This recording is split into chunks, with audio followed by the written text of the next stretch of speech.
Let me see. I don't know if the quest giver's in here.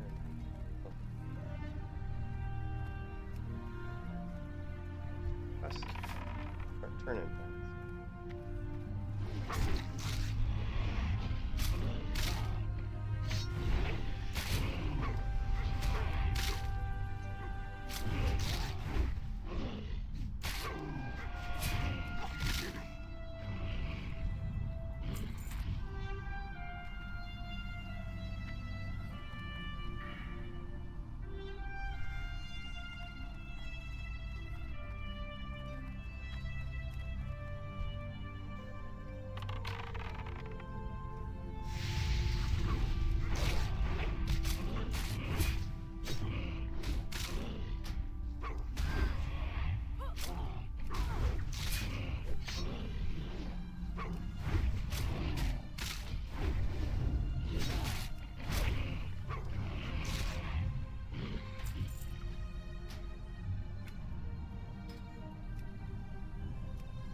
Hello?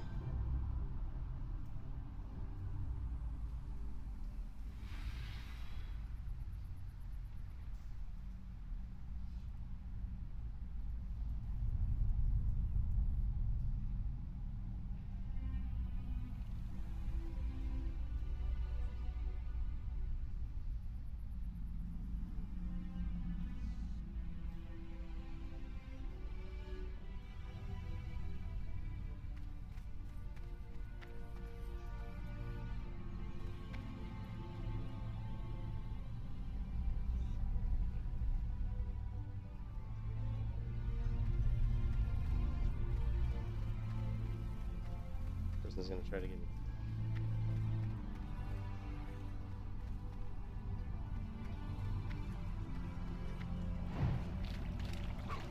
Oh, listen.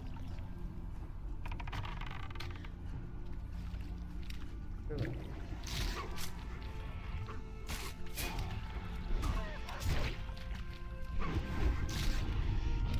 Kill my pet.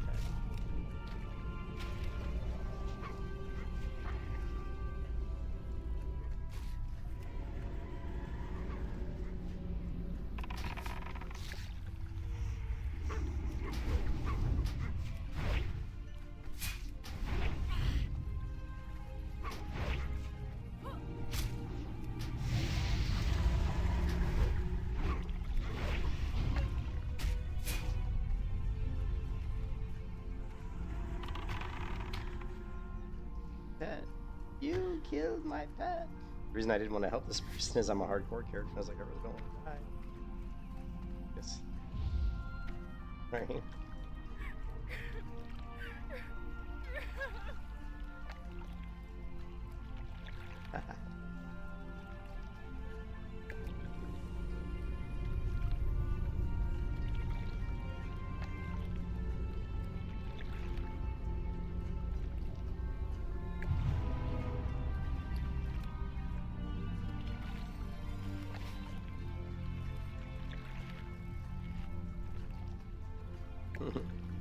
That person wanted me to help kill that elite, and I was like, I'm a hardcore character. I don't want to die. But we killed the elite. Thought I was out. What do you mean? What do you mean you thought I was out?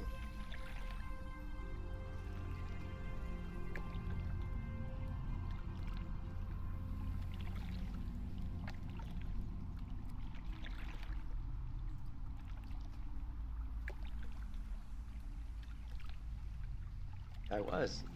Dude, it's 10 p.m. I was out with the wife most of the day today. Yeah. It's 10 p.m. now.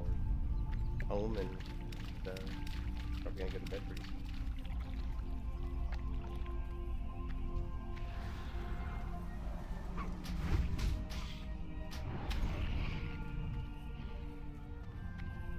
Oh, you just heard the chat now? Okay, yeah.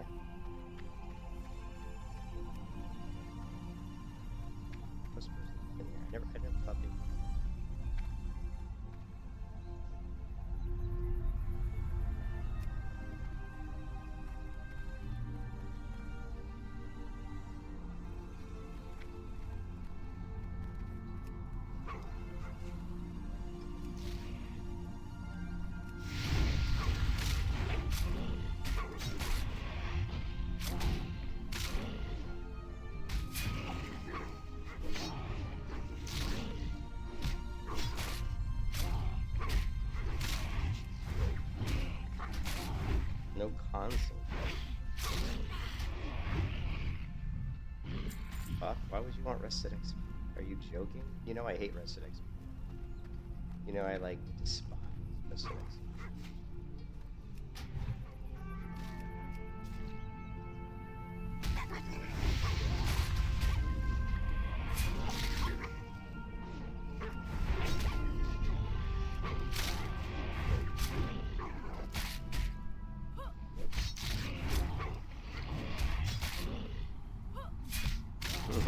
Okay. Oh, that makes sense. I mean, I guess if you're someone who's something to push you in the right direction. I don't lose motivation that way, but I could see lose motivation that way. Then, yeah. So is the quest? So I don't think the quest person's in here. Nope. No. Still, there's a chest in there. So let's go.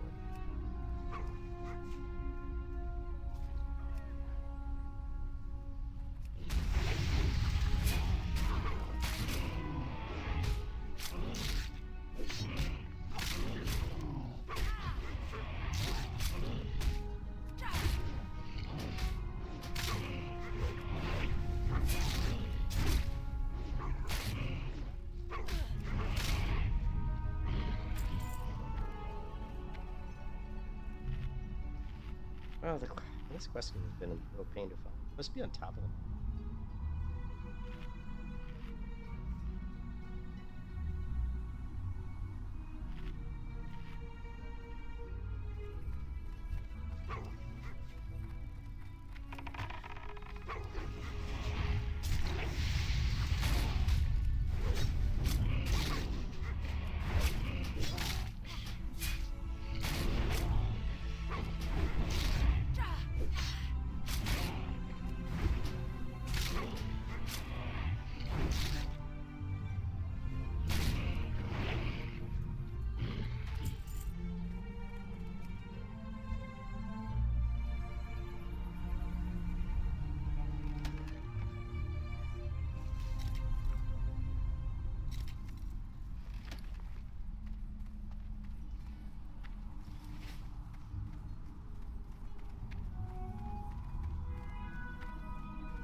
So it's the right here. It's gotta be on the side.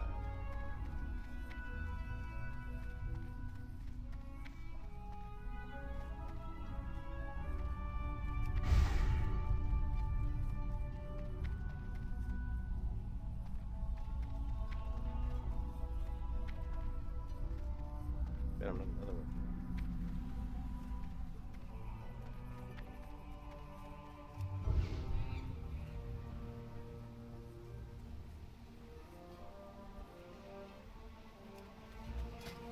This is my skinning I get for my life. 118. I only need to be 125 to get iron ore.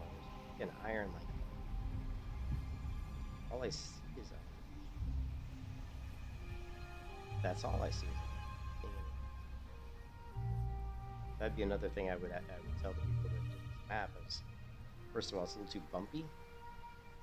And I also would say throw some tin ore in here because not everybody's gonna have. You know, you always want the zones to have a little bit of variety in it, so that a little bit under level like that. Get up because like seeing notice.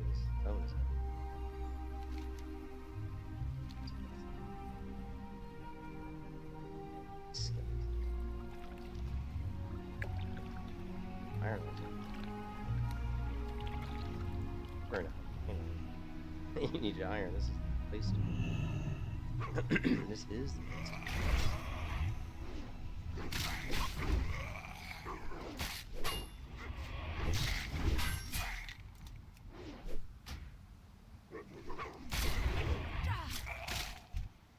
Alright, let's fix this.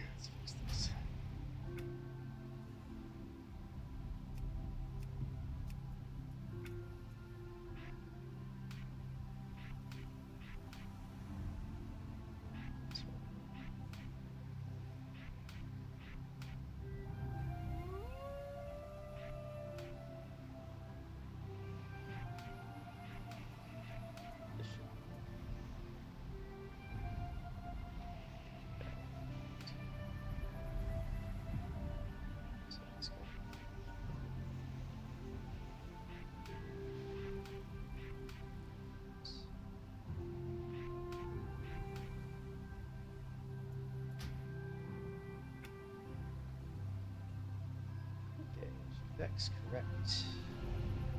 Yes.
I wonder if I should just farm these guys, except I need room.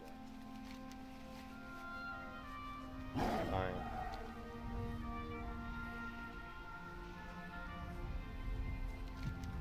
Something about this.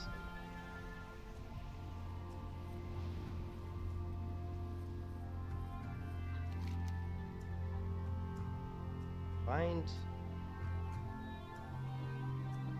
and bring it to the pillars.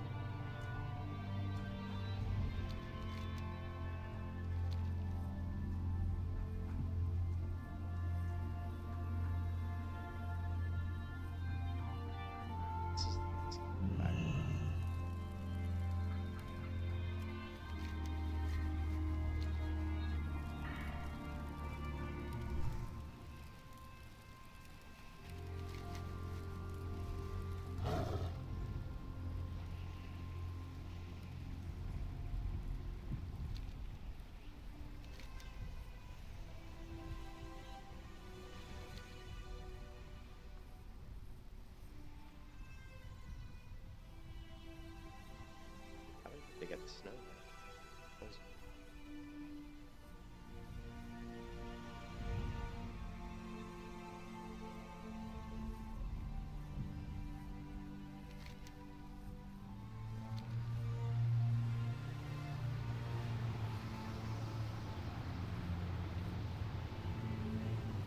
Yeah, the fact that my inventory is full. Yeah, I do. I have to get a question. Yeah, I have it. Go to my quest log. You can see at the map until I have it.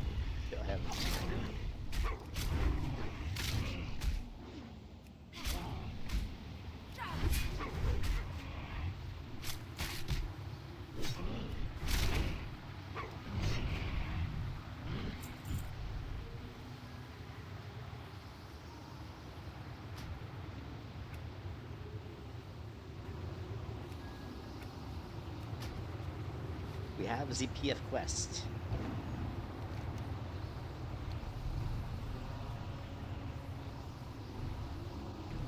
Oh, there's like ogres. Let's take him down to Chinatown.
mailboxes.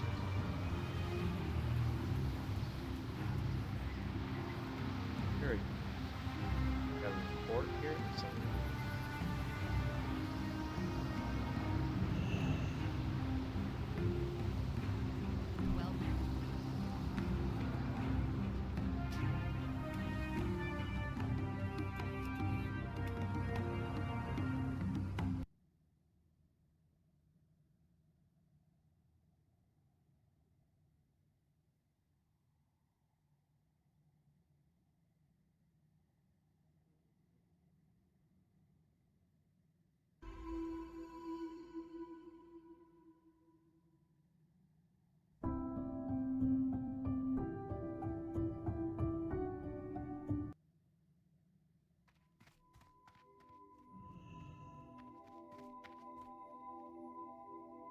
Second. You're back.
That.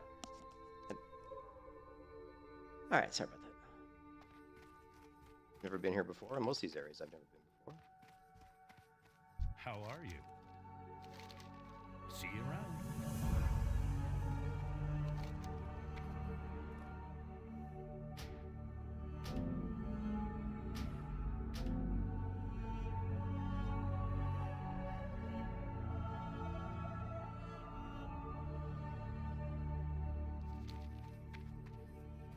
Can I help you?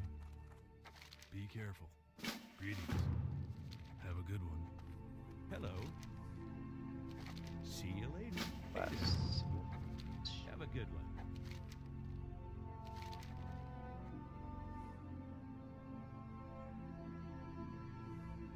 Whew, man, that's an upgraded weapon.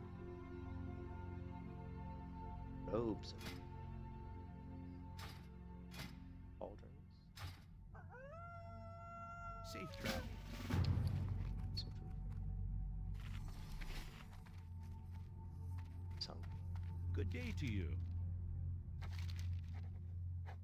Travel to the Badlands. Slay the members. See you later. Badlands.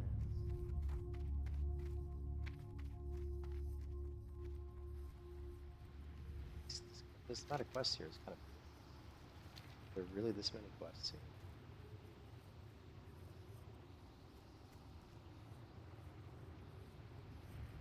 King's honor, friend. Light bless you.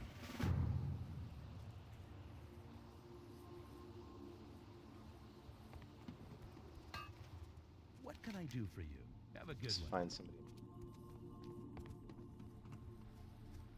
So bring. Hey there. Just kill the ogres. Deal with that. Slay Shadymoon. Staff.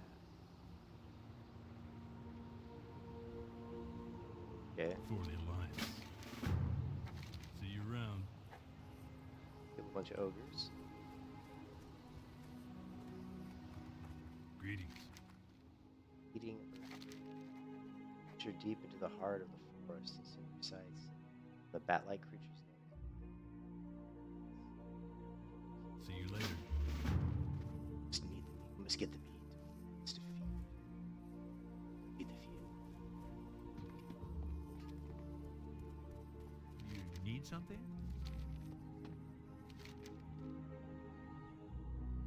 Gather skins from Naga on the coast. Spiders. Spiders. Quests here. We need to find them.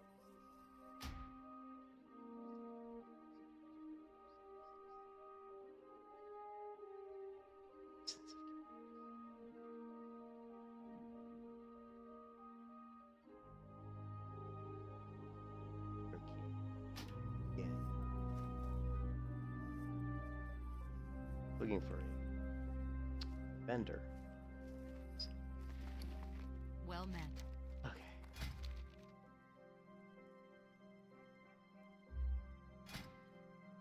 We've got a pirate hat here. Sell our pirate hat.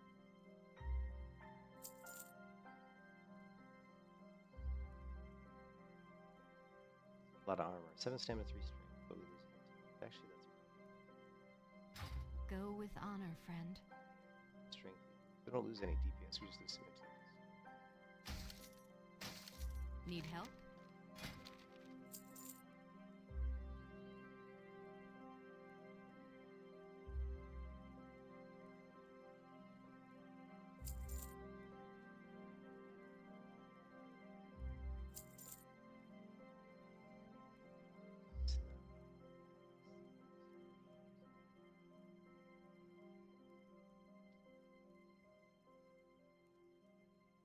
It's low level mana stuff. Seasoning herbs.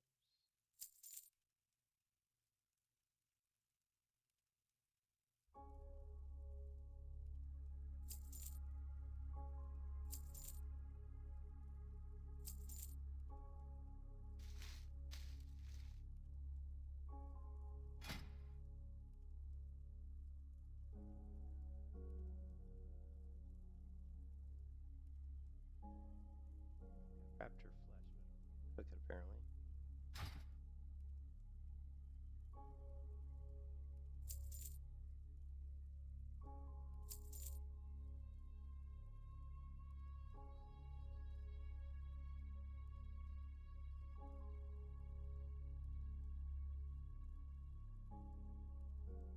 Seven strength.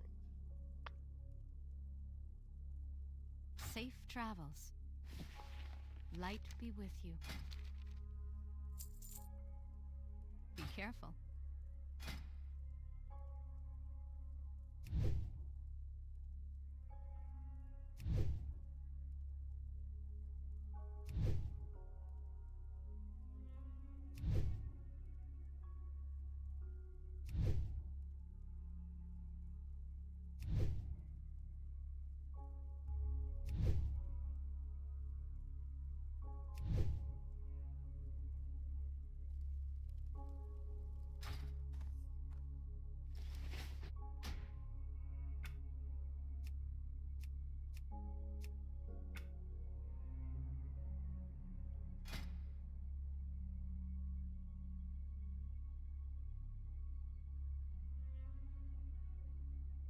Surprising that I don't have a bandage macro.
You need something?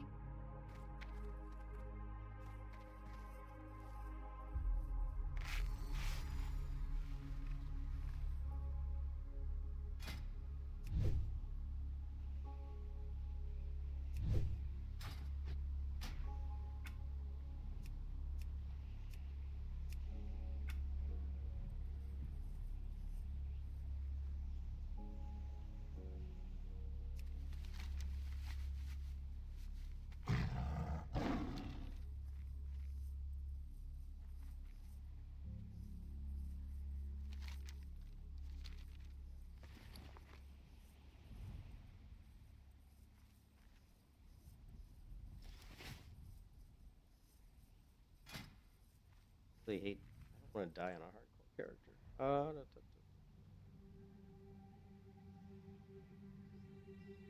As we get pain.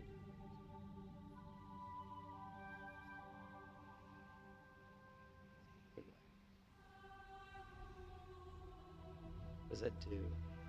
Imagine that companion maybe like transmog?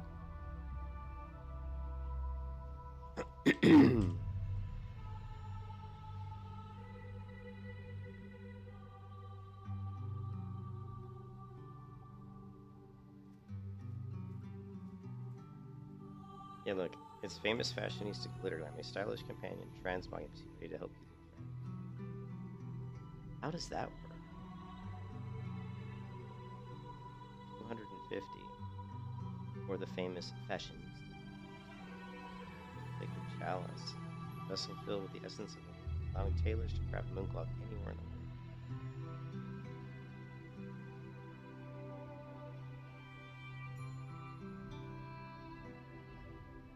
Role play.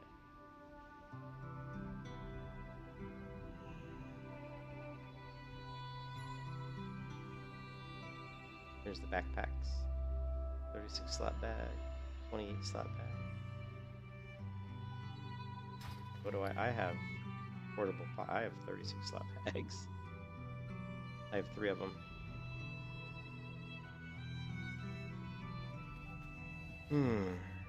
Alright, well let's do a...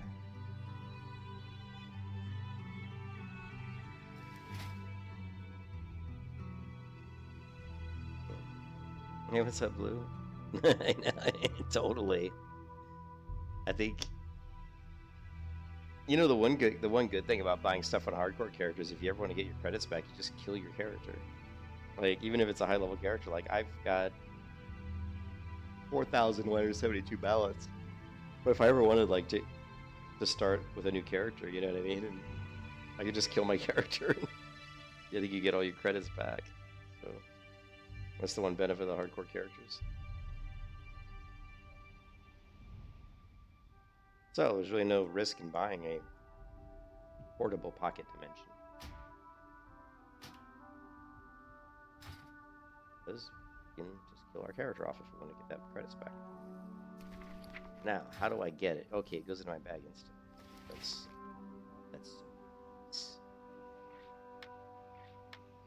what we're going to do is we don't use hardly any arrows on this game. So since we're struggling with inventory, and get rid of this.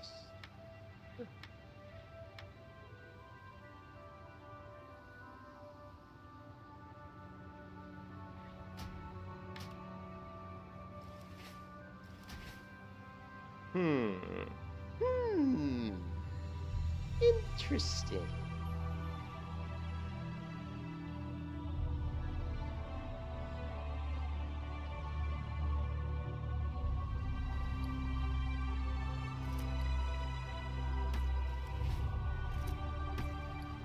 Bada bing, bada boom, bada bit. Look at that. Now we got a little bit more inventory.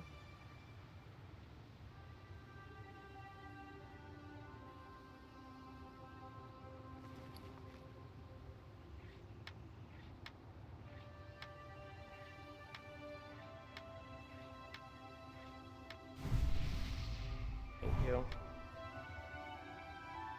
Thank you, kind sir.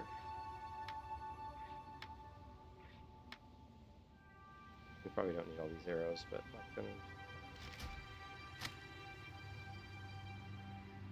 I should just sell this stuff instead of... isn't worth much.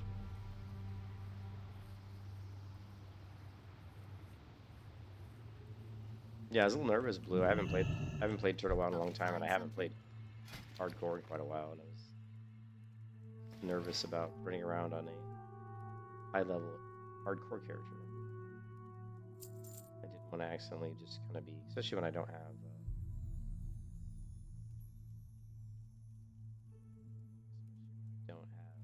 audio or low character health in the butt. Let's see. Light bless you. Exactly. Alright, we got ourselves a little inventory space to work with.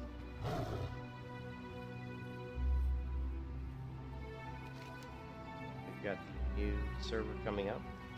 Maybe we get to this, like, island over here. We have to take a boat or something.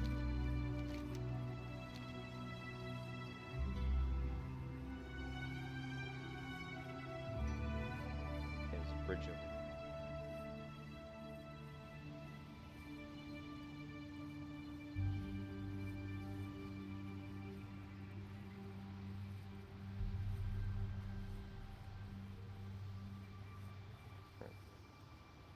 Boy, Vals was right. Vals was the one that told me to check out this zone, said it would be good for my level. He is.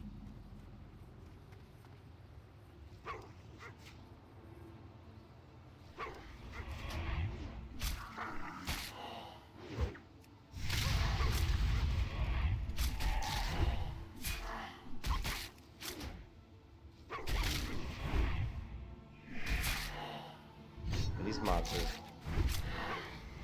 tearing the heck out of my pet. Took half my pet's health off. Ooh, that reminds me. I wonder if I've even trained my pet in like that. You haven't even looked at my pet. How many points I got? Oh, I have two. Okay, this might make a difference. I don't think my pet has bite. He doesn't even have bite. My pet has no talents whatsoever. Wonder we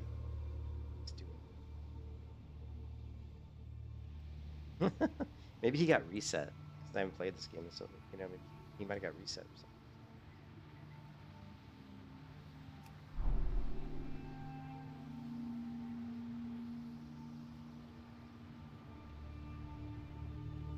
Oh, it's showing. One dash. Furious Hot ranked. Yeah, he didn't even have Furious Hot.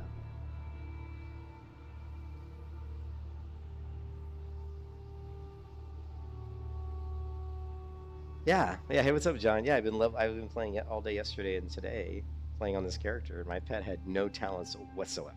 I was like, I'm like, why is he taking so much damage?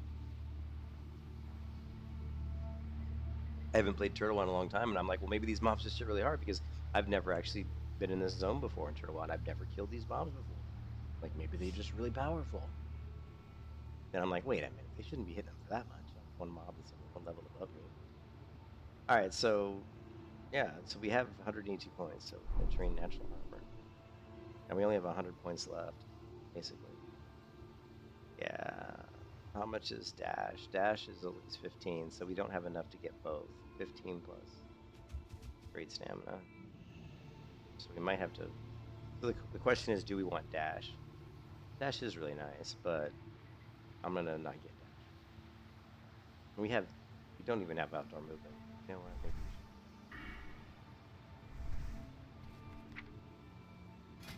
should. So we don't have outdoor... We don't have the talent for outdoor movement. Get my pet.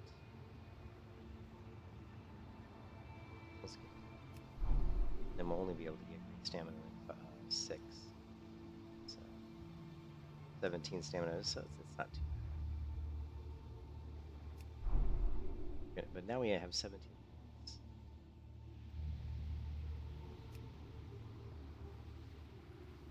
Just give him some resistance. How about fire resistance?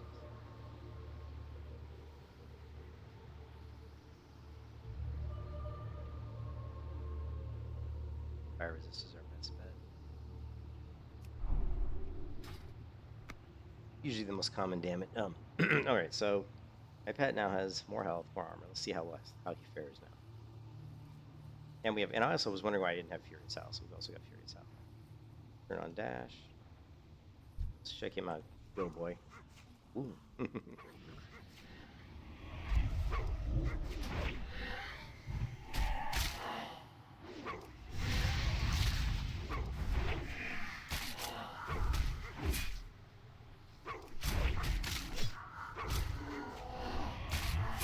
He's still taking a ton of damage. My pet was still taking some damage.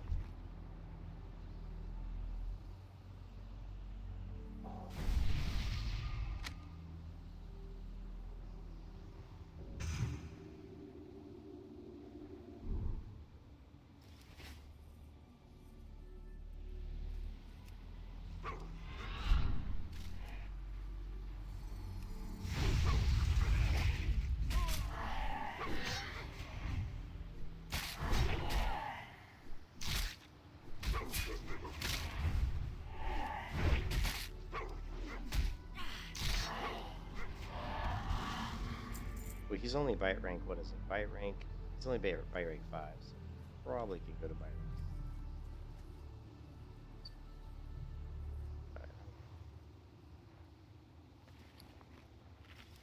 rank.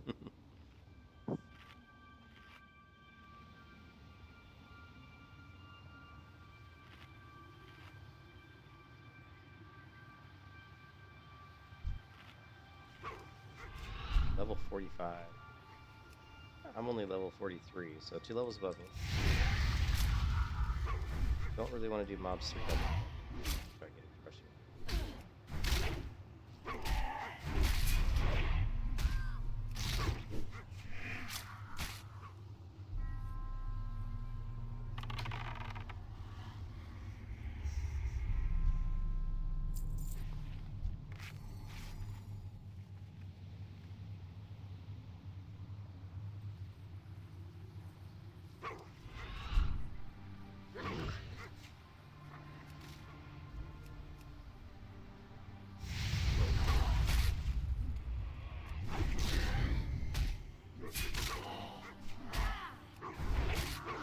Disengage.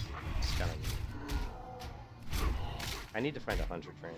I think it's also possible that I'm not leveled up.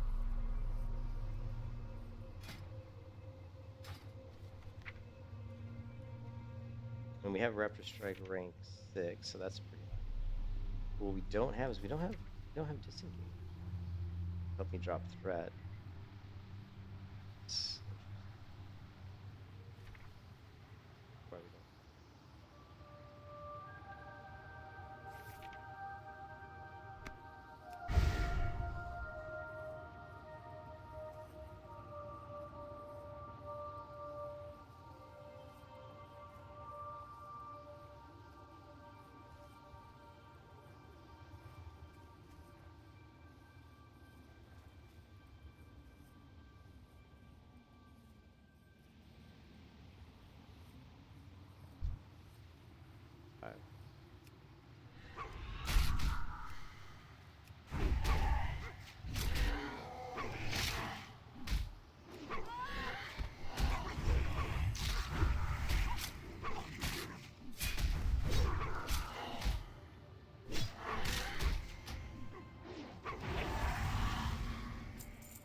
Attack speed.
And taking some serious damage there. I don't like that.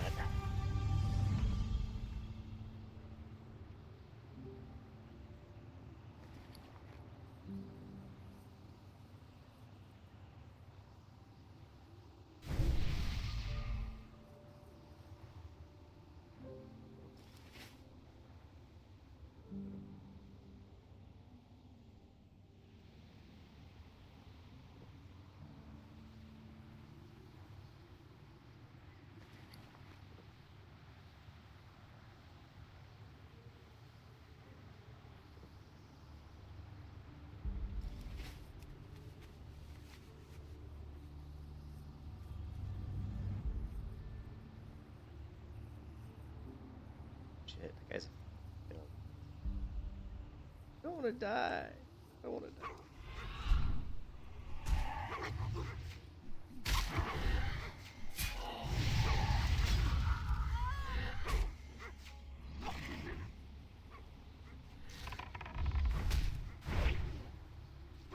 My traps just do too much damage. My pet cannot throw. That's struggling the whole threat.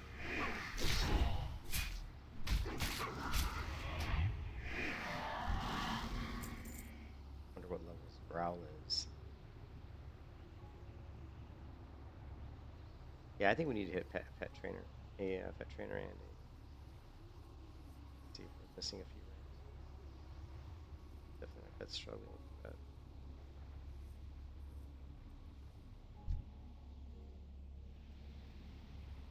Though I just kind of screwed up because I don't. Well, growl doesn't cost any training points.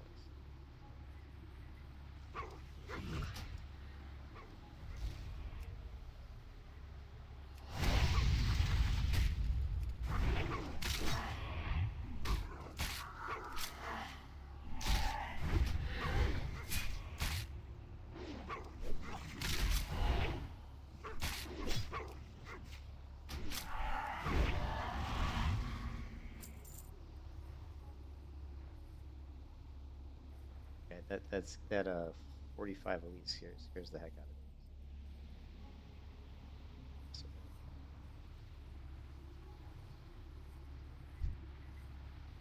especially for anything. I've never fought any of these mobs.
We have no timers.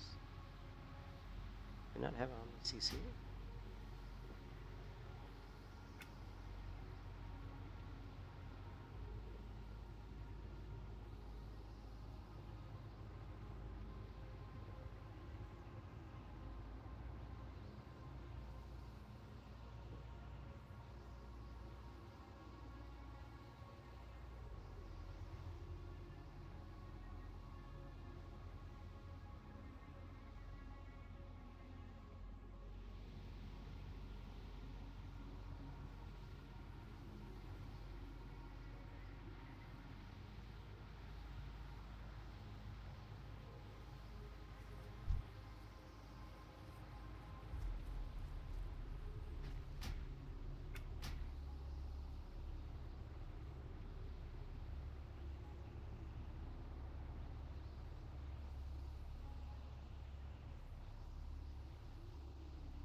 Huh, oh well, whatever.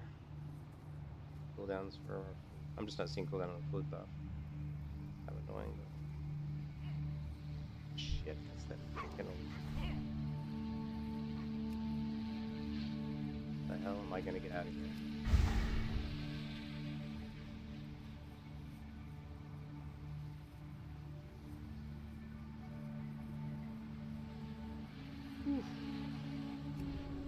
This combat. He just destroyed my pet in a couple seconds.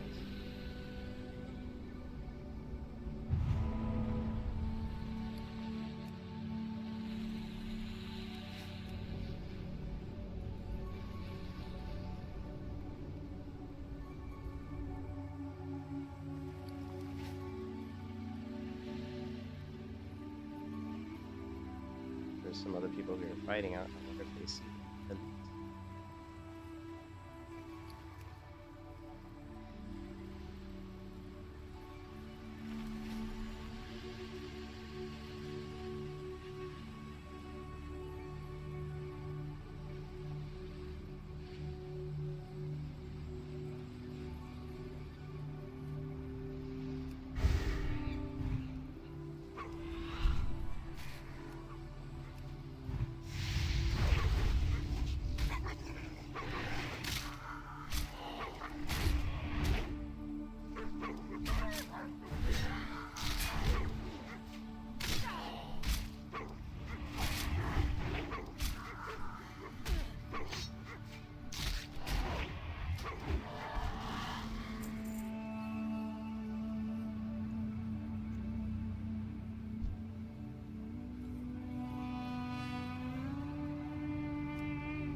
Back to the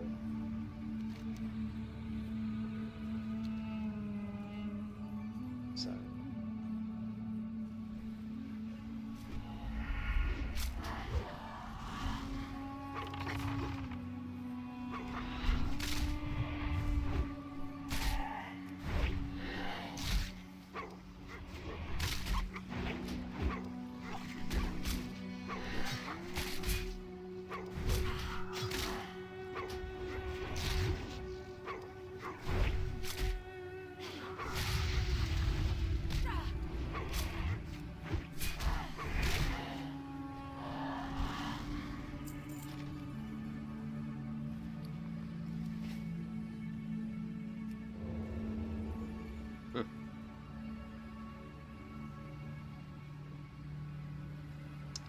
Hardcore hunter.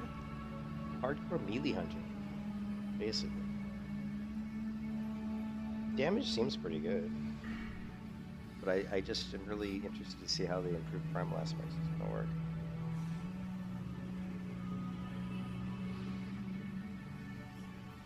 While expected the wolf is active, we're going to be healing ourselves for 6%. I'm not sure. I want to see if that offsets the fact that I'm not using monkey. How much should we get with monkey? I mean, it's only an attack power by 20, which is really weak. When you think about being level 43, and all you're getting for Aspect of the Wolf is 20 attack power, that's actually quite weak. I'm hoping that if I hit a 100 trainer, there's higher ranks, because 20 attack power is not. Like right now, I mean, I'm at 452, so 20's not. I mean, if you think about playing a paladin, like what's Blessing of Might at level 45? I'm sure it's more than 20 attack power. So that's.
wants me to go into it looks like, which I'm a little hesitant.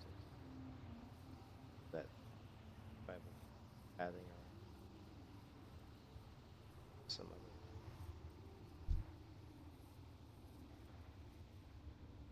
quite a few.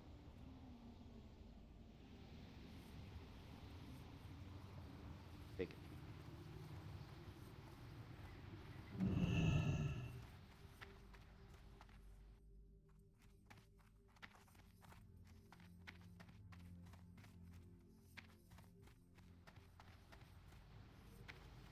Building is on. Okay, so yeah, they had to kill this 44 guy. Oh, and there's also a level 50, 46. Yeah, I don't think I'm gonna be killing a 46.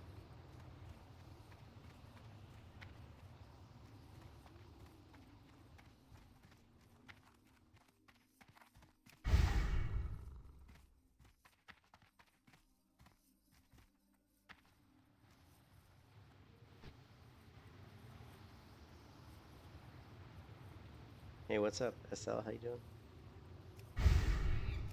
It was good. I'm a little tired. Actually, I think I fell asleep in the bed for like, I don't know. My wife said I was asleep for a couple hours. I have no idea. See, I got home around 4 or 5, took a shower, ate some dinner.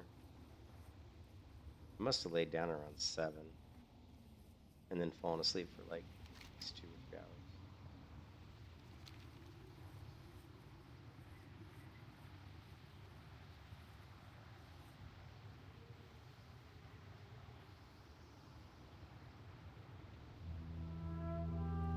What a view.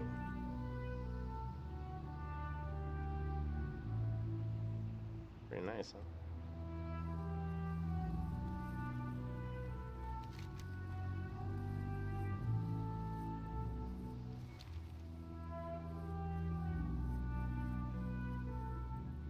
Need to kill these violent bats.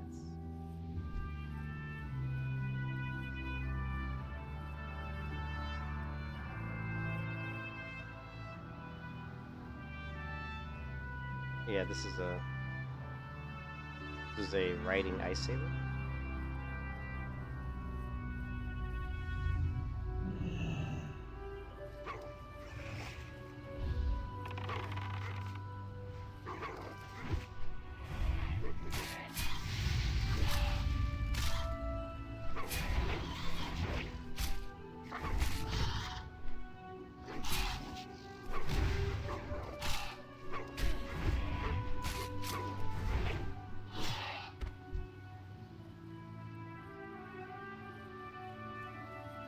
You must have one. Well, it came from the store, I believe. I think I bought it from the store. Go to mounts. It's one of the cheapest mounts in the store. And they looks like they've added a bunch of mounts to the store since the last time I played. Yeah, look, the Azure Frost Saber. Well, mine's not the Azure though. Maybe it is. 100 credits. For a while, I don't know if they do it. They used to do sales like every so often. They'd have their stuff. What's that? Why is my pet making a whoosh sound?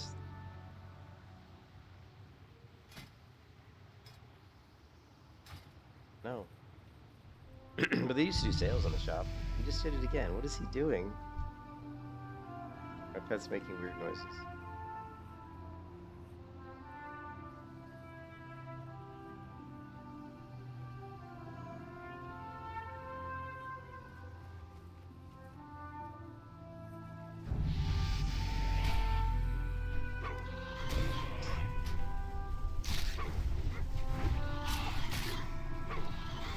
It is snowing, yep.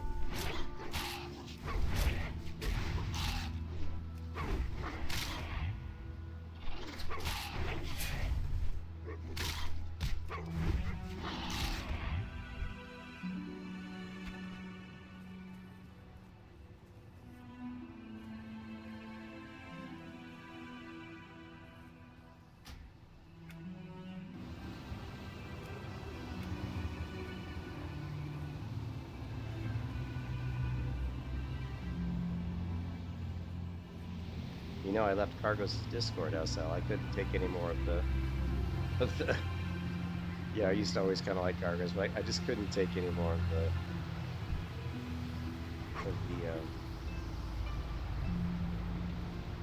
What's the word? Yeah, I just couldn't take any more. Look at my tattoos and just the.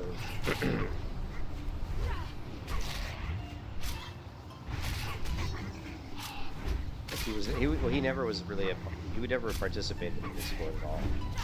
Like, you know, it's like if you got a Discord as a content creator, it's nice to actually participate and actually say hi to all the members that are in your Discord. That's one we'd ever do. Hardly ever. I mean, maybe once every couple of months it might come in. But you know, I always liked Cargos' early videos on Vanilla WoW. I don't know. He just seems to. Maybe it's because it was the course he's going through. Who knows?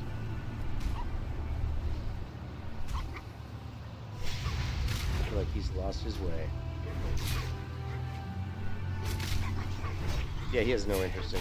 He doesn't seem to have any interest in the community, really.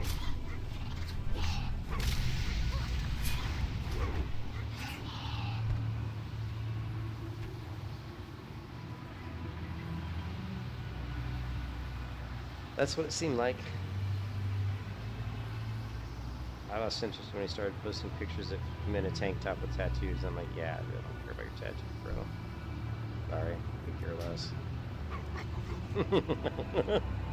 I don't really care about your tattoos, dude.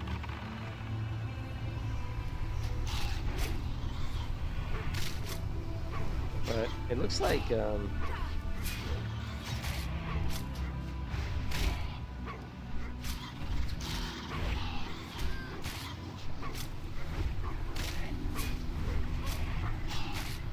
I think here's the thing, man. He's going through a divorce, and he has kids. I went through a divorce a long time ago, and divorce is not a fun thing for me. And I think he's kidding and trying to put on a face of like everything's fine and it's not a big deal, blah blah blah. But it is, and everything's not fine. And that's why he's drinking, and that's why when you see him in the stream now, he just looks like somebody beat him up. Man, he doesn't look like the same kid who just loved to play World of Warcraft. It looks like a different person. But you know, it is what it is. Life has been hit everybody hard. So.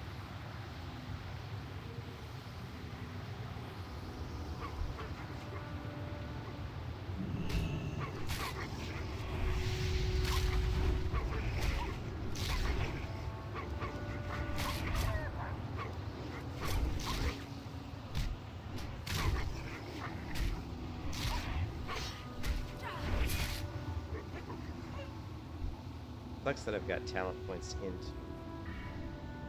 into Swift Aspects, but I'm not really using it because it just my pet can't hold threat, so I'm constantly getting hit, which means Aspect of the Monkey is a far better option than Aspect of the Wolf, and Aspect of the Wolf is only 20 attack power, which is really nothing. So I gotta hit a trainer. I gotta hit a hunter trainer to see if I'm just like missing out on some Aspect of the Wolf. Let's take a look and see if there's a Turtle WoW. Let's see, Turtle WoW.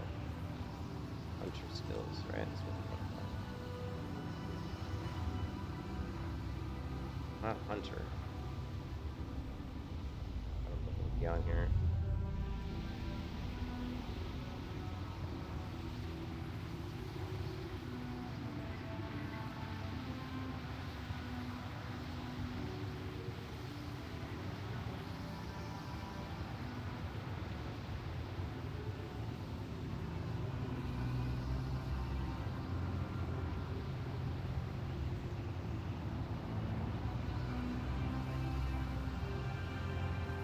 Yeah, I don't know.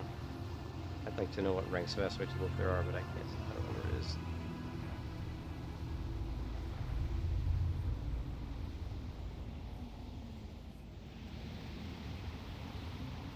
Yeah, he was mad about his wife going into labor. Yeah, that was kind of. It was kind of weird. Yeah. Oh yeah, my mic was slow. Sorry about that. There you go. Should be much better now.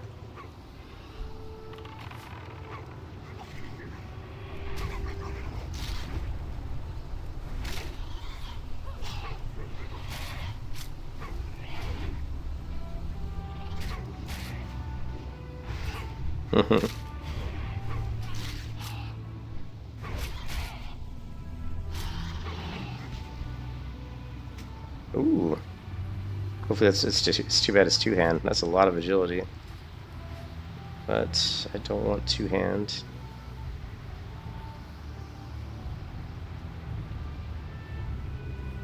What's up, John? How's it going?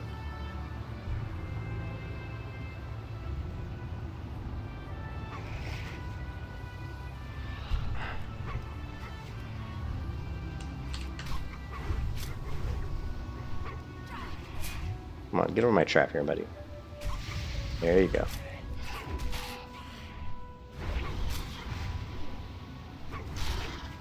Visual installation? Oh yeah, it's easy.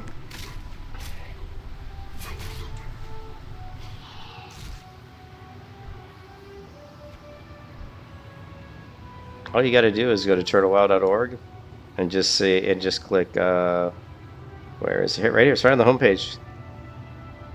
And just download it, and that's about it. I mean, I haven't done it in a long time, but it uses you know.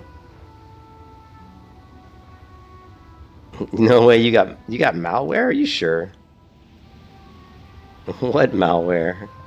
Did you get it from here? I've never seen any malware on TurtleWow.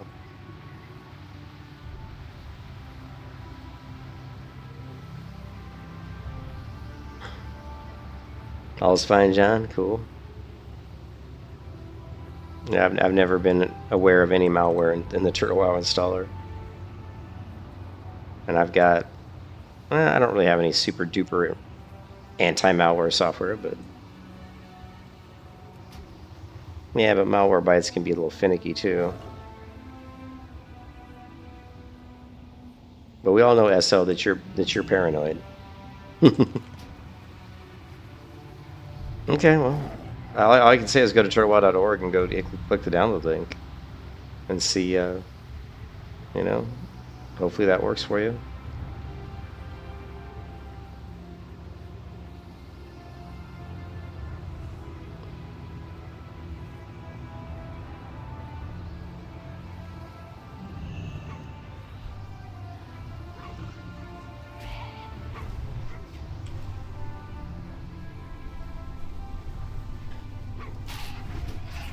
It's like, just what? Well, the trap range seems really... That's because of the size of the mob, probably.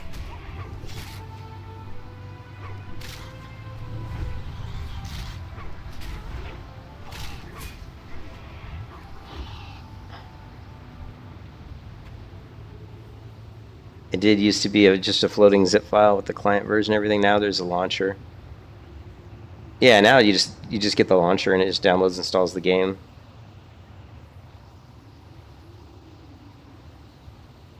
Yeah, so maybe you had like a...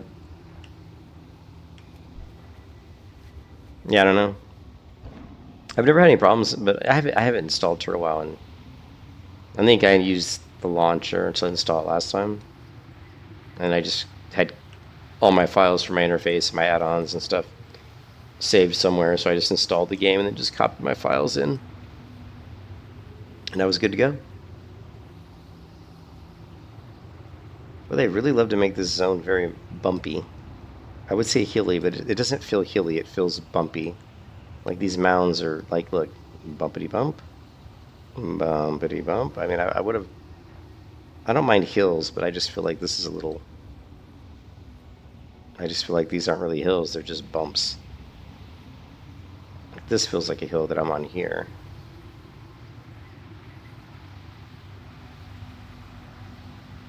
But TurtleWow does good custom content, no doubt about it. I like their stuff.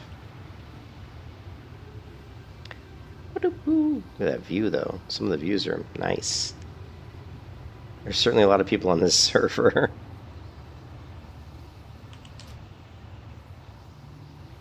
Right now, I did slash unit. It found 6,000 people. I don't know if that's like the full server or what. I'm gonna assume it is.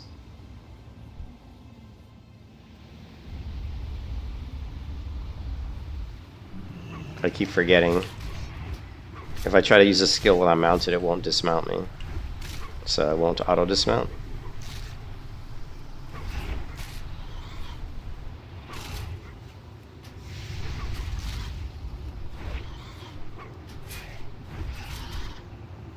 Oh, Turtle WoW handle up to like 11 or 12,000 players, like no problem. Like their servers handle a lot of players at once.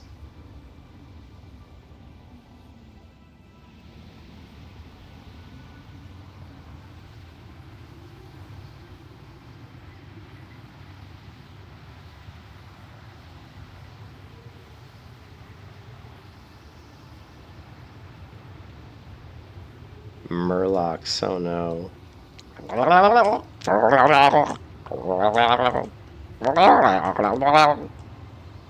I hate Murlocs. I hate Murlocs.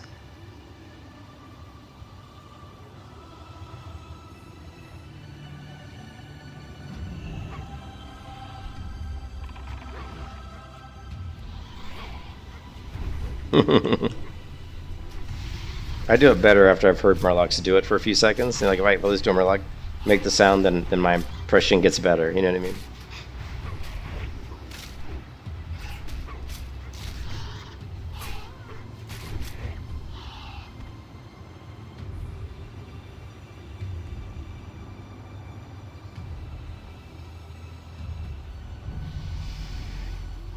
I don't know why my pet keeps doing this weird doosh. There's the Nagas. I don't have the quest for them yet.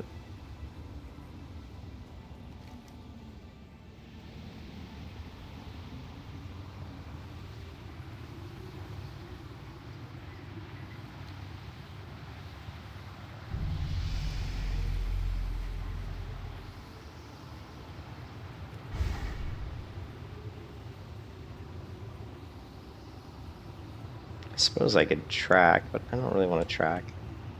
I'm being lazy. Do we have tracking set up?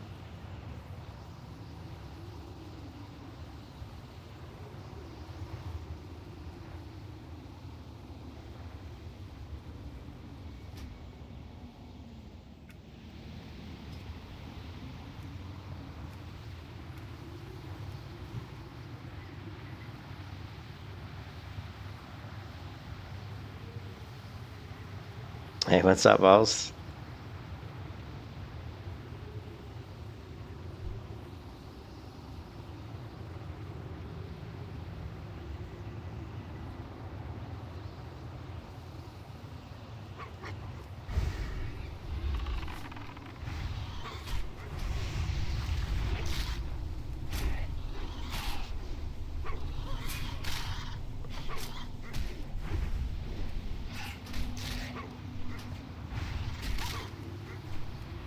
Pokemon.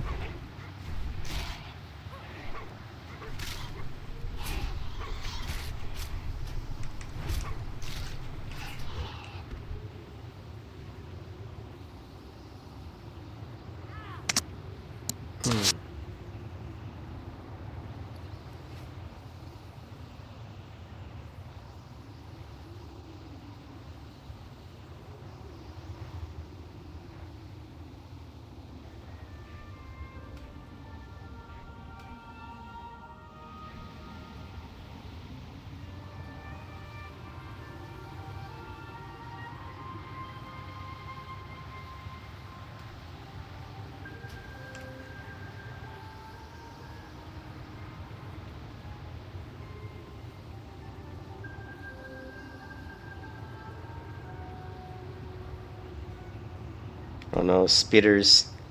I don't like spitters. I don't like spitters.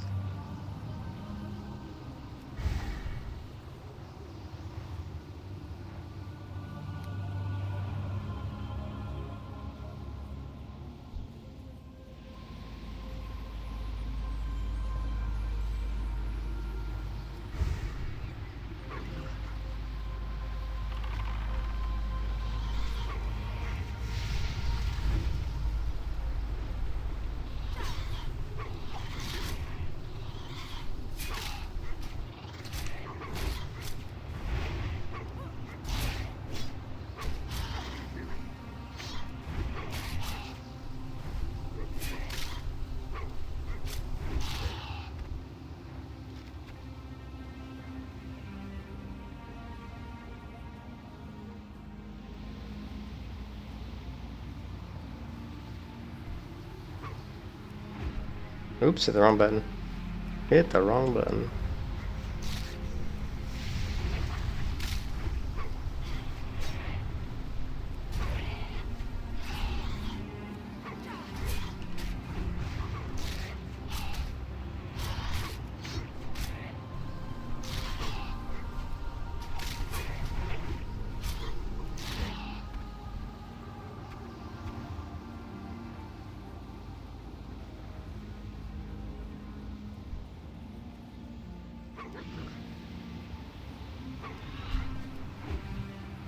Damn it, hit the wrong button again. What am I doing?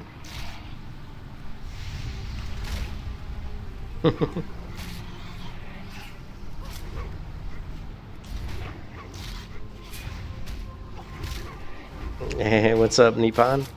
He does. Ooh, man, I'm really low on health here. I need to be careful here.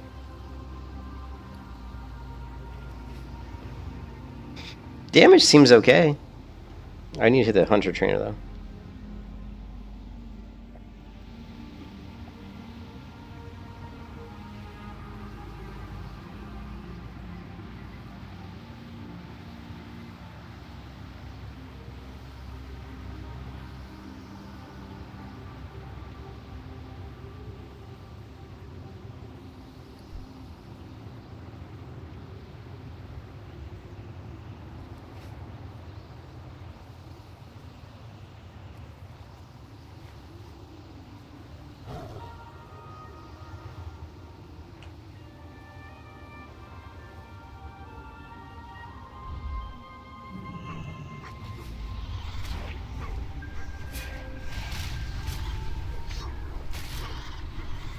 It's a cool zone.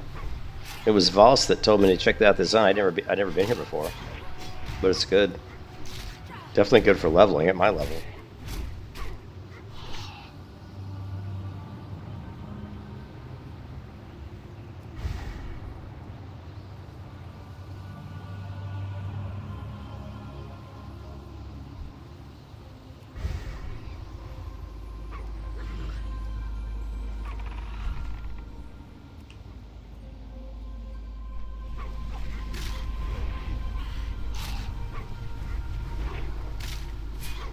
Resisting my trap.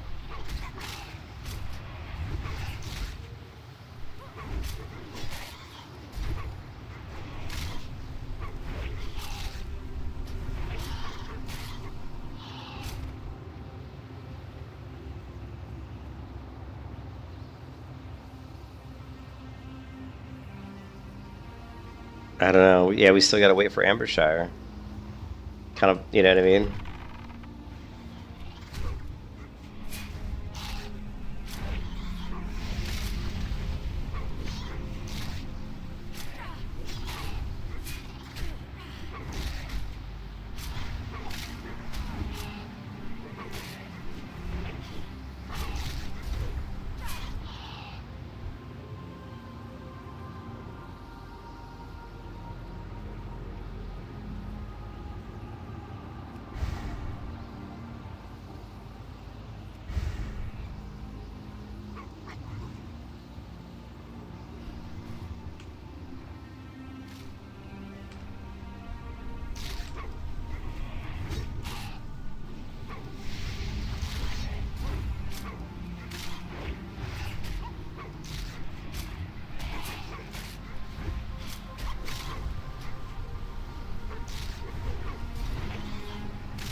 Your new friends started playing today? Oh, they enjoy it? That's cool. Yeah, we got Ambershire on the 17th, so we still got, what, 2 weeks? 2 weeks. Yeah, they don't know anything about the game, right? They've never played WoW before, which is insane, right? That's crazy.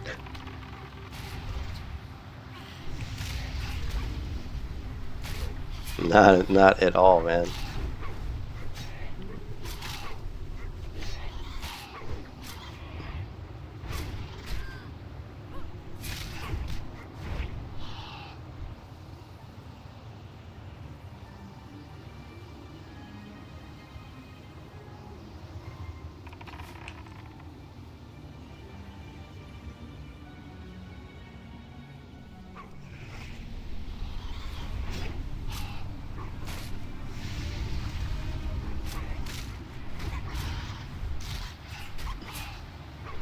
They met Jeff Epstein in the Still Alive Guild. I don't know if I'm even in a guild. I'm not in a guild. But I am still alive, because this is a hardcore character.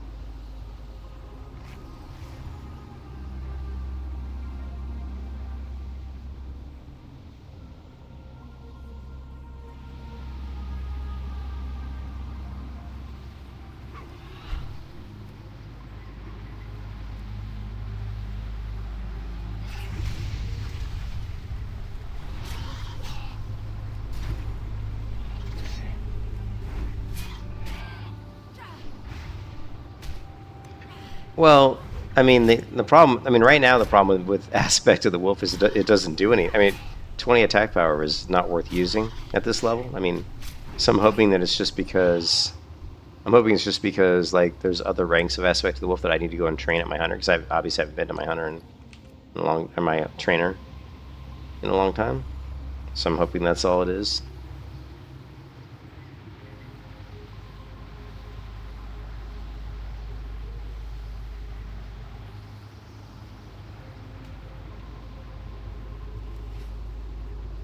I mean, 20 melee. If you, like I said, I said this earlier, but think about if you're a paladin and you're level 43, your Blessing of Might at level 43 is probably going to give you more than 20 attack power, right?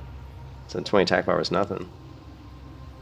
So, and my character has 429 attack power, so I would like to see it give me at least, you know, like 60 or 70 attack power to make it worth using, because you're taking a lot more damage, you know. Because my pet, and I don't know if my pet needs to train up Growl, but my pet cannot hold threat right now. You know, I pull threat pretty quickly in most situations.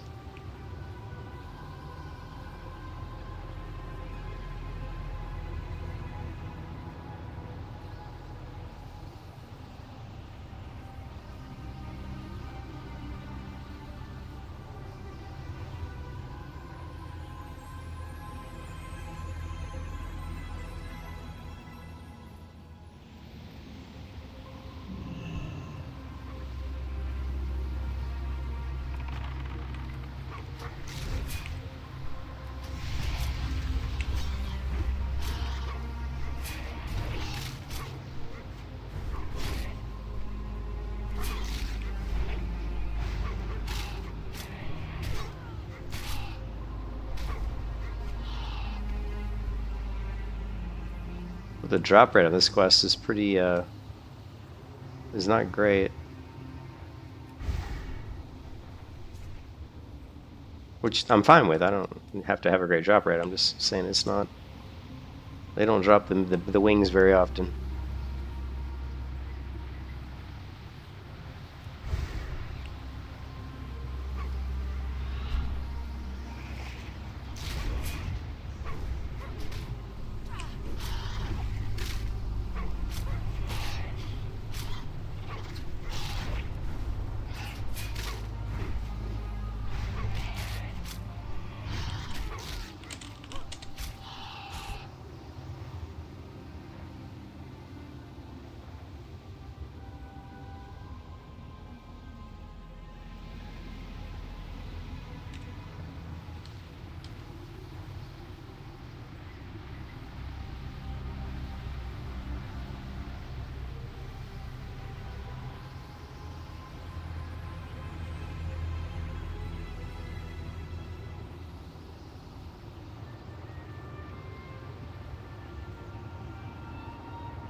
Does my pet not have a name?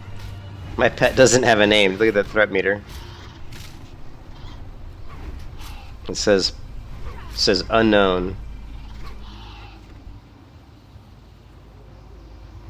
I think my pet got entirely reset. Not only did pet's abilities get reset, but his name got reset. No, I can't even name him. So, all right, pet details, name unknown. That's weird. I can't even name him. So I'm sure he had a name last time I played Turtle WoW, but somehow it got wiped. Yeah, of course it was Hopper. I always name my wolves Hopper, so it's... I don't know what happened to it. Maybe that's a glitch. I don't know. Yeah. But you can see my pet cannot get threat. I mean, I keep having threat, right? My pet's Growlithe, but he cannot get threat. Which really isn't a good thing when you're playing hardcore WoW on a hunter. You kind of don't want to be face tanking every mob, you know. But that's kind of what's happening.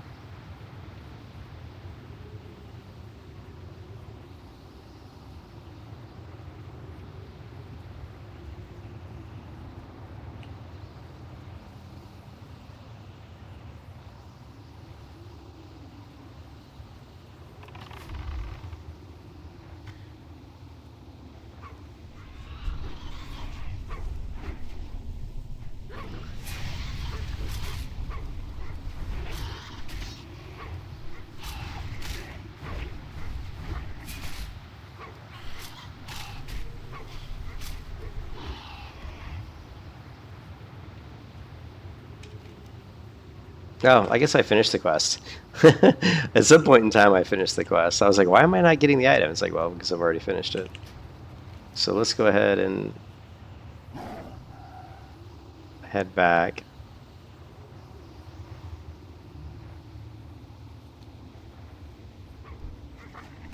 It's not the Blood Call Worgen.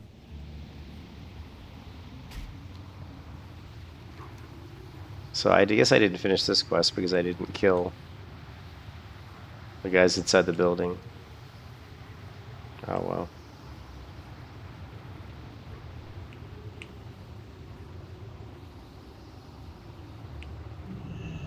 What can I do for you? Have a good one.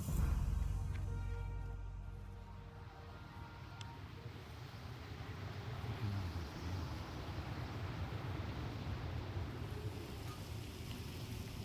Greetings.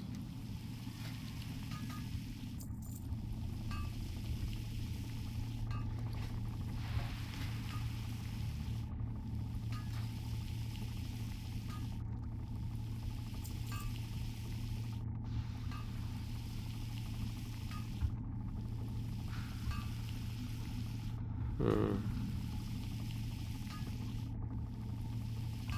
Careful.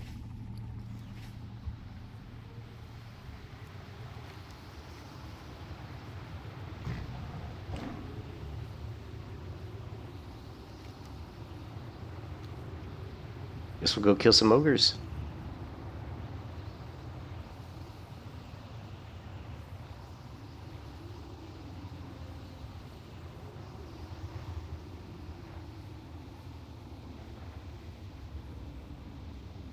I think we need to hit a riding trainer too, because I feel like my riding speed is really slow, but I can't remember. I don't know.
Big damage there.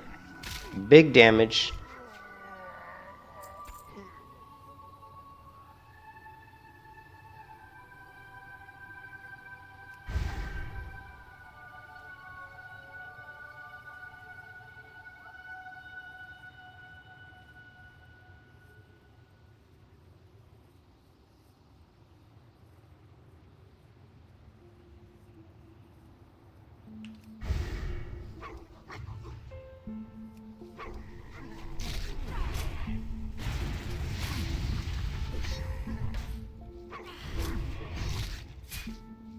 Come on, big damage.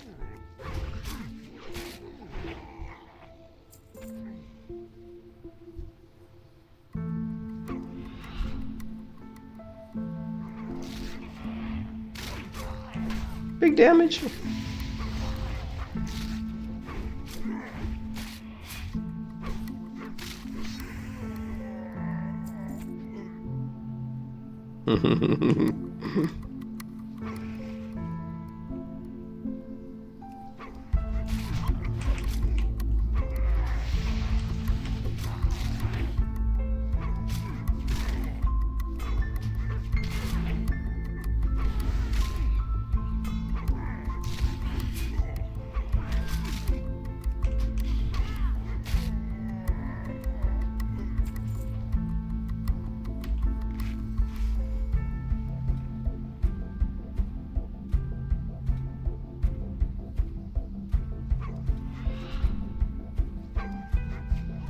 Dagger's my offhand. The main hand is a little axe.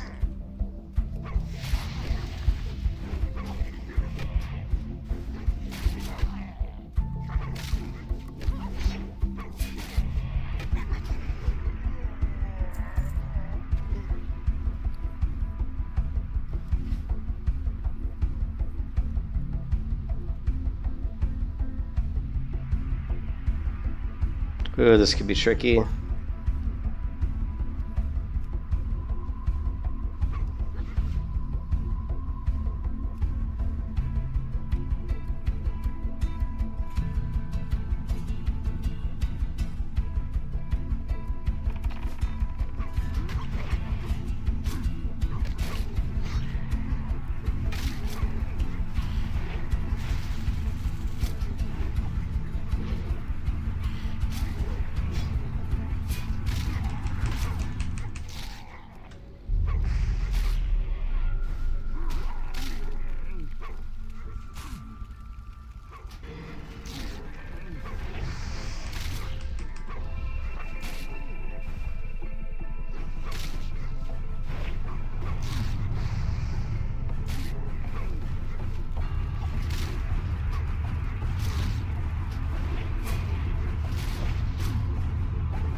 Oh shit.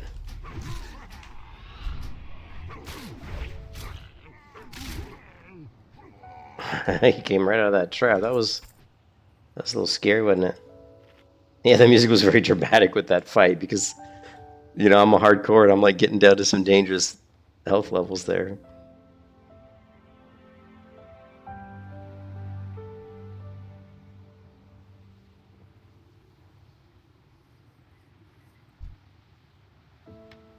That was a quest item, so we wanted to... That was a quest, so we wanted to do that quest, so that's cool.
Yeah, what's up? So, yeah, no, I'm pulling aggro like crazy.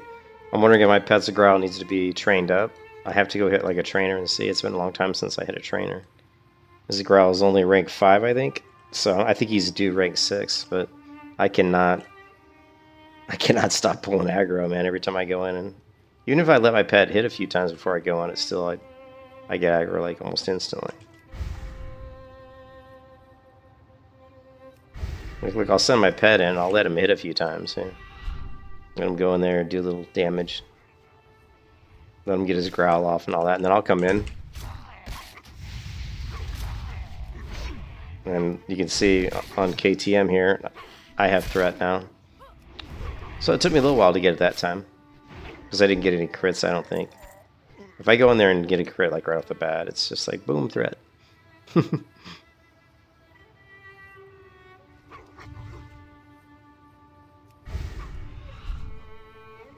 If I come in and get a Raptor Strike crit, like, and I didn't even get one there, and I still got threat.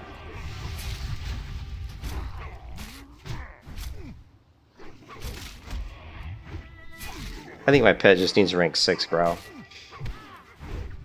I think I probably need to hit the trainer. It's been a while since I hit the trainer. I mean, I came back to Tier 1. I haven't played Tier 1 in like what feels like 8 months or something. So it's quite possible that I haven't hit a hunter trainer in a long time. Probably way overdue. I'm hoping that's the case. So.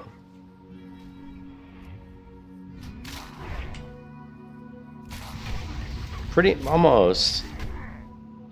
Currently, we're 33 points into survival, all the way down to the bottom ability, Untamed Trapper.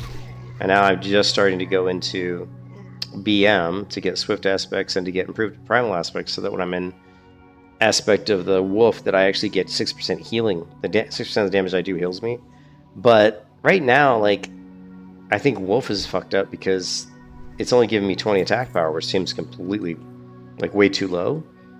Like, if you were like a level 43 paladin right now and you did your highest rank Blessing of Might, I'm sure it's going to be more than 20 attack power. So, sitting in aspect of the Wolf right now, 20 attack power is really, really weak. So I'm hoping there's a couple more higher ranks from like the Hunter Trainer.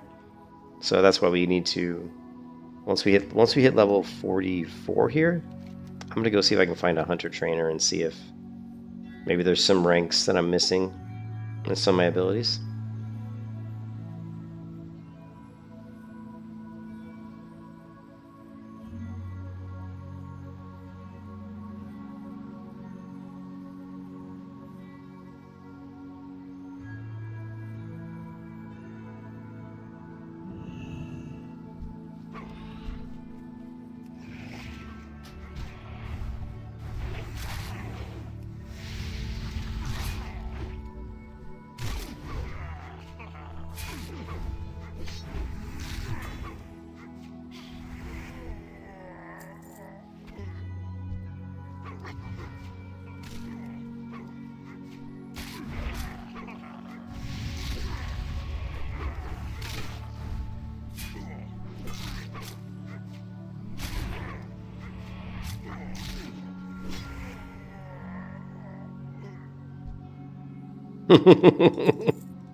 Yeah, it's pretty simple. I mean, really, you're just basically using Mongoose Bite and Raptor Strike, making sure you get your Immolation Trap down. Since I have the final talent point in Survival, I can drop traps while I'm in combat, so the rotation is really simple. Also, I have another ability that makes it even easier, which is Stinging Nettle. Your Mongoose Bite and triggered fire traps now apply your highest rank of Serpent Sting, so it's like the easiest freaking rotation known to man. I have a macro here on mouse wheel down that basically just casts Mongoose Bite and Raptor Strike, so literally all I have to do is send my pet into attack. I want to go ahead and hit Raptor Strike because we want to queue up the biggest hitting ability first, because my pet's going to cast Furious Howl typically at the beginning of combat. So we want the Furious Howl to apply to the very first weapon swing, which the very first weapon swing we want is Raptor Strike, because that's my hardest hitting ability. So if I do get a crit with Furious Howl, it does give me quite a bit of extra damage. Then after that, we just scroll the mouse wheel down. Well, after that, actually, we do Shift X to drop my Immolation. So I'll just talk you through it. So I'm going to send my pet in, right? I'm going to go ahead and hit Raptor Strike. I'm already queued up with Raptor Strike. You can see I have Furious Howl because I'm blue. Fierce ability, Raptor Strike, right? Drop Immolation Trap, mouse wheel down. And all I literally have to do right now is just mouse wheel down. That's it.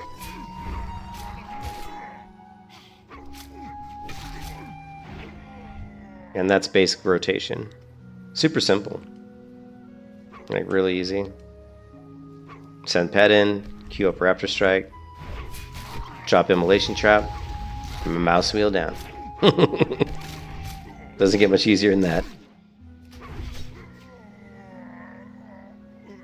Oh, send in pet, control mouse wheel up. So, which I do on every version of World of Warcraft. So if you go into key bindings and you scroll down to, there should be like pet attack keybind or something. Here we go. Pet attack keybind. Control mouse wheel up. I also have a macro. Like if I hit the T key, like if I'm running towards a mob and I want my pet to attack, I can just hit the T key. Like watch, I'll hit T, and he goes in. Right? T, he goes. Which is a macro, right? But I can also just do control mouse wheel up. Which is what I use for all hunters.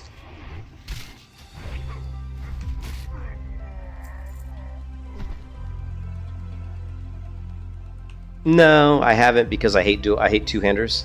Even if two-hander was more damage, I wouldn't use it. Just because I don't like two-hand weapons in any MMO. I'm not a fan of two-hand weapons. I don't like the slow attack speed. The only time I would use a two-hander is if the DPS was really like way higher. But in most cases, I really don't think that's going to be the case here. I've played a ton of melee hunter over the years, and I've found that dual wield is usually pretty close. Is actually dual wield in most of my testing is superior damage wise. And the reason it's superior damage wise is mostly has to do with enchantments and also stats. Because if you have two weapons, you know, if you're dual wielding two weapons, that's two weapons that have stats on them. Also, you can put like an enchantment on each weapon. So if you're doing melee hunter, typically in like vanilla WoW, you would do Crusader on both weapons, and you can double proc Crusader, which means you're getting 200 extra attack power. I don't even have any enchantments on my weapons here, so just imagine that this character had double Crusader. You know, I'd have a chance to proc 200 attack power, and right now I've got 459 attack power. So if I was double procking Crusader, you know, you're sitting at 659 attack power, which is a huge increase. You're just going to set it up like a rogue, where your main hand, you get the slowest main hand you can find and get like a medium to fast speed offhand. Also, there's talent points in here that actually help dual wielding. I think I saw it in here somewhere. What is it?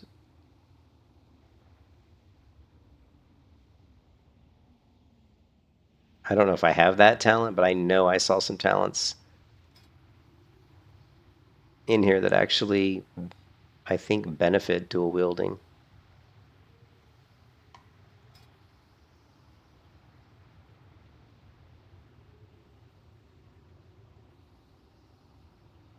Oh, I know what it was. There's one that increases your damage of your offhand weapon. Where is it?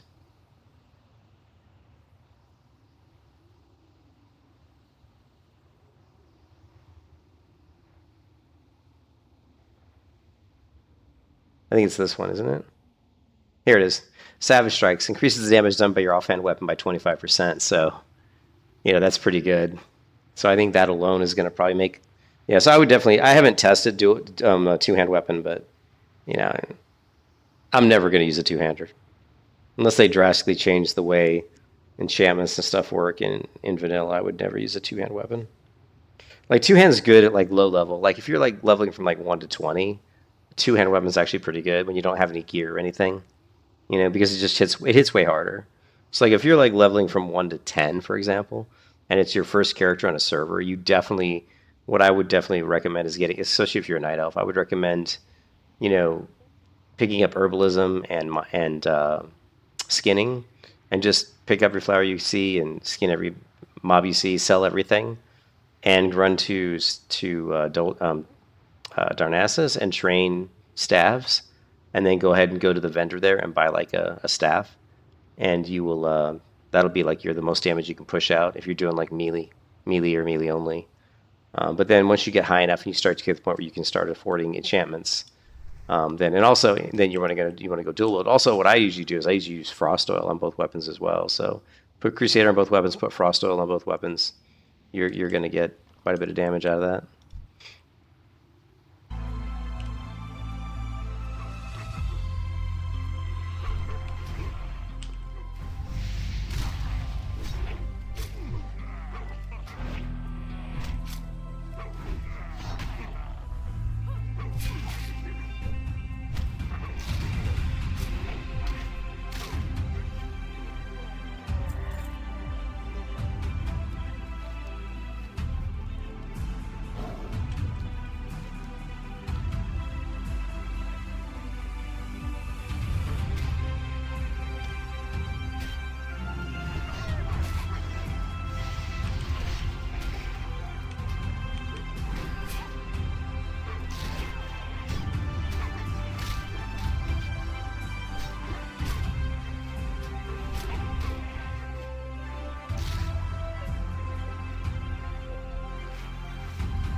Yeah, that's true.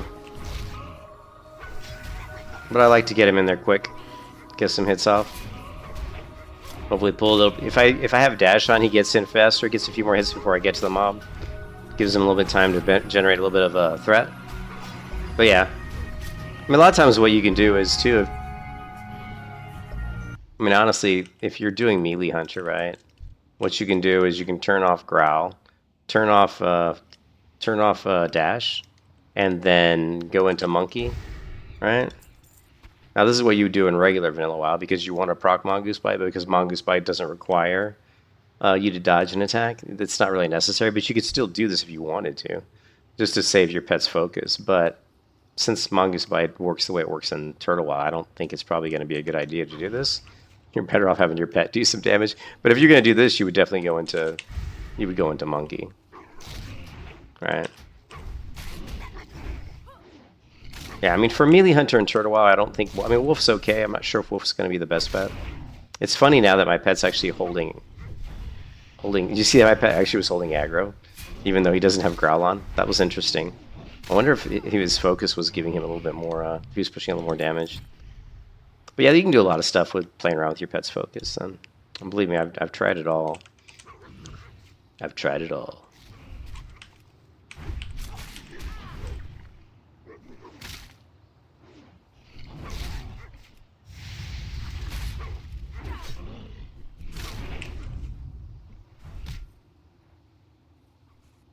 We can kite the mob if we want. Just let my trap kill him, because honestly, my traps can do so much damage.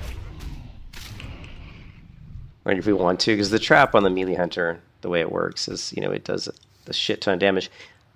I don't know if my damage meter breaks out damage by, let's see, it does. So currently right now, my pet's actually doing 34% of my damage, which is really good. My trap's coming in number 2 at 21%. So the immolation trap does a lot of damage. And then you look at Serpent Sting 12%, and then melee is actually not doing as much as I would have expected. Mongoose by 11%, Raptor Strike coming at 8. So that doesn't even seem right. It's supposed to be like per fight. Here, let's reset this, because that seems wildly inaccurate. Let me take a look. Let's do one fight here. I'm gonna send my pet in. I'm gonna do Raptor Strike. Of course, this one's gonna be a little bit weird because I critted.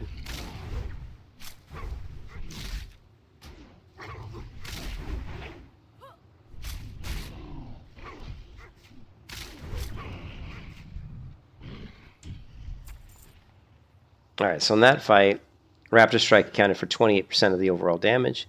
So if you add up my melee here, you're looking at 28, let's see, 30, 41, 42, 42. So about 50% of my damage was melee damage. 25% of my damage was pet damage, and then 18% was my immolation trap damage. So which is pretty standard, right? My pet's only coming in at 25, which is, again, going to be probably fairly normal since he doesn't really have any talent points into BM. If my pet was like full BM for something, if I was doing like a melee hunter, survival hunter, like BM build, which you could definitely do, my pet would probably be coming in around like 40% damage or 45% damage. But again, I haven't really looked at these numbers in Turtle WoW, so they could be off a little bit. That might not be like 100% accurate, but that's just what I see in, you know, in regular vanilla. So.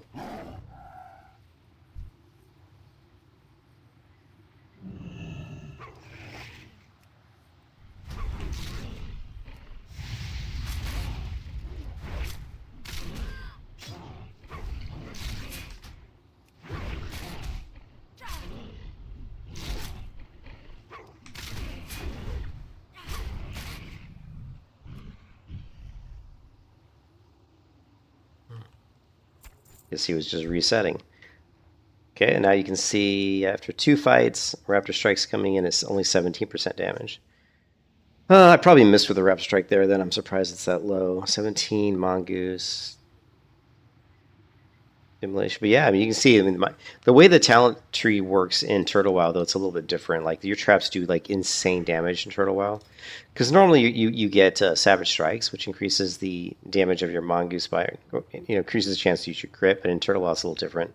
And then in Turtle WoW you get Stinging Nettle, so it makes it easier to keep your Serpent Sting up, but your traps do a ton of damage with right here, Trap Mastery. It's going to increase your trap damage by 30%, and then I believe also Untamed Trap reduces the mana cost of your Immolation Trap and Explosive Trap by and increases their damage. So based on your attack power. So because of this ability, Untamed Trapper, your traps do like way more damage than they do on a regular vanilla WoW server. Like my traps would normally not be doing, you know, I don't know why. Hold on a second. It's not doing the breakdown now. I don't know why. I don't quite know how this Shadow DPS works, but the traps aren't doing as much damage. I mean, in vanilla they don't do as much. So normally normally the DPS is going to come in around 50 to 6. I'd say 50 to 55% in vanilla when I do my melee hunter. But here it's come in quite a bit lower than that, and that's mostly because the trap is doing so much more damage. But if you get like a critical strike with Mongoose or something, it's gonna make a big difference. So a lot of it comes down. So if I can get my crit higher, obviously stacking more agility, my melee DPS is gonna go up quite a bit. So.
And everything's dead.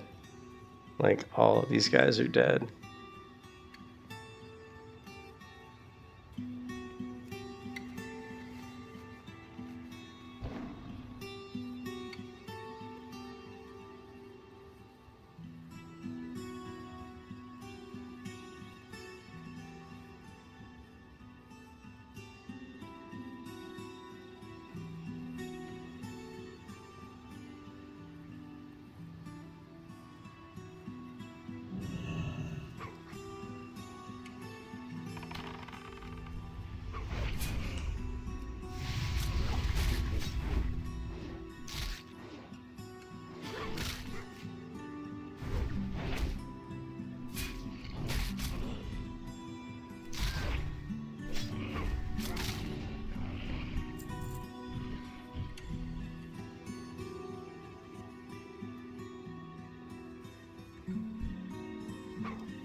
Yeah, I think we definitely need to hit our trainer.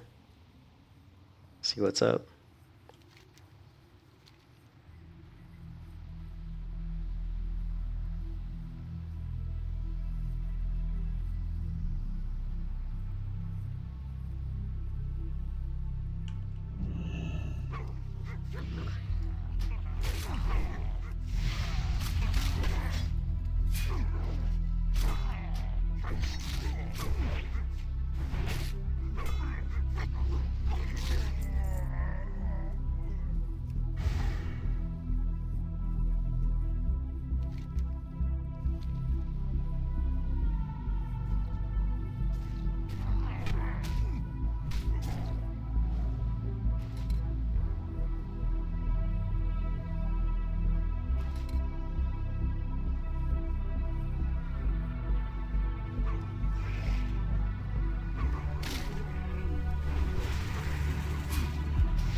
Yeah, no problem.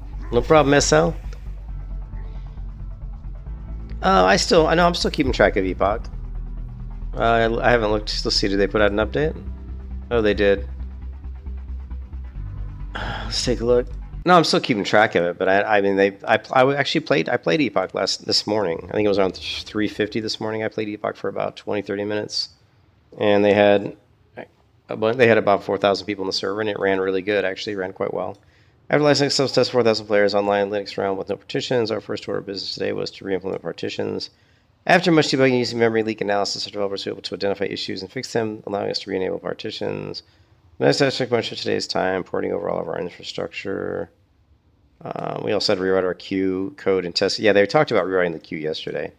The good news is that everything appears to be in order for both Kazan and Gearbox. The last major task here is security for the new servers and getting the admin panel connected. We're all getting ready for full testable servers.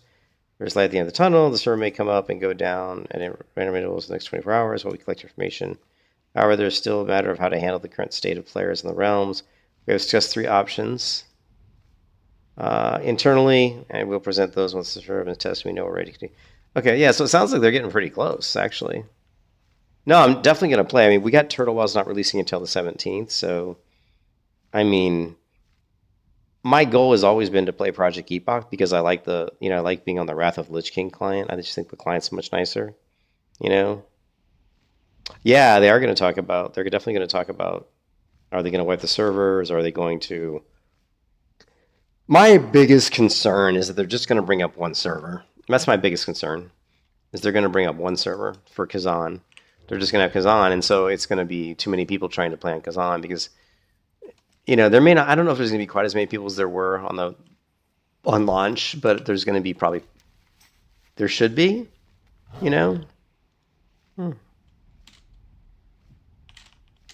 don't know who that is. But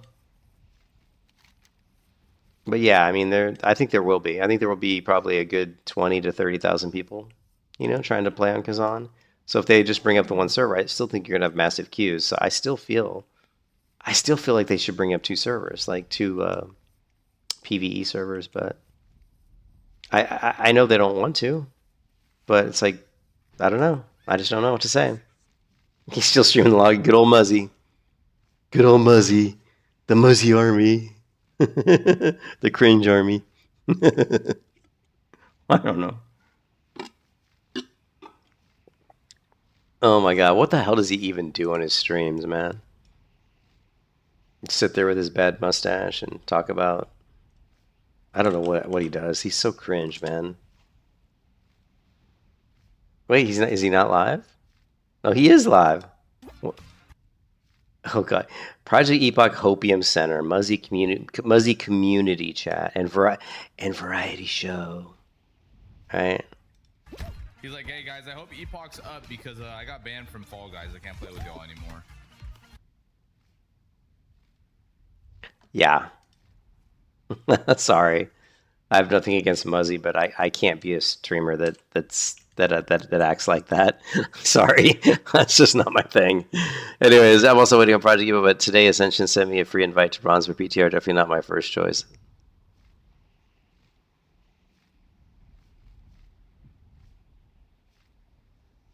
Just give it up. Stop grifting the Epoch hype.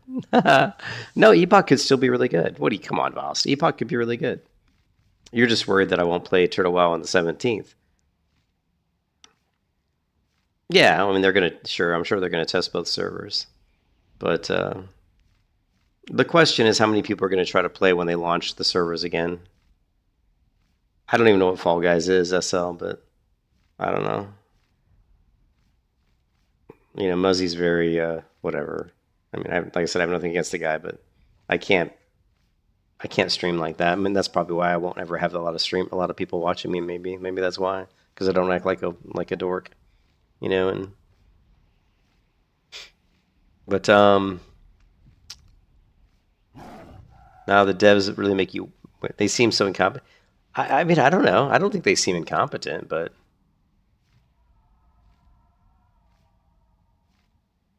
it can. You know what? Ripoff is right. And Ripoff, I never would have thought you would have said that because you're always kind of negative. I thought you would have been like, it doesn't matter what they do, it's going to fail. That would have been the Ripoff comment I would have expected. But Ripoff is 100% right. If they release, if Epoch comes out, for example, let's say it releases, next weekend, which is what, like the 10th. Let's say Epoch releases on the 10th, a week before Turtle WoW's Fresh Realm. I don't think it'll kill Turtle WoW's Fresh Realm because there's so many people that play Turtle WoW. I mean, there's just so many.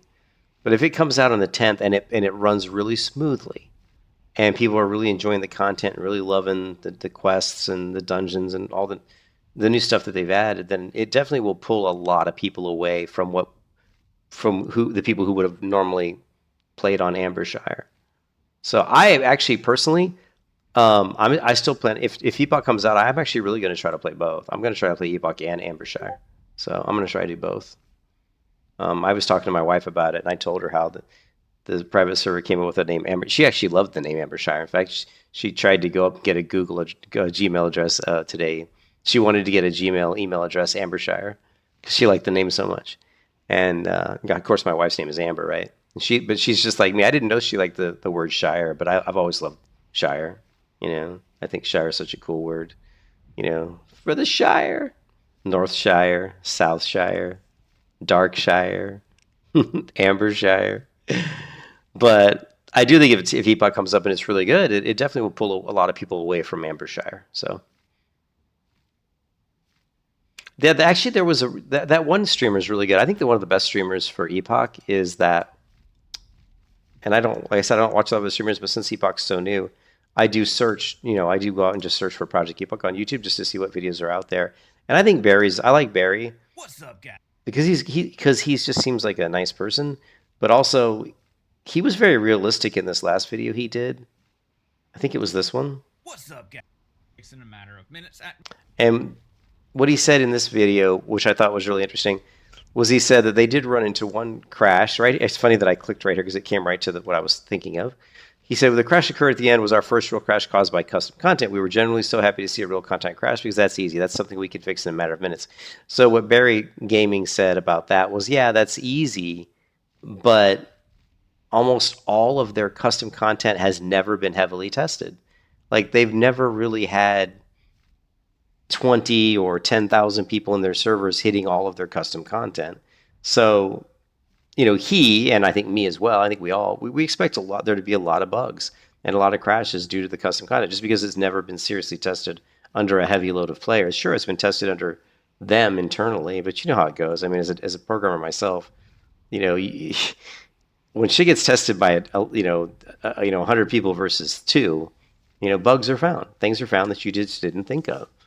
Things are going to happen. So there is a concern that, he brought up the concern that we could see a lot of crashes and bugs, just growing pains, the new custom content having to be fixed. And it's not any knock on the developers of Epoch at all. It's just they've never put their custom code under that type of strain with that many people. So, but yeah, I think if Epoch launches, I think it would be interesting, Ripoff, if they did to choose to launch after Turtle WoW on purpose, which might be a smart move to say, hey, we don't want to, like if they choose to say we're only going to have Garabashi and we're only going to have Kazan, just those 2 realms, then it would make more sense for them to launch a week after Turtle WoW launches. after Ambershire launches, because that way you're going to get people that are going to go play Ambershire, probably, because they don't want to wait a week. And then that way you kind of get a little bit less people storming the doors, breaking down the doors for Epoch when it launches a week later. And I think that might be a really smart move on their part. If I was them, personally, if it was me and I was running Project Epoch, I would not launch before Turtle WoW. I would wait till after. If I was the one in charge, that would be my decision. I think that would be a much smarter move than to try to launch before Ambershire, because plus it gives you more time to work out bugs, and it also gives you the chance to kind of thin the herd, because you don't need, from what I've seen, Project Epoch is not, they're not doing it trying to make money. Like, they've never put up a cash shop. They've never even talked about a cash shop, right? There's no way for them to really make money other than just people choosing to donate on their GitHub. And they've already got tons of people on their GitHub donating, right? So, I think it makes way more sense for them to release after. Yeah. You'd only release before if you were 100%. Yeah, I mean, I think releasing before. Yeah, I agree. I just feel like their servers. Like, I feel like the amount of people that wanted to play last time, we had about 30,000 people trying to get. They said they had 20,000 people in the queue for Kazan and 5,000 people in. So they had at least, at a minimum, 25,000 people trying to log into Kazan, one server. So I don't think you want, if you're only going to, it's really, my caveat is if you're only going to have two servers, one PvP and one PvE, I don't see how you can justify releasing before Turtle WoW, because you don't want 20,000 people trying to play your game. You just don't. It doesn't make sense. If you're trying to if you're trying to set up your project for success, you honestly should be trying to get less people to play it than more, if you're only going to run two servers. Now, if you're going to run more servers, then that's different. Then yeah, sure. If you're going to, let's say you bring up 3 PvE servers, then sure, launch it before Turtle WoW, as long as you know the content's good. Because then if you have 3 servers, it'd be much easier to handle the load, Yeah.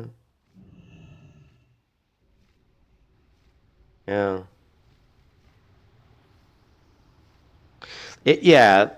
Well, my thing is if let me turn up we got some good snow sounds going on here. I love the ambient sounds going on in this zone. And I love the snow. My thing is if Turtle WoW comes out, like if they don't launch Epoch before Turtle WoW, I will 100% playing Turtle WoW. But when Epoch comes out, I will 100% try it. I'll definitely go there, create a character, and try it. My goal isn't really to play both, because I don't really want to spend my time between 2 servers. But I definitely will play both and figure out which one I'm having the most fun on, and whichever one I'm having the most fun on is the one I'll stay on. I know Valst probably wants me to play Turtle WoW because him and his friends want to play Turtle WoW. But the only problem with Turtle WoW is it's just much more fun to play on a 3.3.5 client. That's the thing. Like, the combat's way smoother, it looks way better, the graphics are better. I can use better add-ons. There's a lot of benefits of playing on the more modern client, So, I mean, this character here, like just right here, fighting mobs, it's kind of clunky. Having to manually dismount before I attack is kind of annoying. Although there might be an add-on for that. But just, the combat's a little more clunky. It's just not as smooth. Well, that's the other thing too. I have way more confidence in the Turtle WoW devs too, because they've done, Yeah, a lot of people don't like Shenna and Krog because they're all about the money. Shenna and Krog are all about getting the money. So, I don't have anything against them, but from what I've heard, they're just trying to make money, and they do. I mean, Turtle WoW makes a ton of money. Yeah, that's the other thing too, Cynical. If they do the Unreal Engine 5 wrapper around their engine, and if here's the big thing, you can put Unreal Engine 5 around the 1.12 client, but that doesn't necessarily mean the combat's going to be smooth. So that's my biggest question about Unreal Engine 5. Like, it may look good, but are the animations going to be smooth? Because the animations are not smooth. Like this character here, if I go up and I fight, the animations aren't very smooth. They're kind of clunky. And it's just, because it's the that's just the way the 1.12 client is. The character's not always facing the right direction. Like here, like I move left, I move right. My character starts moonwalking sometimes. When I hit the keybinds to use spells, you hear that clunk, clunk, clunk, clunk as it's trying to queue up abilities. There's no way to really turn that off in the 1.12 client, which is annoying. There's just little things that all add up to annoyances, with the 1.12 client that I don't like. So.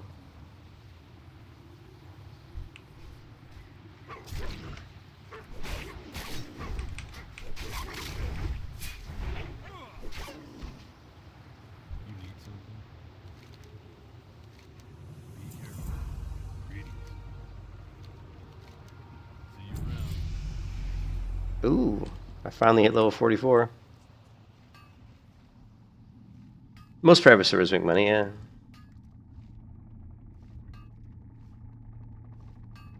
Yeah, I don't know. Well, I think, John, the thing is when they started doing it, things. Yeah, Turtle WoW initially, well, I don't know what Turtle WoW was supposed to be, but Shenna and Krog, or the people behind Turtle WoW, they were used to working on the 1.12 client. So they just did what they knew. And now, that's cool seeing the snow through the window here. That's really cool looking.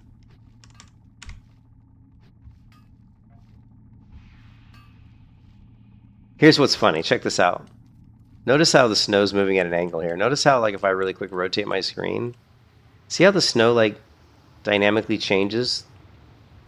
Like, if I'm moving left, snow kind of moves, it kind of changes in the direction I'm moving. That's actually good. It actually is realistic.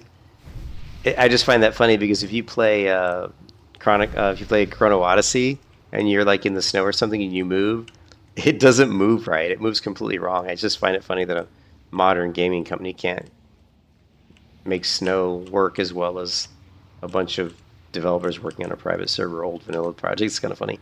Anyways, yeah. Yeah, the server's still called. I think the server's still called RP PvE. Yeah. Yeah, the snow doesn't exist in vanilla. I don't believe. So yeah, this is custom stuff. And you can even see the snow hitting the ground and like melting into the ground a little bit, which is kind of cool actually. It doesn't like just disappear. You can actually see the flakes hit the ground.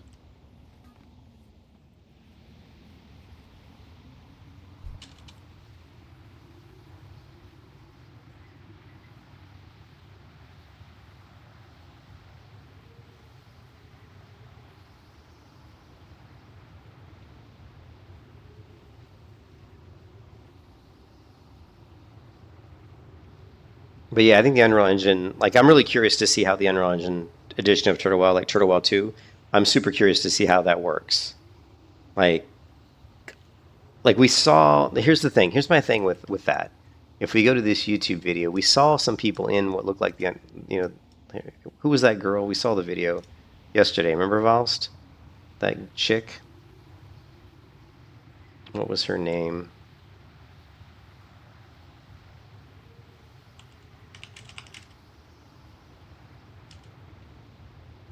This one. Doesn't. So she sees Azeroth Unreal Engine 5 Turtle WoW Plus exclusive gameplay clips. So the people from Turtle WoW actually supplied her with a little bit of footage. And what I'm talking about is this is basically this is Turtle WoW in Unreal Engine with an Unreal Engine 5 wrapper, right?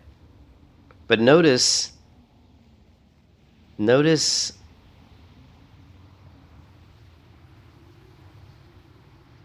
it still looks like just vanilla WoW, right? Like, we get more footage.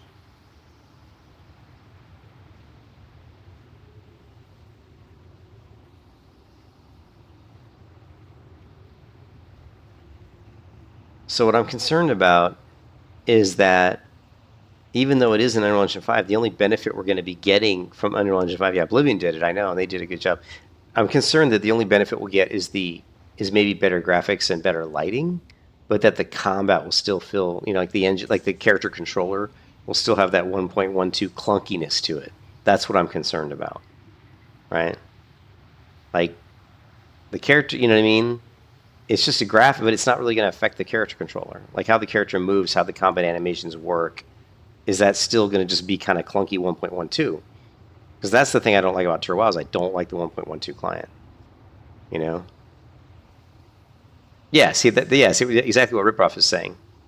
You know, I mean, it may be better lighting. Maybe they got some better graphics, some better textures, and stuff like that. But it's still the clunky 1.12 client. So. Yeah, they do say that it's going to be easier to create new content with. I'm not sure why that is. I don't know the technical details of why. But I mean, this looks cool. I mean, this area I'm in right now looks fantastic, right?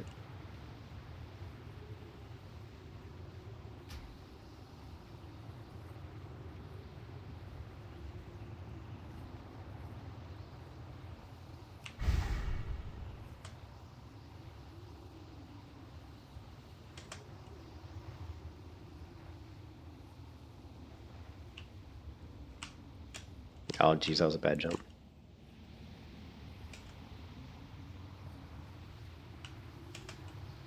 Hmm.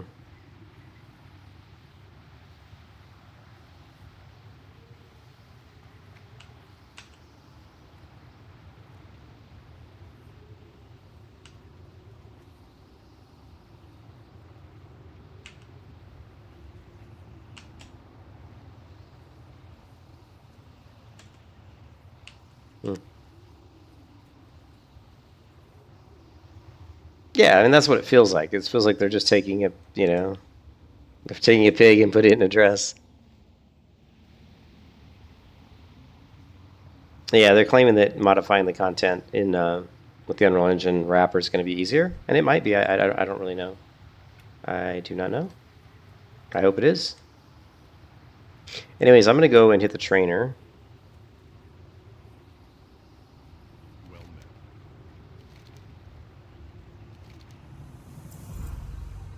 Go with honor.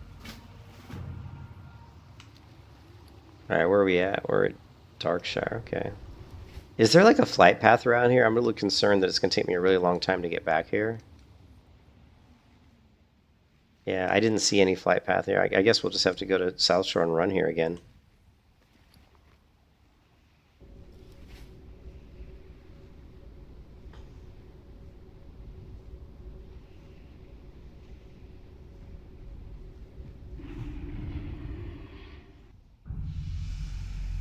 Yeah, they talk about Unreal Engine 5 being better because it makes the development easier, which if that's true, that it makes it like way easier, then sure. I mean, Trade. you know, then sure. Farewell. But I just don't, we don't know. Don't know, man.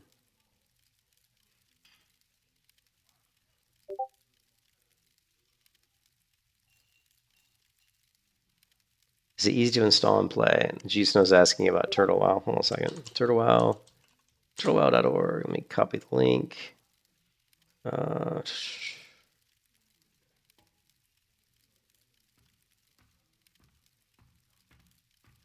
can't copy that link here. Just.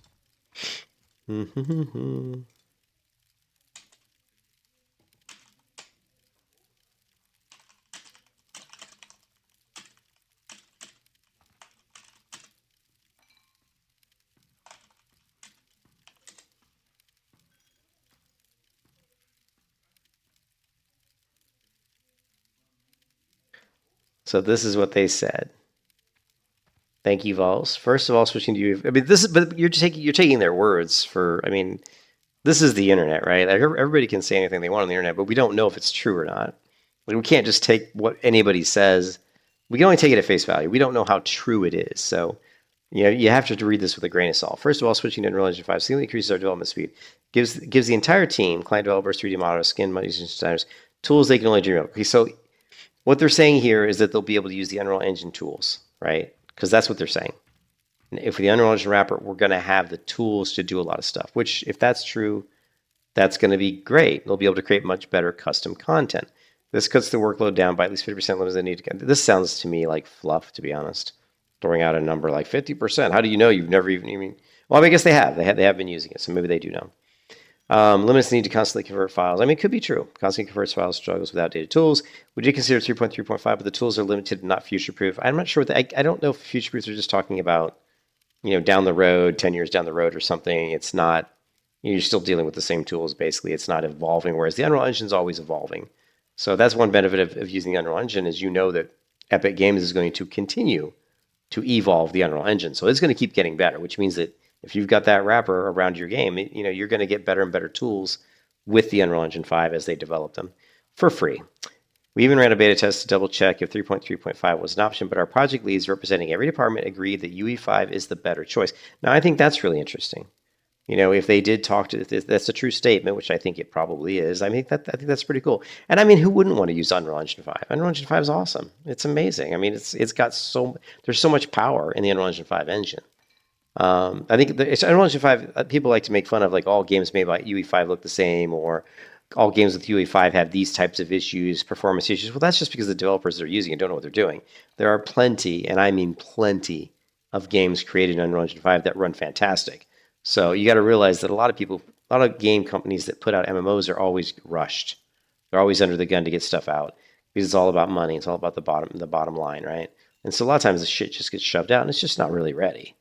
And that's the real issue with games that don't have proper performance tuning. Beyond development, the new client runs better on modern devices, supports ARM CPUs for mobile, and thus offers true cross-platform support. We even enable asset streaming, and we will implement a much better anti-cheat system. We've already planned many custom features that would be impossible with any legacy client. I won't spoil anything yet. Rest assured, everything will stay true to the vanilla gameplay style. You won't be seeing flying helicopters shooting rockets in Stormwind. So TLDR is not just about the graphics, although modern mode will deliver that too. The real win is faster development, better tools, cross-platforms. But my concern, again, is really the character control. Does it enable them to fix the animations? Because the animations in the 1.12 client just they're not the best. They're not horrible. I mean, we've all played vanilla WoW, right? They're not like horrible, but they're not ideal. Like if I were to launch like World of Warcraft in the 1.14 client and use my hunter to kill some mobs, and then come into here and use this hunter here to kill some mobs, you're gonna see a huge difference in just the quality of the animation. So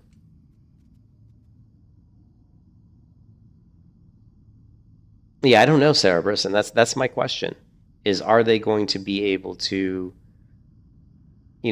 fix those issues? That's my question as well, because I don't know. I do not know. Where's the dark patch? Do we have that? Let's see. Let's see if we've got it. Turtle Wow.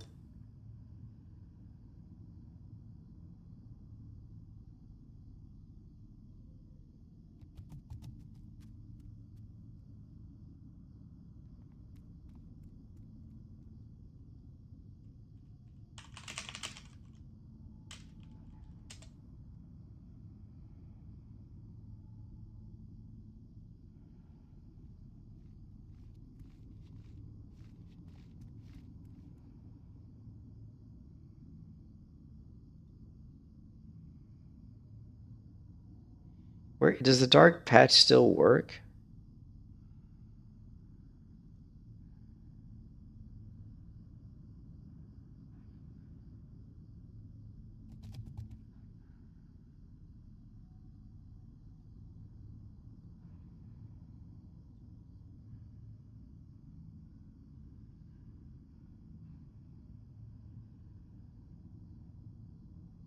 Is it the add-ons in the launcher? Well, I can't use the launcher though. Although we could use the launcher to install it, and then we could let's just try something. Here, let's try something. All right.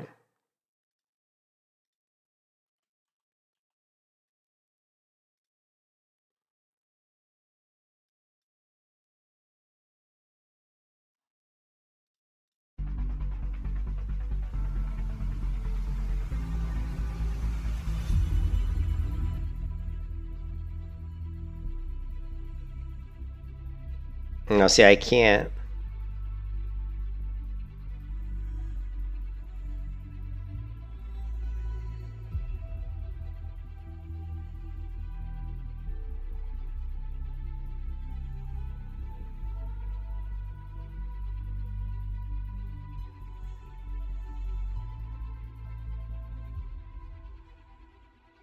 Yeah, I don't see it in here.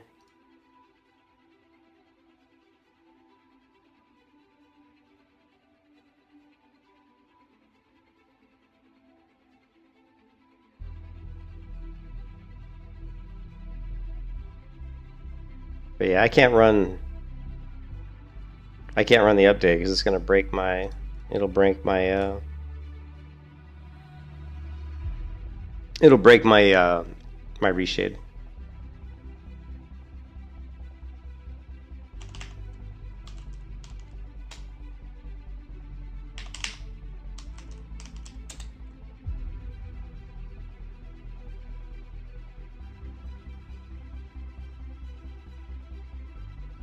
What are you saying? Are you saying that they have a wiki?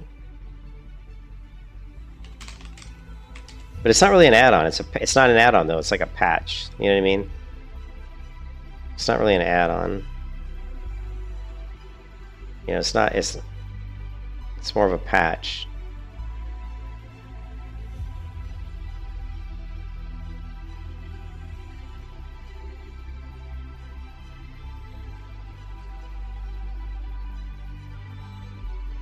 Wait, I know what it's called.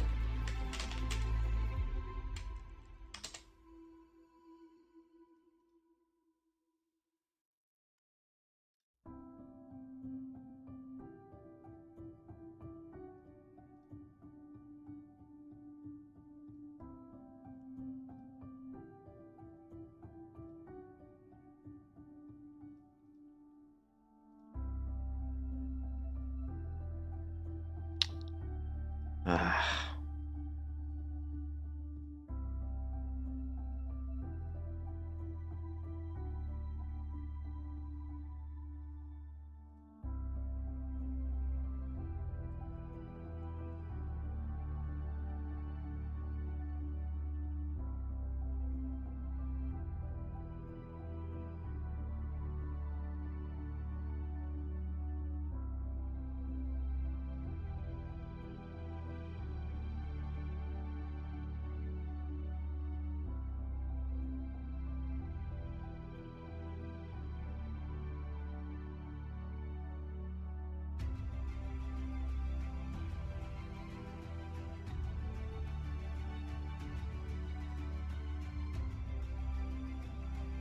I don't know why there's two of them.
Yeah, that's what I'm talking about.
I can't remember how to do it. Yeah, if I could delete this. Um,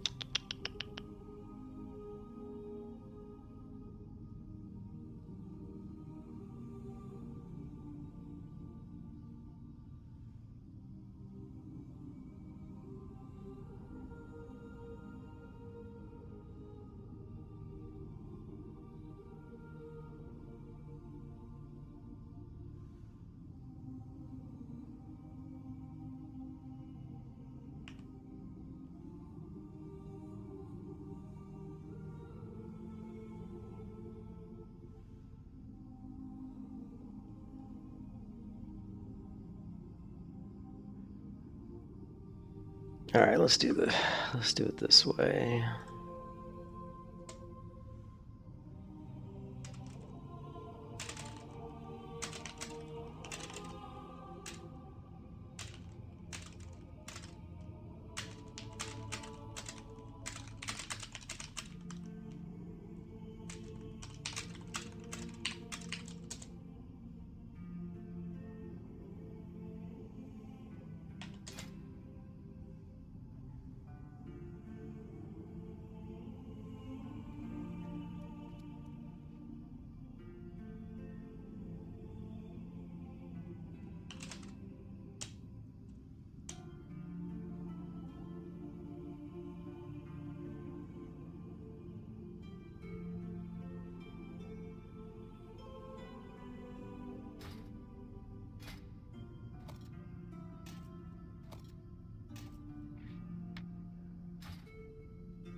Okay, so that's not working. Oh, crap. Bet it's calling. Have a good night, Cynical. Good night, Cynical. I've done this before. Why,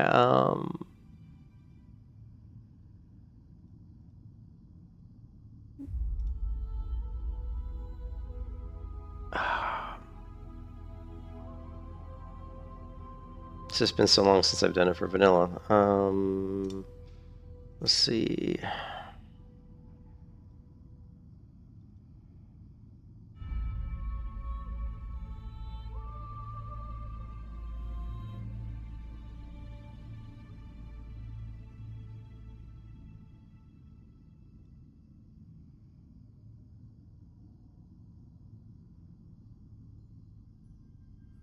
Come on.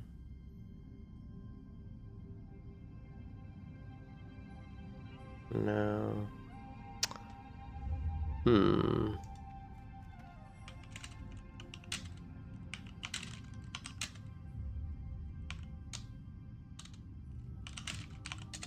I don't want to do it by... I don't want to do it by item slot, because that's always a pain in the ass.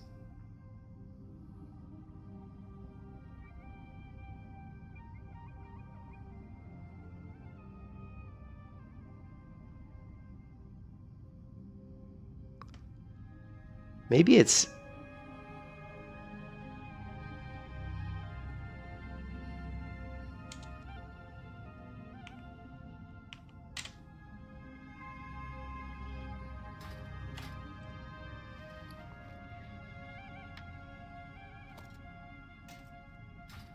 I don't think this is going to work, but let's try this.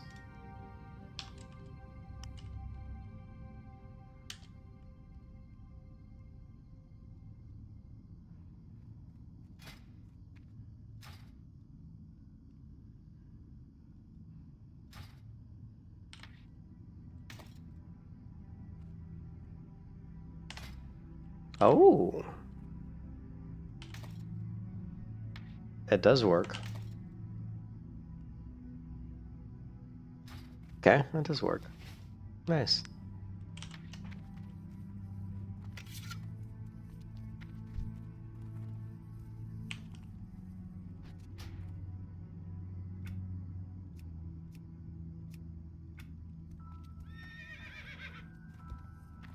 Well met.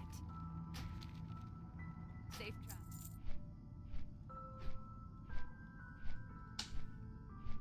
travel.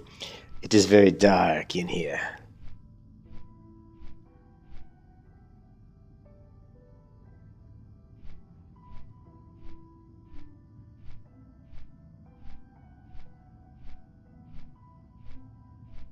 We need like some spooky music.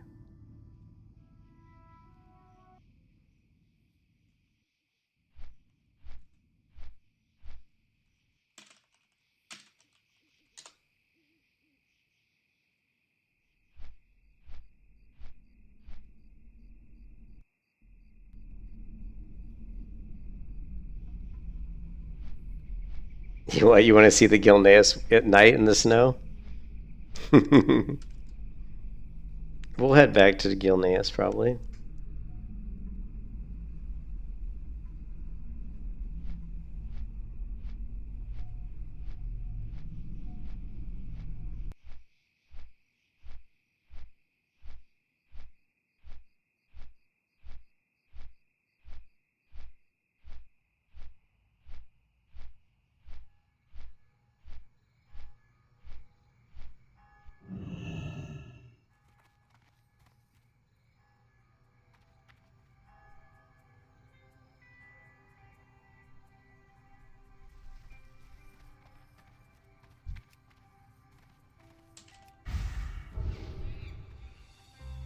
It's laggy once we got to Stormwind, right?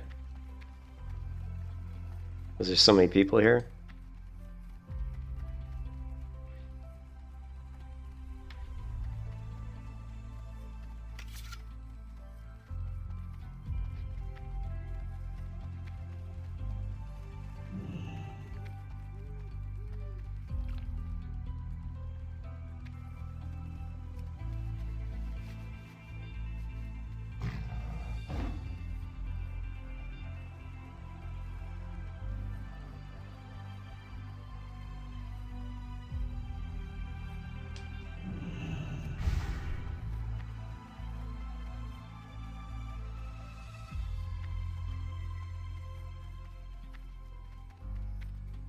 Hello. Insignia of the Alliance. Requires level 45, requires Sergeant. Okay, I don't have any of that. Yeah.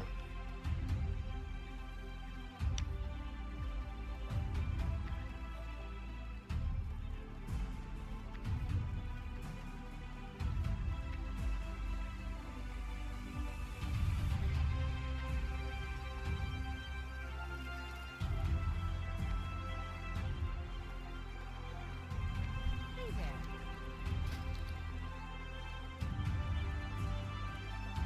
Have a good one.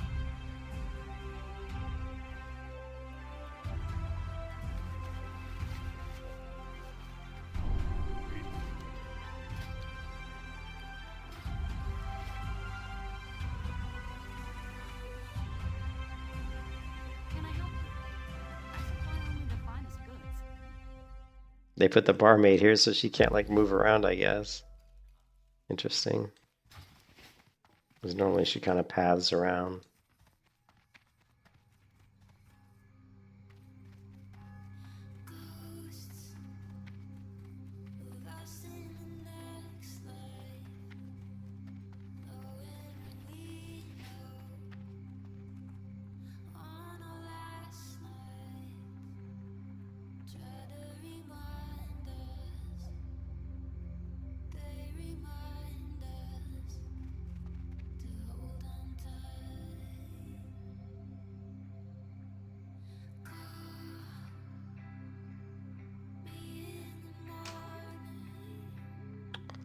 Ah.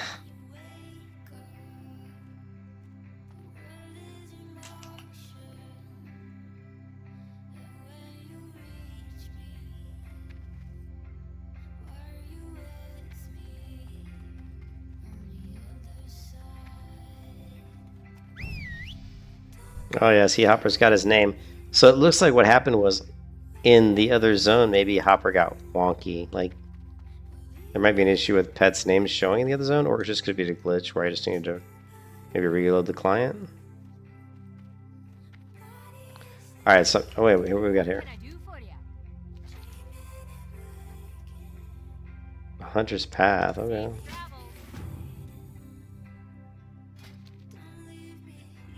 Ah, here we go. Aspect of the Wolf. This is what I was hoping for. Look at this, guys. So we only had 20 attack power with Aspect Wolf. This is going to give us 70. And it's so funny because when I was talking about Aspect of the Wolf earlier in this stream, I said 20 is too weak. I said at my level, I should probably have around 60 or 70. That's what I said, right? And here it is, 70. You know, I'm a genius. What can I say? But I mean, seriously, it's just, I'm just thinking about what would a paladin have at this level with Blessing and Might, you know? Like, it needs to be comparable. Everything should be balanced, right?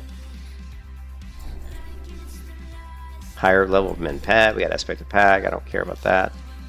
We didn't even have aspect of rank 3. Like, why learn rank 3 when we know rank 4 though? That's weird that it would even, like, you would think if you learned rank 4 that these would just disappear.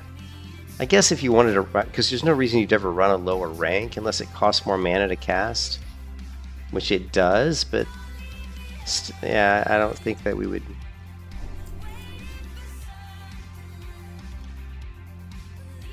Look at this. Oh my god.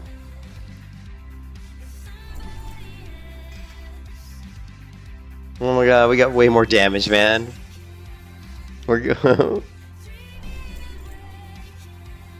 Now, we don't have Raptor Strike. That would have been like way OP. Oh, we do have another Immolation Trap though. We just increased our damage. Oh, another emo trap. Oh man, my damage is so gonna go up. Yeah, it was a good prediction, wasn't it? My damage is... Oh, and another Mongoose Fight? My damage is so gonna go up.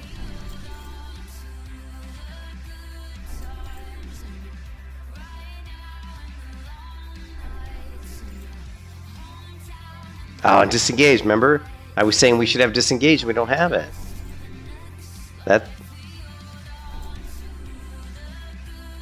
Oh my god, we're gonna be so much stronger. We don't have Serpent Sting though. Ooh, aim shot. Nice.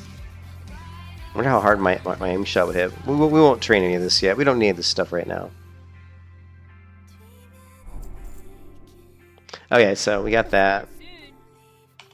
So we're gonna go in here. We're gonna create a new macro, right?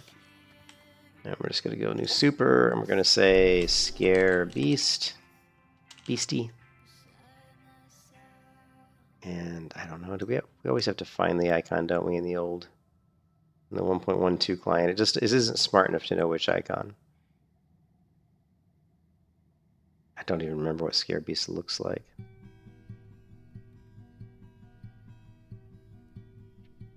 I mean, I'll know it when I see it. I think it's this one.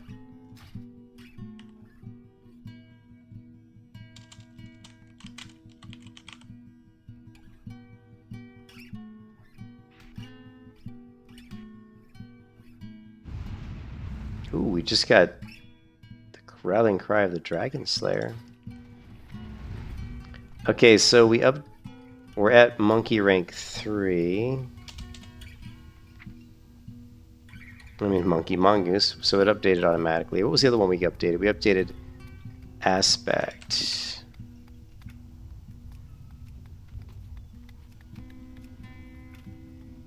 Which is here, so it's rank 1. Okay, so we gotta fix that.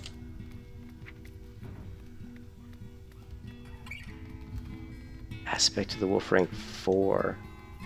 Oof. And what else did we learn?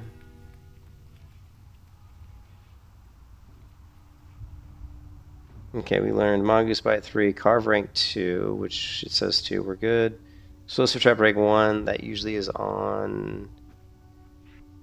Oh, also, Emo doesn't automatically upgrade, so we're going to have to fix that as well. Right.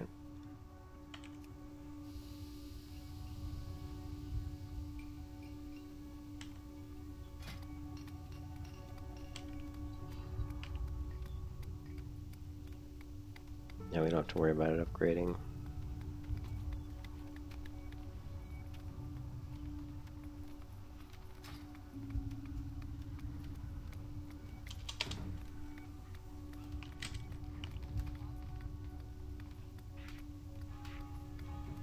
Rank 3. And we got 2 new ranks of Immolation Trap. That's awesome. We got Explosive Trap. Disengage, which I think I've already got. But I think it's bogus. Cast Disengage. Yeah, there it just said to update. Okay, so that's fine. And... Scare Beast. I think that's it.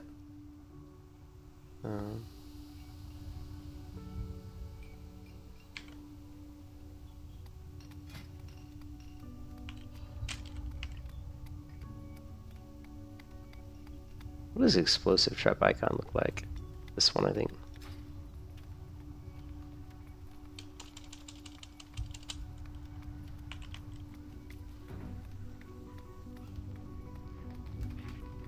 And that's going to be shift. Okay, we're good. We're good. F, shift, F. Okay, we're good. We're good. Just worry about my key bindings, but we're okay.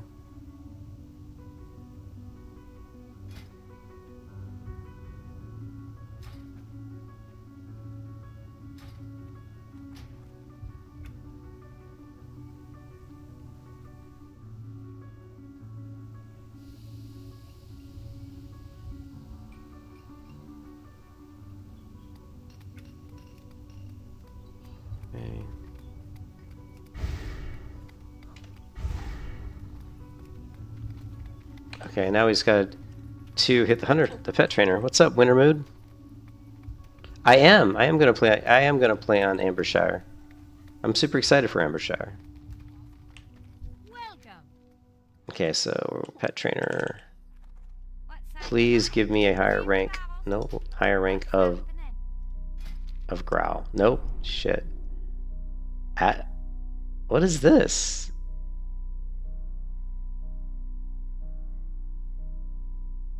Why is it showing me? I want to train ways of these. It's only showing me like. These aren't pet abilities. These are. That's weird. How are you?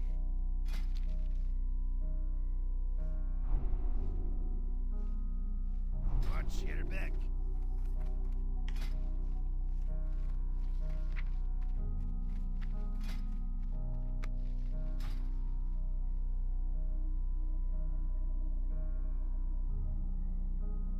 Yeah, I guess there's not a new rank of Growl. Alright, I guess my pet holding threat is something that we're just not gonna have. Maybe it's at a different level. Okay. Let's look into getting some more water, and I don't know if we can clear out this disaster of my inventory and disaster I got going on here.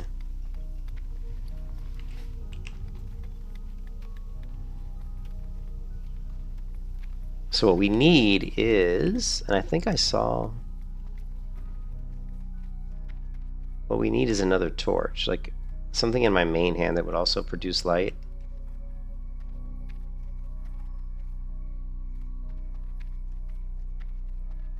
Maybe the quest in Darkshire to kill Morbid Fell, maybe, but I don't know if I've done the chain to really open that up.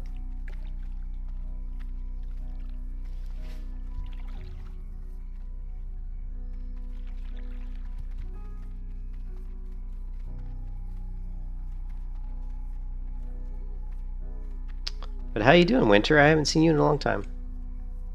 At least I don't think I've seen you in a while. But yeah, I think Embershire is going to be really fun.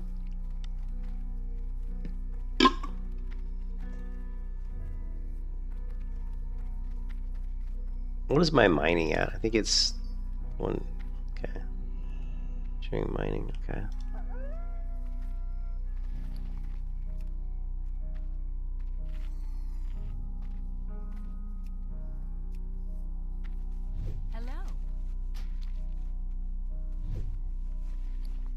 Man, we don't have much gold.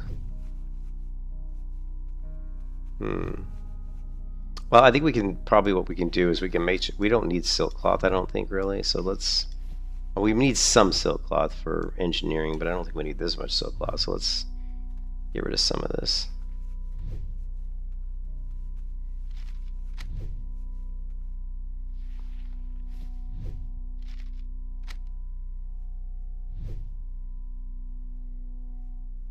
And I don't, well, I guess some of that we might need.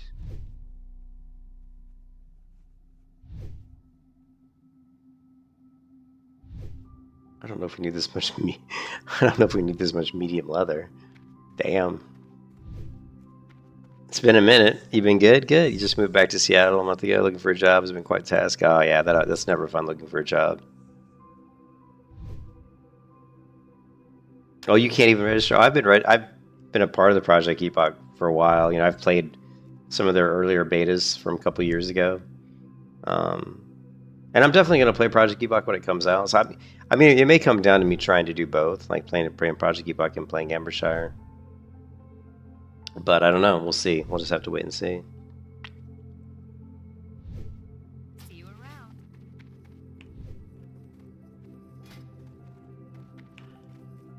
I'm just going to craft a bunch of silk bandages and vendor them just to get rid of them.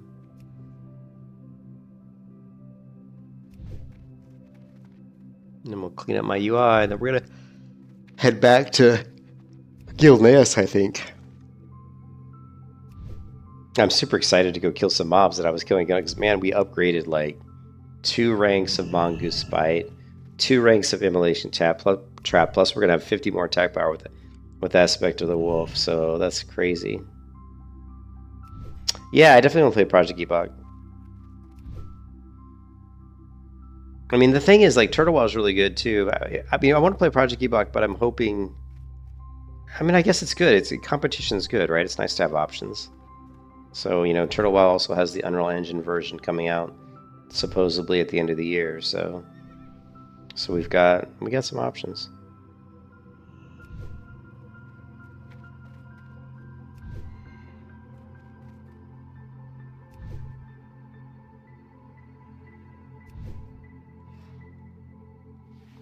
Okay, so one of these sells for 1.5. Okay, cool.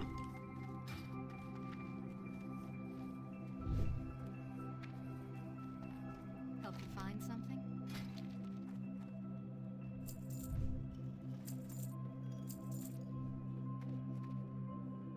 And what do we got? We got, let's see, 18 silver, 1992. What is this? This is that. So let's, ooh, that's expensive, huh?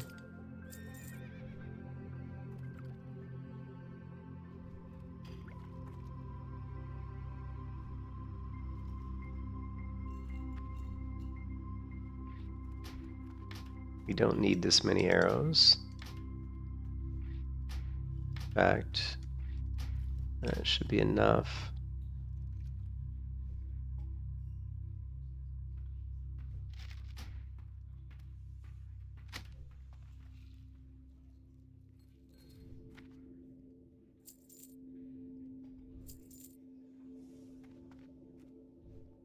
Be careful.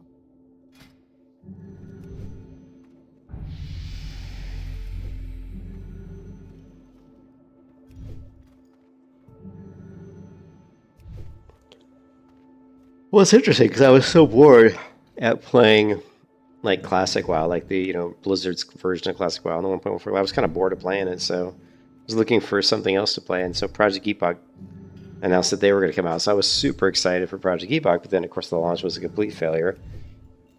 And then people been talking about Turtle WoW, so I decided to come back and play Turtle WoW again. And I didn't realize that. I mean, they've added so much to Turtle WoW since the last time I played. There's so much new content, so I'm enjoying Turtle WoW. But I'm pretty sure, I'm not 100% sure, but I'm pretty sure that I would probably like Project Epoch over Turtle WoW. At least the non-1.5 version, just simply because the 3.3.5 client is so much nicer to play in.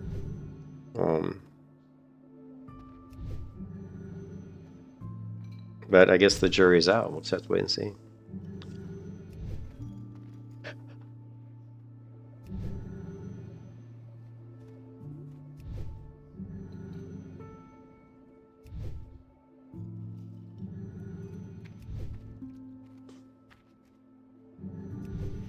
I really need to organize these bags, don't I?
Oh, that's the other one, right? Wonder if that... Okay, there we go. That's what I was thinking of. So let's do... Greetings. Let's get rid of that. That. Hey, Howard. What's up, Howard? How you doing? We're just mucking around here in Turtle WoW. Let's go back to my torch. This guy.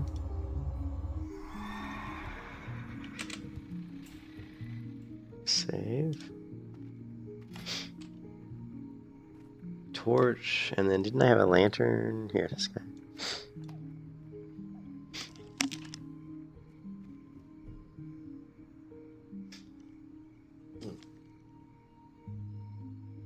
Let's see, offhand.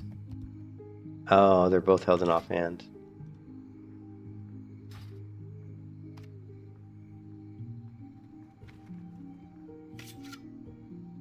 Oh, well, that's a bummer.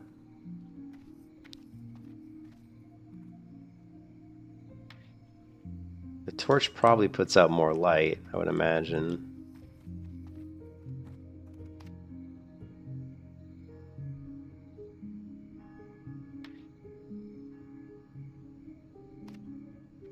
Maybe not. Maybe it doesn't.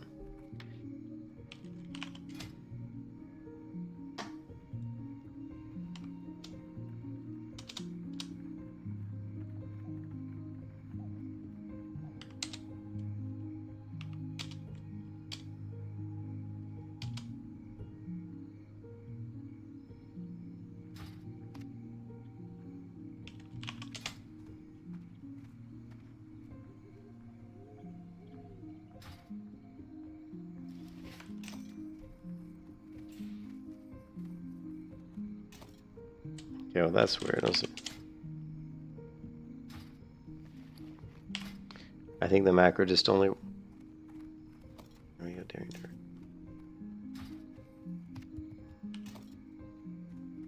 Okay, now why is that not working again? That was working and now it's not working. Let me Let's try this. I don't know why that would change.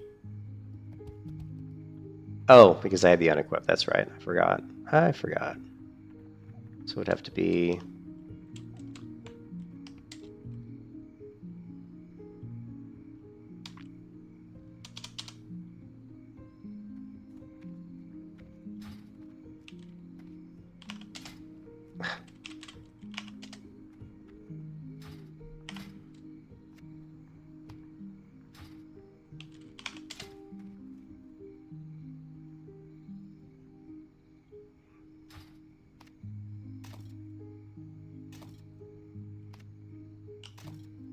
There we go.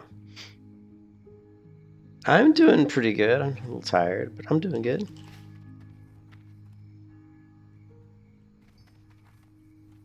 I am doing good. I'm just trying to get this set up the way I want it.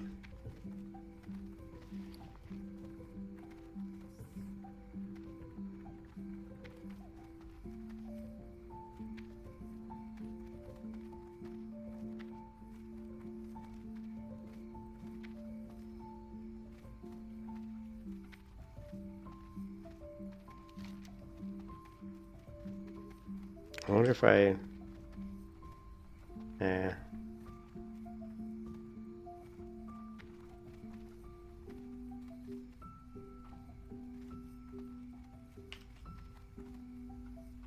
Greetings.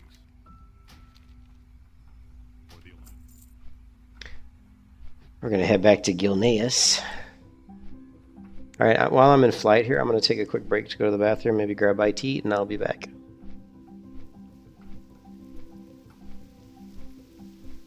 Here.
Alright, I'm back.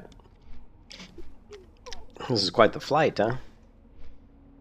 And I'm only to the wetlands. So let's see, what other custom content have they added to the game? Well, this looks totally different. Apparently I haven't explored a lot of the areas of the game.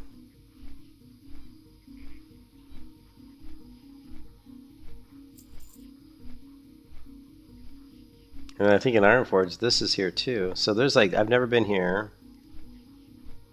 I've only just went to the island here, but the rest of this is like level 50, so. I mean, I believe they said there's a new area over here, I thought. Yeah, like right to the right of Loch Modan, but maybe that's... I thought that was... Maybe that's not going to be released until Ambershire? I don't know.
I was just saying that the torch is better as a light source because it doesn't have to be drawn out to be illuminating.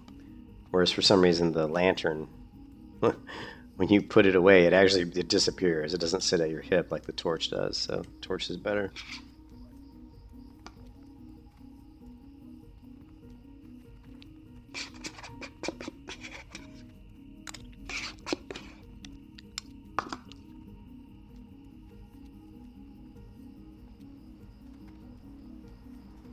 Alright, we'll try turning my pet Skrull back on. Actually, no. We'll leave it off. I think he's gonna have a hard time holding threat, so why waste the focus on it?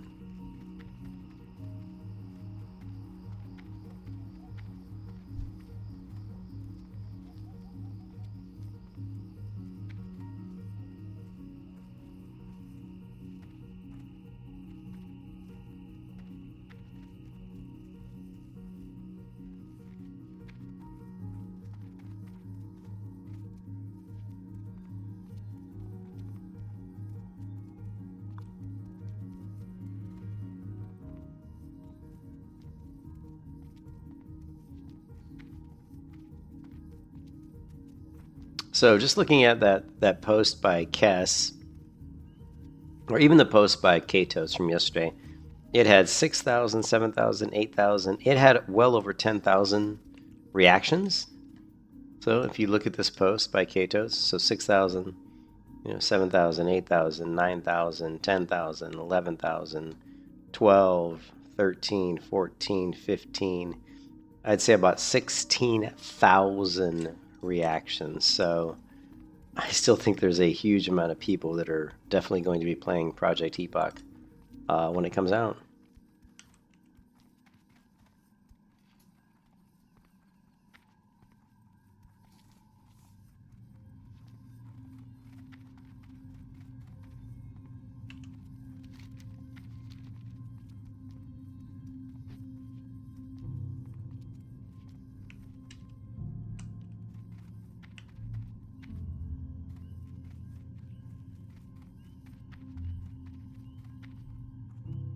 The other thing we can do for light, is, believe it or not, is I believe my Phoenix. Does he put out? I think he might put out some light as well.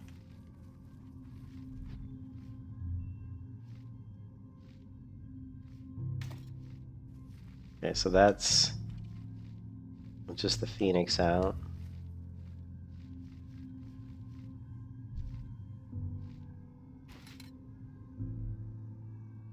No, it doesn't really look like the Phoenix provides a light.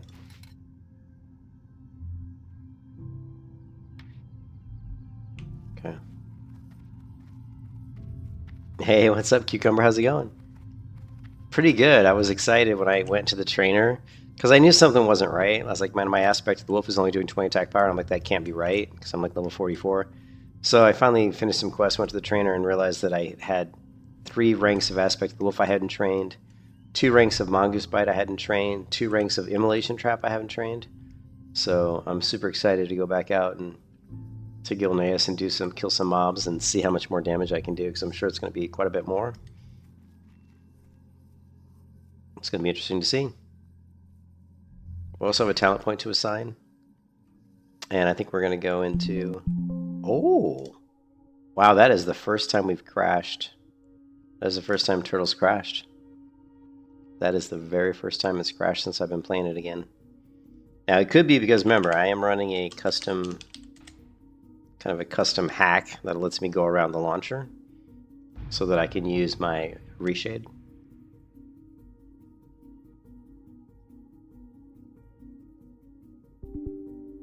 Ooh, no. Ooh, no, no, no, no, no, no, no, no.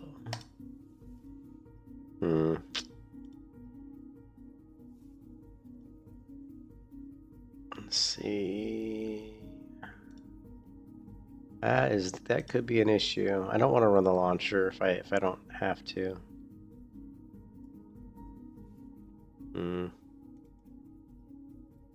It's not very survivable, yeah.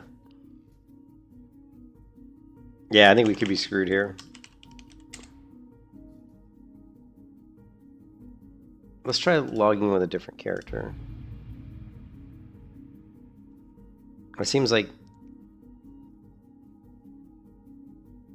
it could just be like Gilneas, like that custom Gilneas area I'm going into could be the problem. I hope, maybe, I don't know. There's no way to transport my character to a different position. Ah, crap. Alright, so let's do this. Let's back up our EXC. I want to try something here. Back up.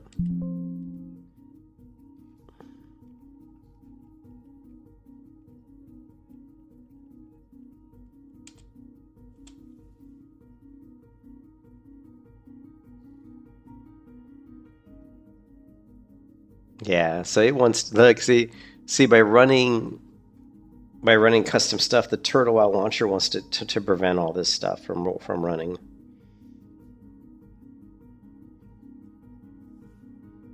Let's try something here. Let's not do this.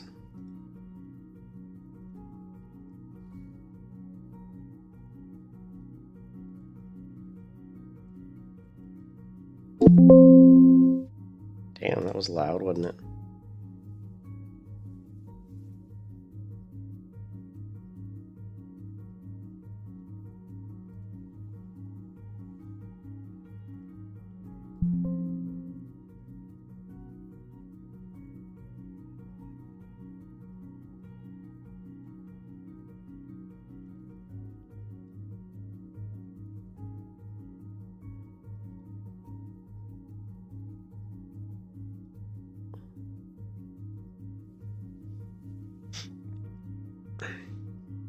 Yeah, they're messing with me, man.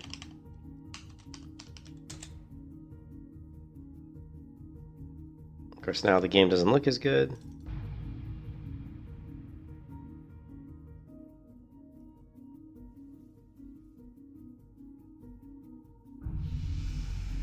What I'm hoping is it was just like loading into the Gilneas area that was causing the error. So we're gonna see. I mean, look how crappy the game looks now.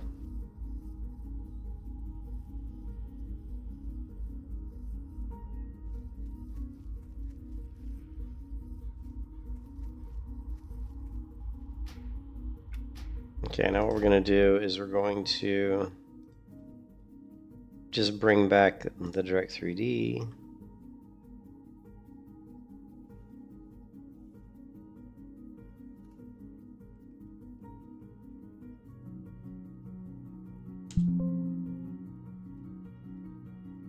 We're gonna bring back our launcher.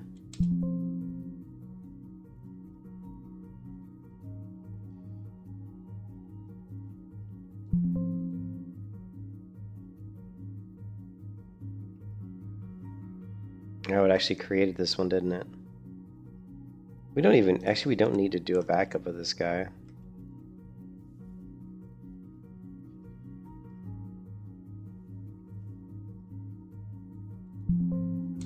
We just need to delete this one. We don't need this one. Delete it.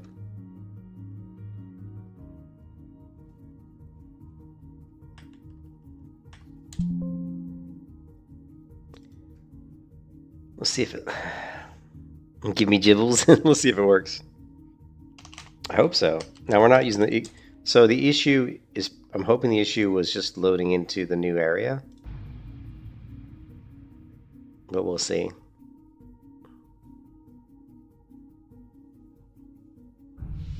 Okay, cool.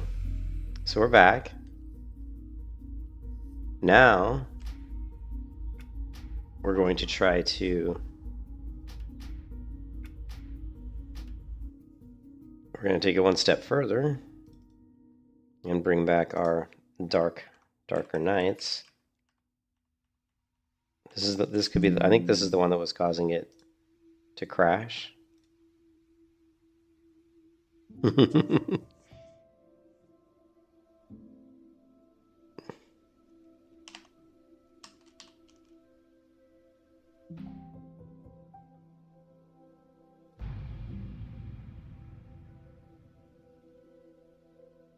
It's possible it's not compatible.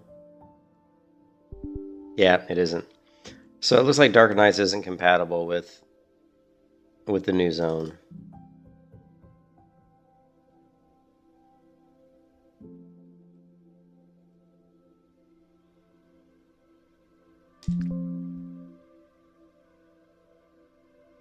So that's kind of a bummer. I'm not gonna lie, but oh well. Not much we can do about it.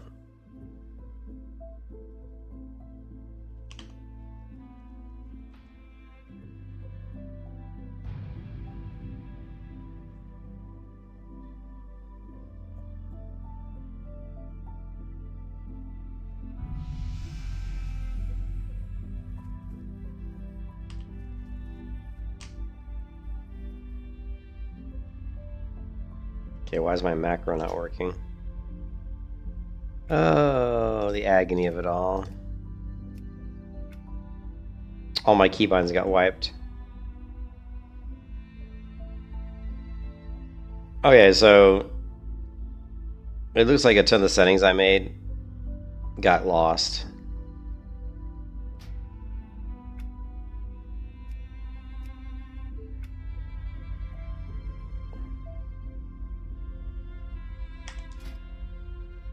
Oh man, it's because all the macros are deleted. Ah, okay.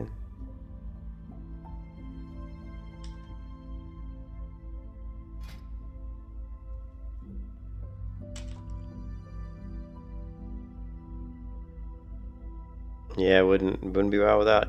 I don't know why. Yeah, whatever. Turbo just gave up trying to support any custom content. That's why they changed their launcher to, which is smart. I mean, I'm not gonna lie, it's smart on their part to basically prevent people from running a lot of custom stuff, like custom reshade and stuff like that, you know. But kind of sucks. Oh, I always having to try to find these stupid.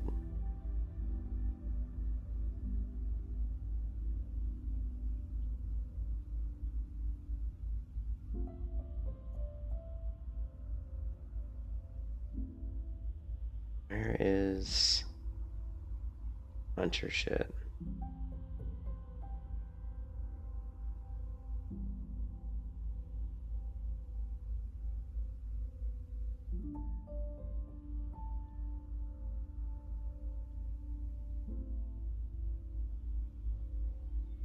Why was this so easy to find the last time I did it?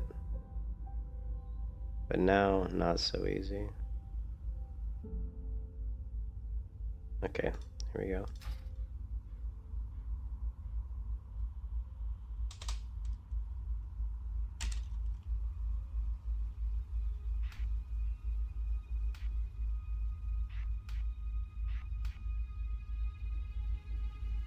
Alright, save super.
Whereas now we don't really even need these macros now. Because we don't have darker night. So kind of a bummer.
Did I spell that? I think I spelled that right.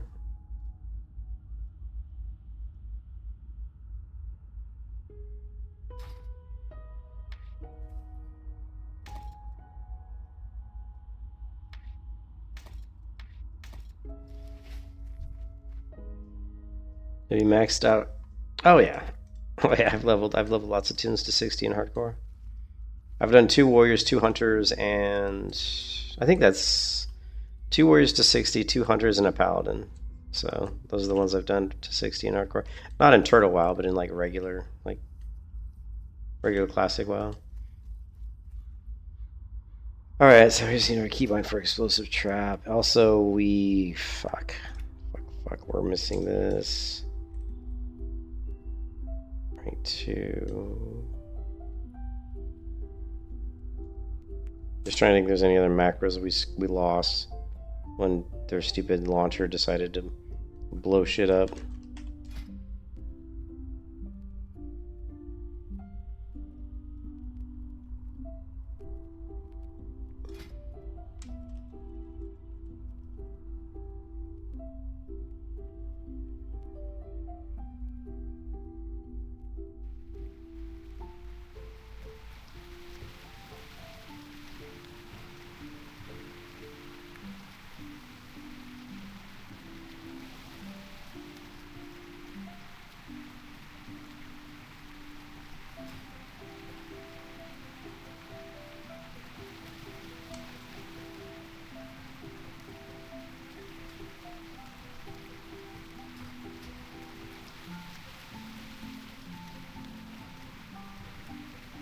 Alright, finally. So we don't have the Dark and Ice patch, which sucks, but let's see how much damage I do now with my upgraded abilities. Should be pretty significant.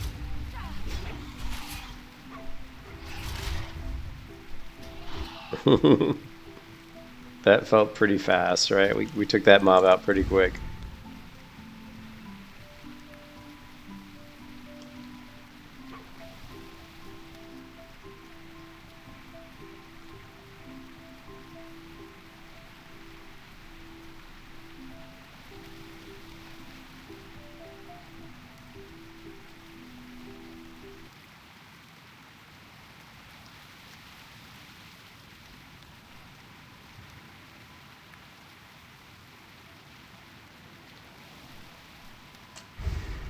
Oh, we weren't even using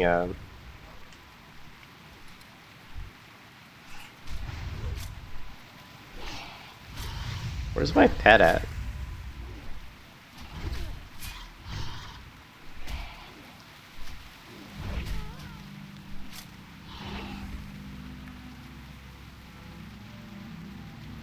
Where the hell's my pet at? I don't know where he was.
Yeah, we're pretty much. Of course, it's not a fair comparison now because we have the Rallying Cry of the Dragon Slayer buff, but we're just annihilating these mobs.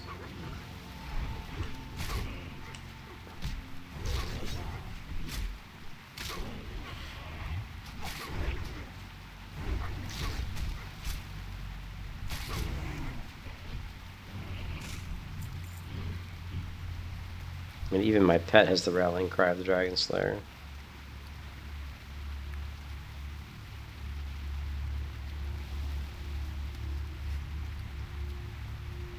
Oh shit. I don't even have a neck piece.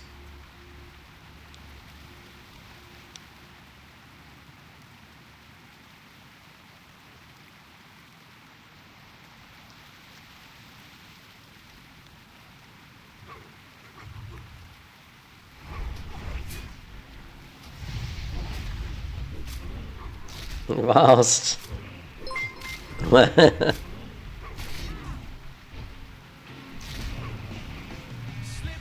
Thank you for the donation, boss. I appreciate it, bud. Thanks, man. You're sleepy too? If your head grew 1 millimeter every day forever, at one point you would think you would notice. I don't know, maybe not.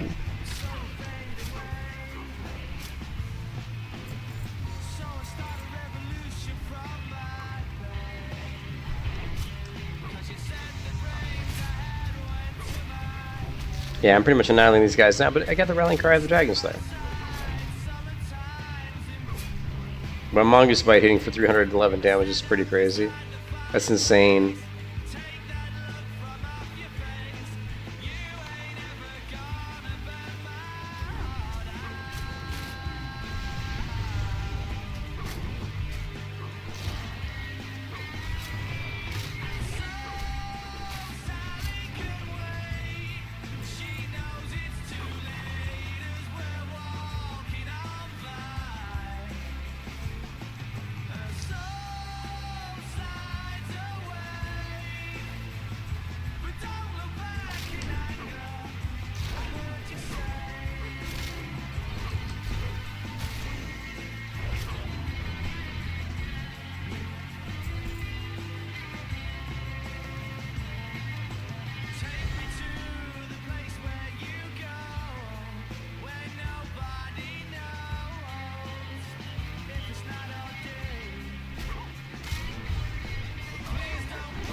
My trap's doing 166 damage per tick, mind you. So if I drop this trap down, right? Let me drop one down and wait for the 5 seconds.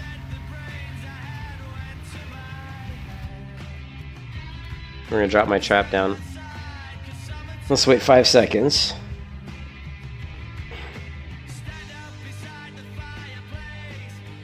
Okay, that should be plenty. Because my trap's going to do more damage if it's been 5 seconds. Look at that, my trap's doing 208 damage per tick. That's insane.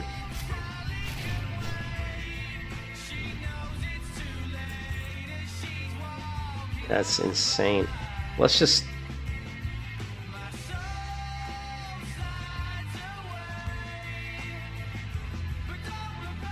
Let's just see if my pet kills this guy. I mean my trap.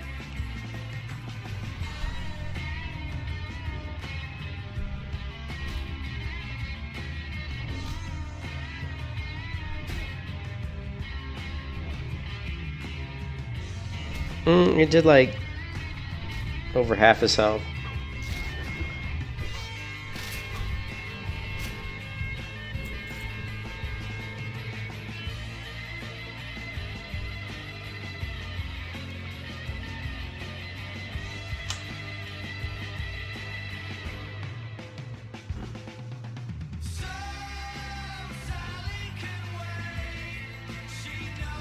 Come on, close the map, jeez. The fuck?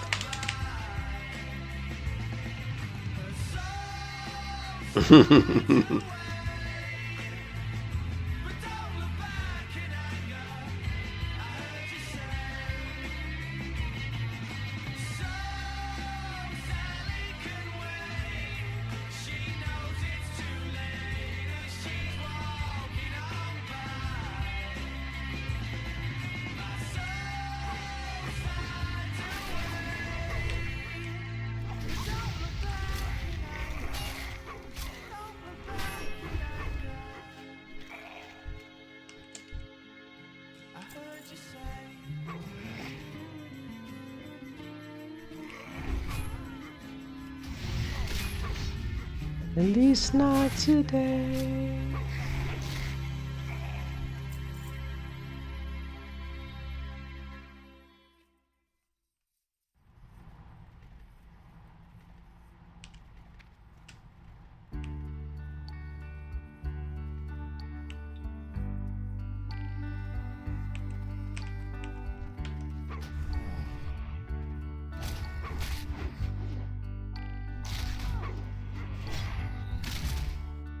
When your day is long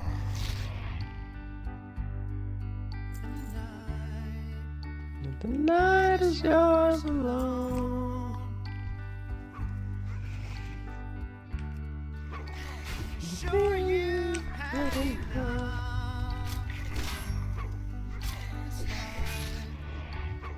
Hang on.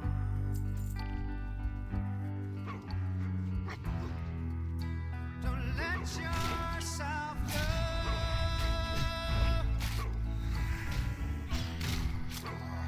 Everybody cries. Everybody hurts.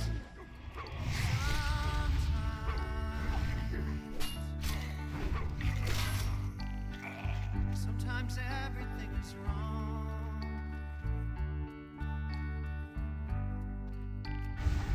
Now it's time to sing along. When your day is night, hold on. Hold on. Feel like to go. You think you've had too much.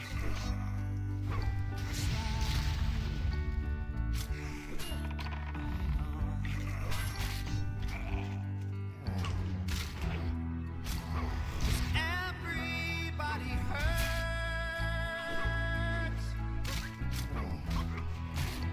Take comfort in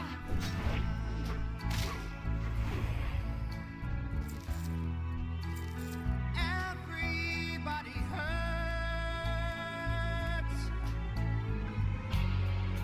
Don't throw your hand.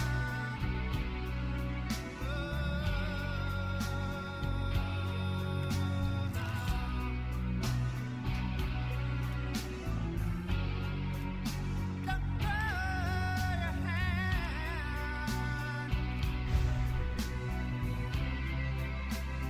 Feel like you're alone. No, no, no, you're not alone.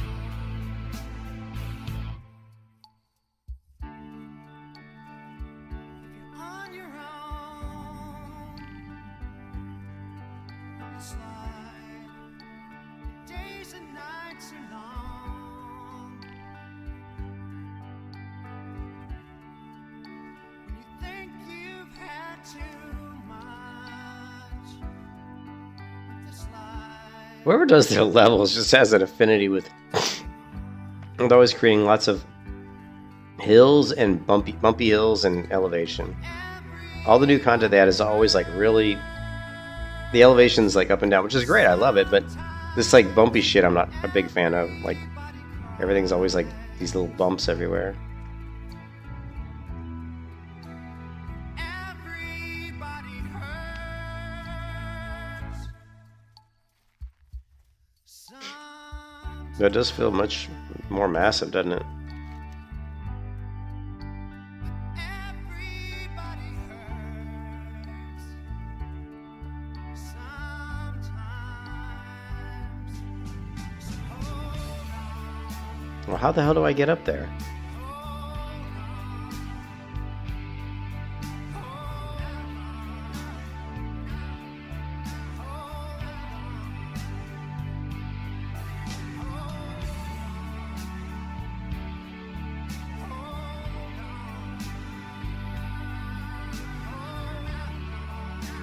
You heard us singing out. It was no more singing. No. How do I get up here? Ah! About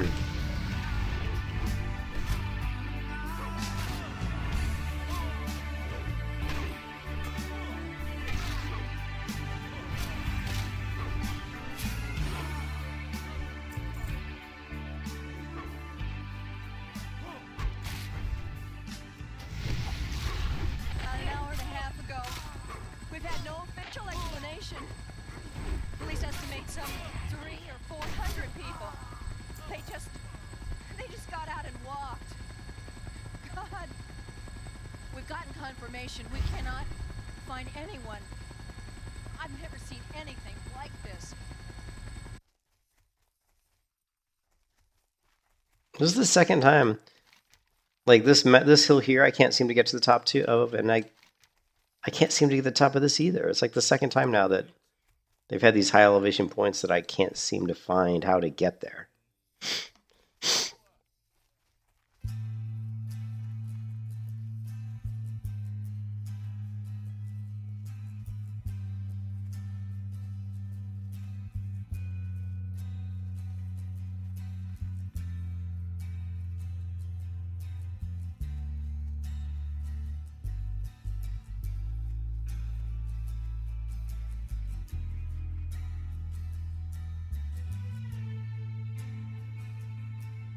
Certainly not going to get there from around the other side.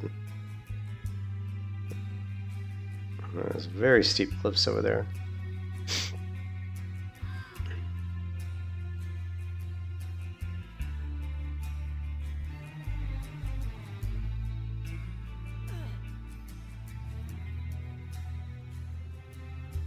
Take the time to make some sense of what you want to say, and cast your words away upon the waves, and sail them home with acquiesce on a ship of hope today.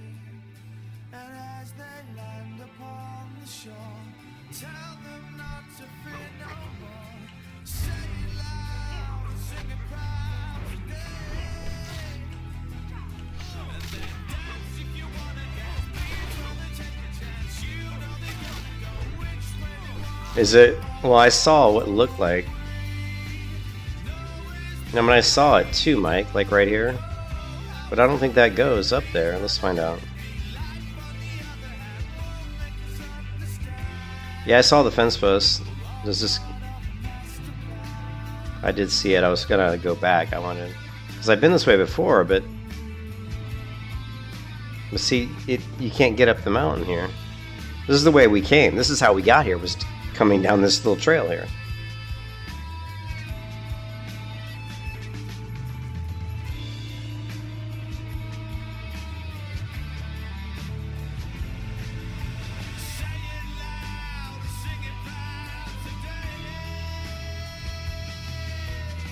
I was just trying to get to that area where I saw some people over here.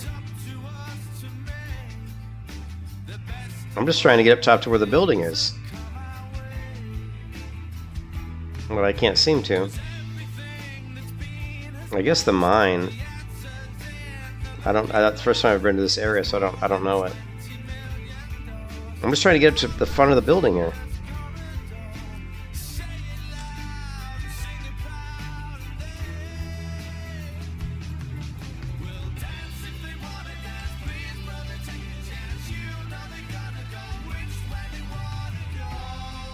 Well, how do you get there? Okay, let's follow the person on the horse.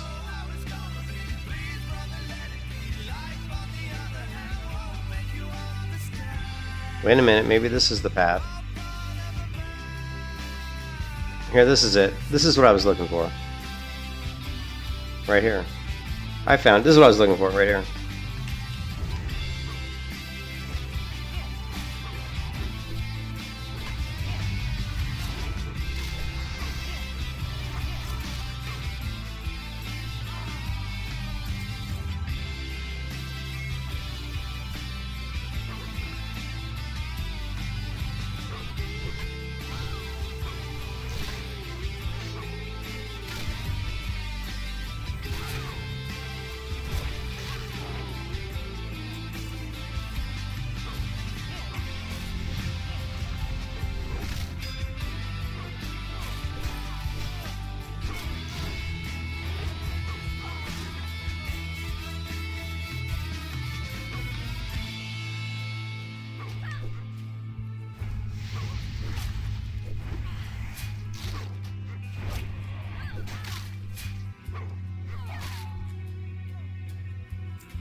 How difficult do you think it would be to program a give tag button to players to avoid that? I don't know what you're talking about. Give tag button to players. You mean like tag the map or something? Like to show you where to go? There's really no need to do that. I mean, just do like a thing on the map where you could just, you know. I mean, I would think that like if you wanted to do something like that where you're just to help somebody find something, you would join their party, and then you'd be able to put a pin on the map, and the pin would just show for, you know, both people. So if they looked at the map, it would show for both.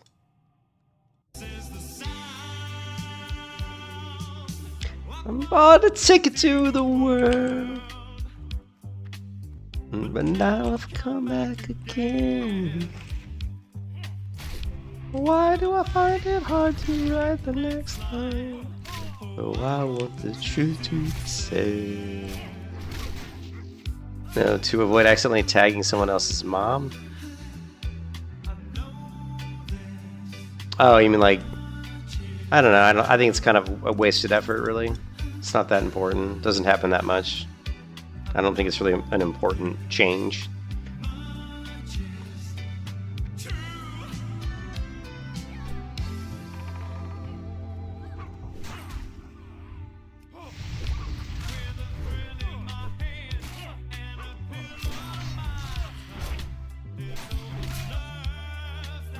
I mean, from a programming point of view, I don't think it would be that difficult, but I just don't think it's worth the developer's time to worry about something like that.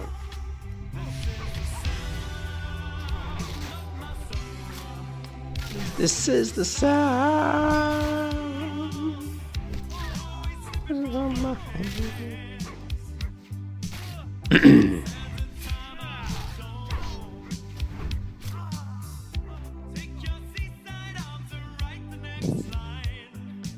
I want the truth to. What did I even get?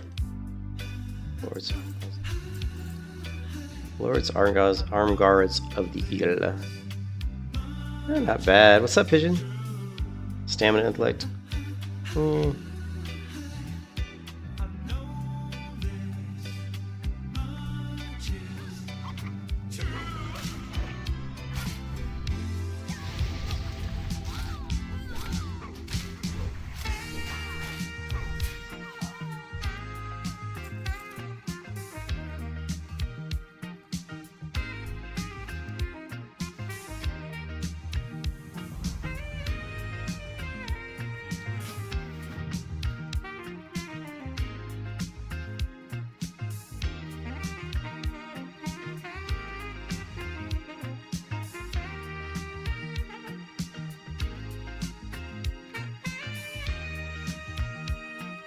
Guard him and recover some rust-covered key. What is it?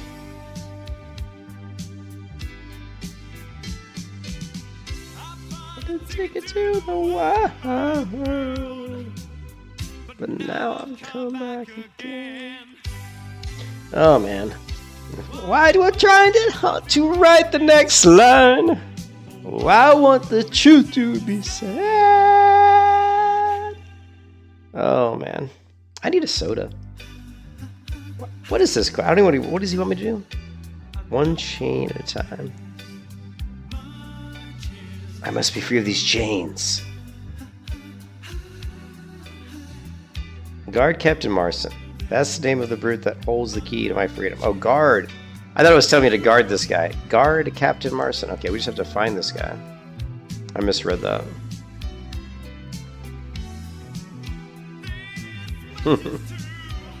No, SL. Saw Turtle announced, yeah, there's a new server at Fidget on the 17th. On the 17th of this month, Ambershire.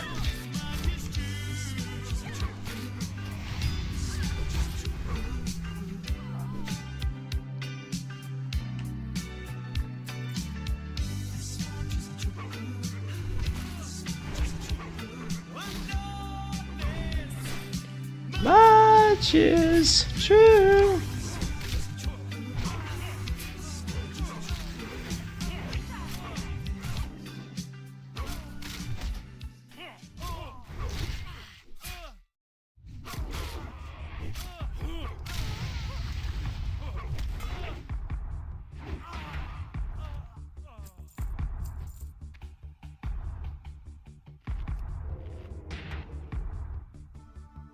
Yeah, I mean, we're just chilling. I mean, honestly, I'm just chilling on this character. Because, like, Ambershire is coming on the 17th, so that's going to be the one I'm going to be kind of focusing on, so... Yeah, I don't know. I mean, I think Epoch's going to come out pretty soon. I think Epoch looks like they're getting pretty close to launching their server again. I would say the next week or two. It's going to be really interesting to see when they do, because the timing of it. It'd be funny if they launched the same day as Turtle WoW. I wouldn't think that would be a good way to do it, but you never know.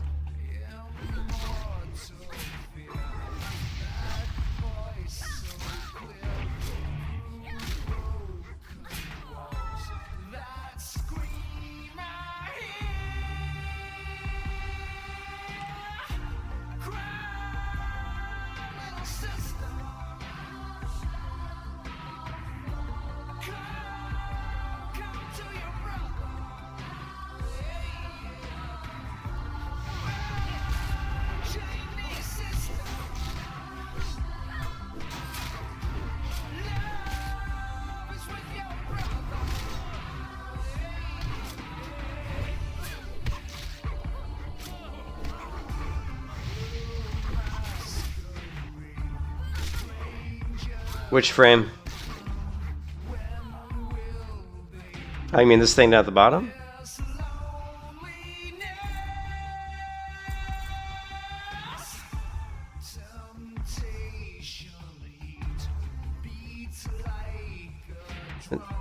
This little bar at the bottom that shows like my cooldowns is called coolline. It's an add-on called coolline. Oh, what's giving that time frame? Oh, that's just based on their updates.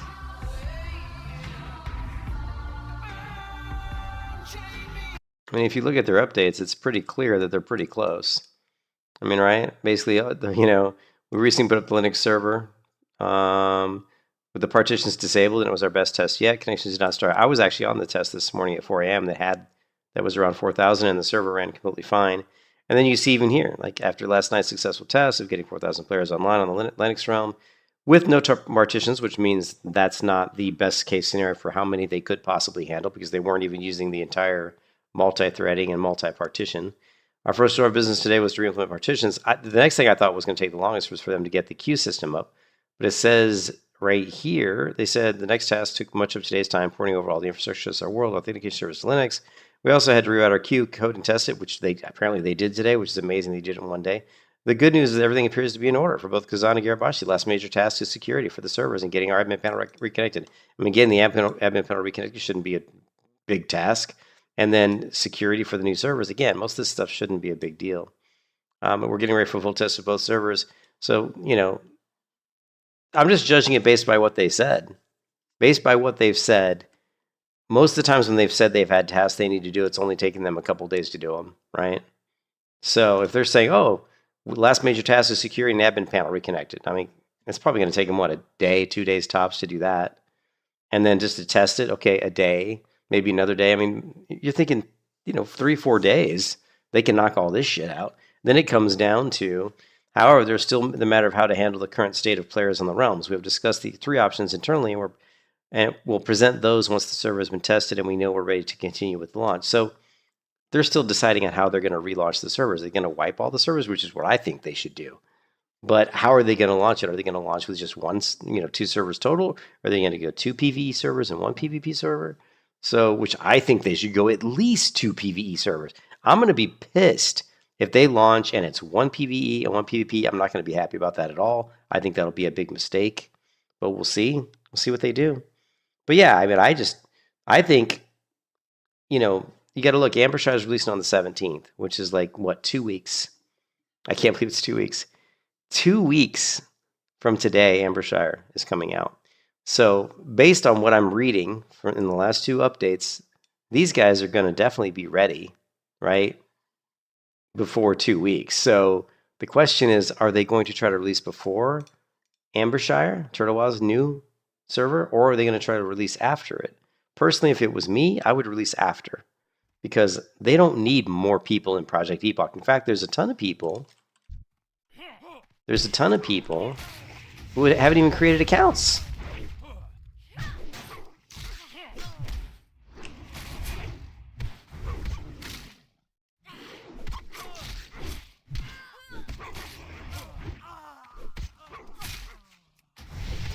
Think about all the people who haven't even been able to go into Project Epoch's website and create an account. They haven't even been able to create an account on the website to play the game, right? Because they took down the registration because so many people were signing up new accounts to play on the server. So, yeah, I mean, they don't even really know at this point how many people are going to try to play their server. They don't know. All they know is when they released their server last time on Kazan, there were 25,000 people trying to log into that server. There were 5,000 people logged in, and there were 20,000 people in queue just for Kazan. We're not talking about Garabashi. We're just talking about Kazan. 25,000 people. I don't see anything that would prevent there from being at least that or more the next time they try to launch the server, right? That's why if it was me and I was launching it, I would launch after Ambershire. I would let some people go off and play Ambershire. They don't need, what are you trying to accomplish here? The whole goal of Project Epoch was just to put out a fun, cool, fan-made project that these guys had a lot of passion for. They weren't trying to get like 30,000 people playing their server. That wasn't the goal. I mean, I've never seen anything from them that says we're trying to get a ton of money.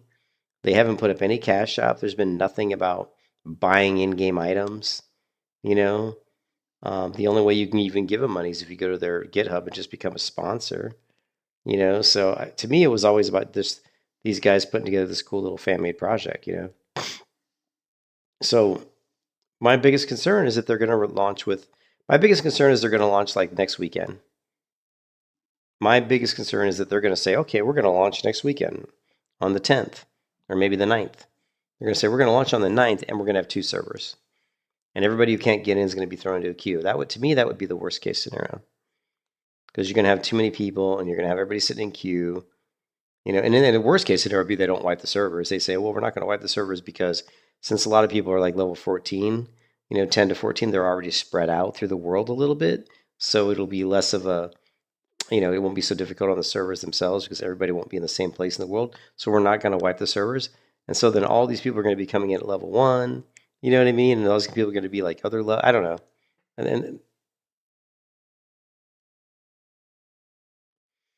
then, I think they'll announce it. I think they'll announce it a day or a couple days ahead of time. I think they'll say, hey, we're going to do a relaunch on like Saturday the 9th or something. And I think when they do it, they're going to announce it at least 2 to 3 days ahead of time. I don't think they would ever say, hey, tomorrow the servers are going to go live, go. I think it would make sense to give a couple days notice, like at least 2 or 3 days, and say, hey, and try to do it on like a weekend. Say, hey, this Saturday we're going to bring them up. But I just think that if it was me, I would at least at a minimum bring up 2 PvE servers. And I would not do the launch until after Turtlewild's Ambershire Realm came out. So I would do the 23rd of this month would be when I would release it. you know. But that's just my, you know, my 2 cents, you know. I would release on the 23rd. I would have 2 PvE servers and 1 PvP.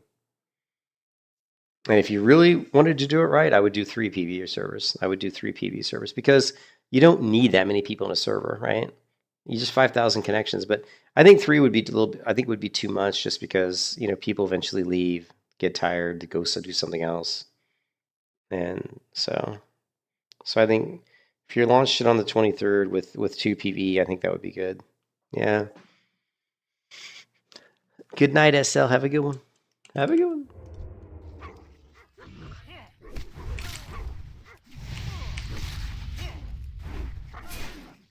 Hey, Daniel, what's up?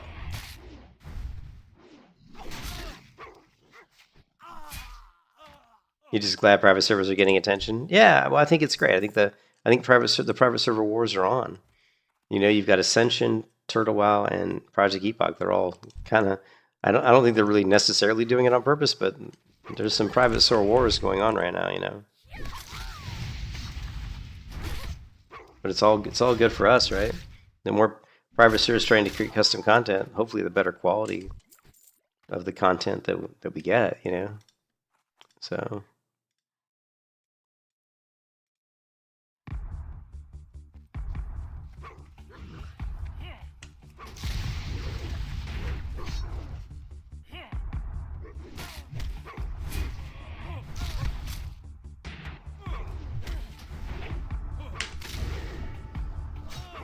yeah, exactly.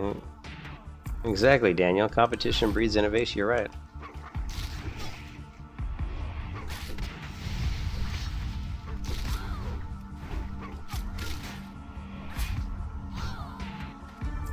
Last fire will rise behind those eyes. Black house will rock. Blind boys don't lie. Immortal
I don't really know. I mean, I have no idea.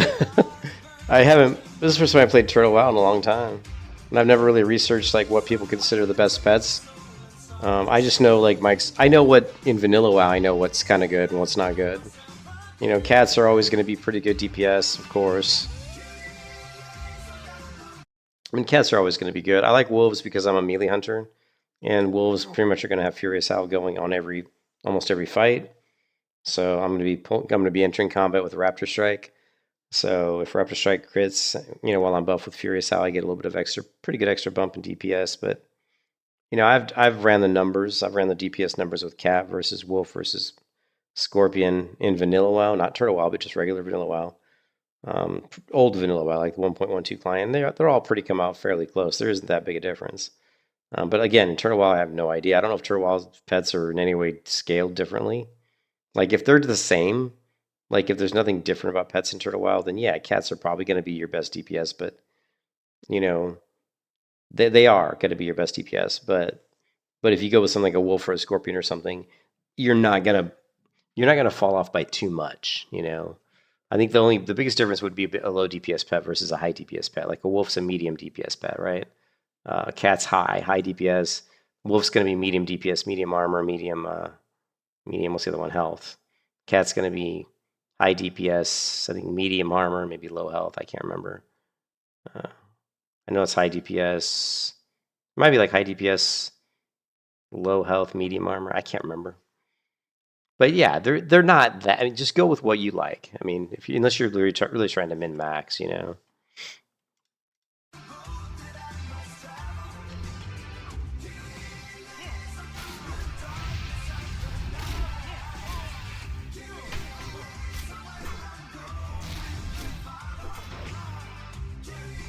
Yeah, I mean, a boar is probably, I don't know if it's a low DPS pet.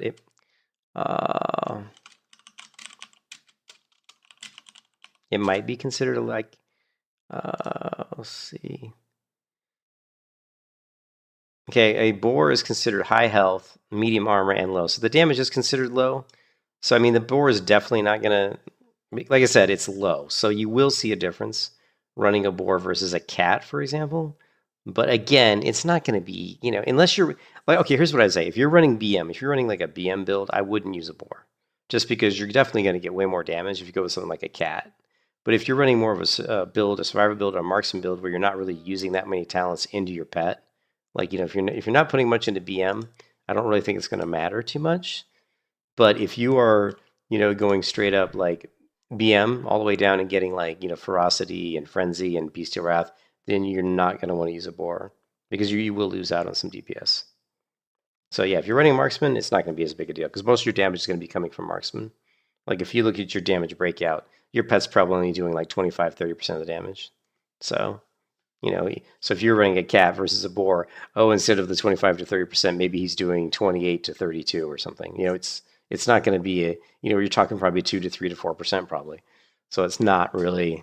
But again, it's if you want to if you're min maxing, you know what I mean, you're like trying to eke out all the DPS you possibly can, then yeah, go with a cat or a raptor. But raptors, yeah, a lot of people don't like raptors because I don't think charge works quite right on raptors. But yeah, I'm always a fan of just play what makes the game the most fun for you. If boar's what you like, use a boar, man. People tell you otherwise, tell them to go suck a duck, man. Do what you like. Yeah, favor what you like, man. That's a game. You're meant to have fun. So do what makes you enjoy the game the most. You're not here to make other people happy. You're here to make you happy.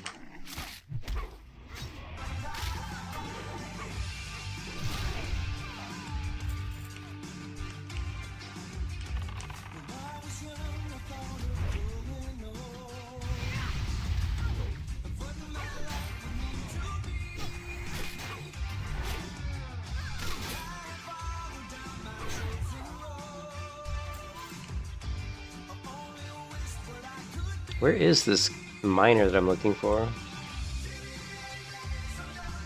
Can't find him.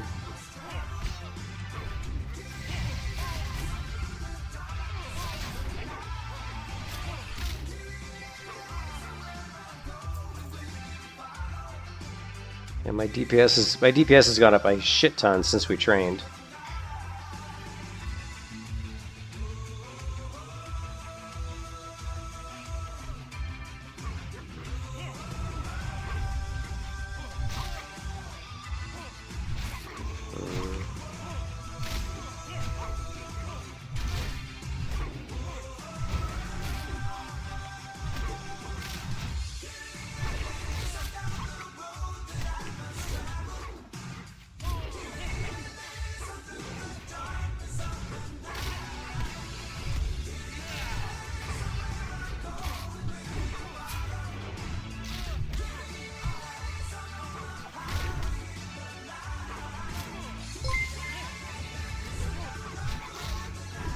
Hey, Daniel, thanks for the sub, man. Appreciate it. Thank you.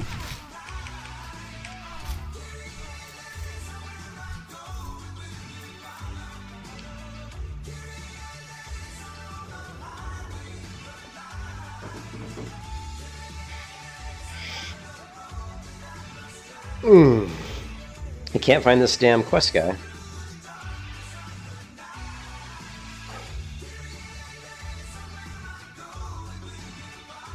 Hello. Fury laser down the road that I must travel.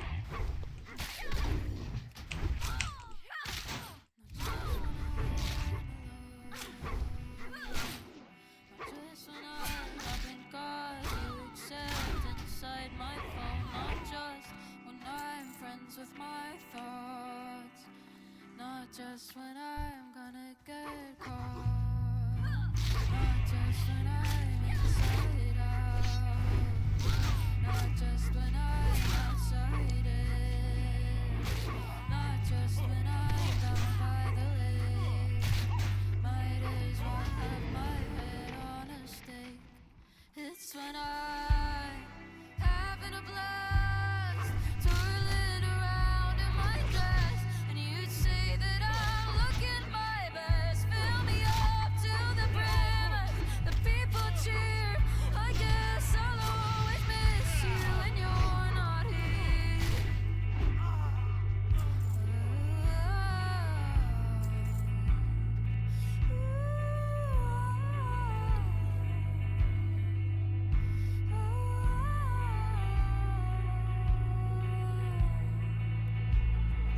You said that it won't feel like years. You said that you can't dry my tears. I'm just waiting till you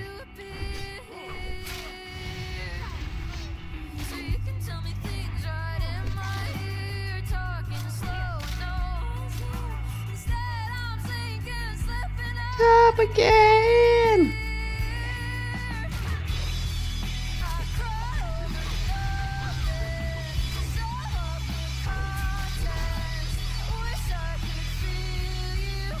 What are my thoughts on Epoch from the outside looking in? I've been following Epoch for a long time. I played some of their betas, years ago. I don't know. I would say from a positive point of view, my thoughts on Epoch are I like the custom content they're creating. Everything I've seen about what they're doing looks like good quality. Like the quality of the content looks at a high level. I like that they're using a 3.3.5 client. I like that they're using TBC talents. I like that they're leaving it at level 60. I like a lot of the choices they're making around what they're trying to accomplish for like a classic plus type server. I really like. I feel like they're checking a lot of the right boxes as far as saying, hey, we're going to try to make the content a little bit more difficult. Like if you go to their website, it talks about world difficulty, about just basic like leveling content being a little bit more challenging than what you're normally used to, what you normally expect on like a vanilla server, which I love. I think all MMOs are way too easy, and I think that the difficulty across the board on MMOs needs to be turned up like dramatically, and I think that's one of the biggest problems with MMOs nowadays is that the player base has really skilled up and really understands how to play MMOs, understands how to min-max character builds, and understands how to how to like get past certain situations in MMOs, how to handle one mob, two mob, three mobs, that kind of thing. And which they did when they first played MMOs back in the early 2000s. And because of that, MMOs in general haven't caught up. They haven't the player base has gotten really skilled and really good at these games, but MMOs haven't really changed. So they're just like super easy. And I think that's a big problem. But I like what they're doing, but you like they're releasing DB. What do you mean they're never? Yeah, I know. I 100% agree with that. I'm not a fan of releasing. And it's funny. There was someone on my stream who was mad about that, and I'm like, why would you be mad about that? Like, the best part about an MMO, the first time you play a new MMO, is that you don't know anything. That's what makes it fun. Like not knowing what mobs are going to drop what gear, how difficult mobs are, where are the dungeons, how to clear the dungeons, like how to do the quests, how to train, how to maybe find the perfect pet for your hunter, or how to maybe find some really rare sword for your rogue that makes your rogue stronger in PvP. All that stuff is the fun stuff, right? That's the fun stuff. The mystery is what makes, the mystery and not knowing is what makes it great. Like one of the reasons why classic WoW is so boring for me is I know almost everything. Like I still discover stuff all the time, which is why I still can play it and have fun. But in general, I know everything, so it's kind of like, it's kind of boring because I know everything. But that's why I love playing new MMOs. Even like new MMOs like Chrono Odyssey. I had a blast playing Chrono Odyssey. Even though people would say, well, it's not a very good game, it has all these flaws. I'm like, sure, it has all these flaws, but guess what? It's new. There's so much stuff I don't know. Like when I walk into a zone, I have no idea what I'm going to see. I have no idea what kind of monsters I'm going to run into. And that's exciting. That's cool. So as far as like what they're doing with the content, I'm all on board, man. I think they're doing a great job. My only concerns with Project Epoch, my biggest concerns are a lack of the devs behind Project Epoch trying to really I don't want them to try to satisfy the player base. I see this even with retail games that come out, like the retail games that are in development. I see this all the time where they have communities in Discord or wherever, and they do betas, they do alphas, and they take feedback from the community, and they try too hard to meet all of the demands of the player base. And that's one of my biggest concerns. Is I don't want them to cater too much to the player base. I mean, if you're creating a private server project and it's a passion project for you, it's maybe a labor of love, or it's something cool you're trying to do, stay truthful to your ideal. Stay truthful to your idea of what you're trying to do. Don't bend don't bend a knee to the player base just because you're trying to make them happy. So I'm worried that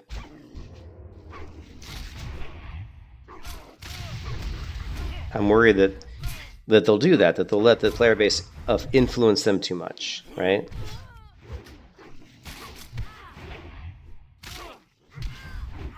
and in ways that they'll influence them is, doing stuff like, world, allowing world buffs or scaling the content to be easier, or I don't know, just putting out gear that's too powerful. One of the things that I really liked about Project Epoch is when I watched McDouble's video from 2 years ago, is that he went through this, like the McDurk, whatever the mines were called, some mines, new dungeon. I can't remember what they were called. But he was going through there and he killed a boss, and the boss dropped a blue item, and it was like level 22 dungeon or 22 to 25. And the blue item was really what I would consider a fairly weak blue item. But I was really happy about that because I find that gear in MMOs are overtuned. They're too strong and too powerful. And it's all, again, catering to the player base. And so I was really cool to see, can I kill this guy? So, oh, I can't. Invalid target. Oh, shit. I want to kill this rogue. So it was really cool to see that that they weren't dropping like this blue gear that was super powerful. So my other concern is their lack of wanting to put out multiple servers. They keep saying they don't want to put out an extra PvE server, and I'm really not a fan of that. I think that you should. I think they'd be a lot better served to put out at least 2 servers and not just one. I don't understand why they would want to just have 10,000 people sitting in a queue. I don't think that's good, And if they're worried about losing people, who cares?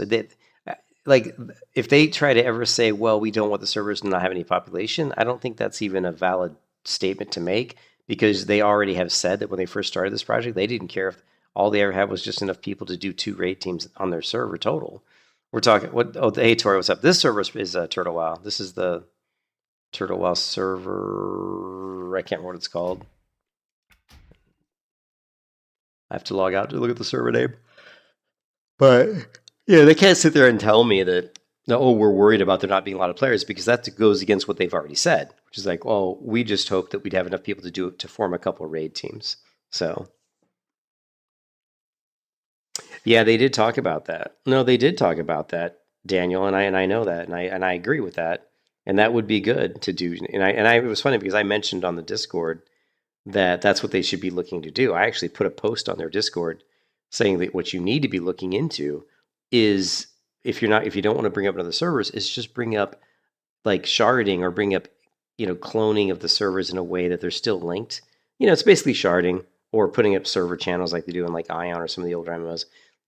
So this server is called Nordinar, basically, Tori. This is the Turtle WoW server Nordinar, which is a PvE server. But yeah, so they have talked about doing that, and I think that's a great way to approach it. Because you can spin off different channels or different images of the server, and then when there's when the population gets to a certain point, you just merge them back together. So. But like I said, so that's great. If they do that, I think that's fantastic. Again, my concern was their resistance to do that or put up a different server. So, because remember, originally they weren't even talking about that. Originally they weren't even talking about putting up like clones. They were just saying, oh, we have one server, and it's not easy to spin up another server, and we're just going to create a queue and throw you in queue and whatever. And I just don't think that's a good solution. Yeah, and it's not just 15,000 people, Daniel. There were 20,000 people trying to get into Kazan when Kazan already had 5,000 people. So it was 25,000 people trying to get into Kazan. 25,000 just into Kazan. You can't do. You're talking about 15,000. Try to get 25,000 people in the server. So, and there's a lot of people that have been trying to create accounts on the website, and the website's turned off, so you can't. So we don't even know, because they haven't even brought the website back up. Think about if they were to bring the website back up. I mean, you might see even more accounts being created. So I don't know. But so my thoughts are that I like the project. I'm optimistic, and I think that they're making a lot of changes in a good way. And, we'll see what happens.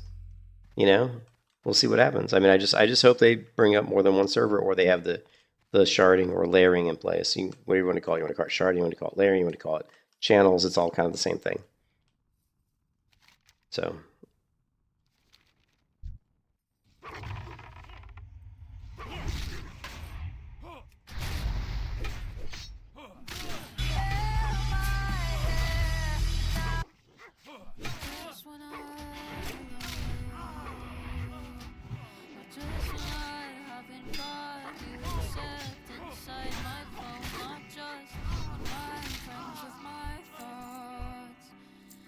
just when I'm gonna get caught.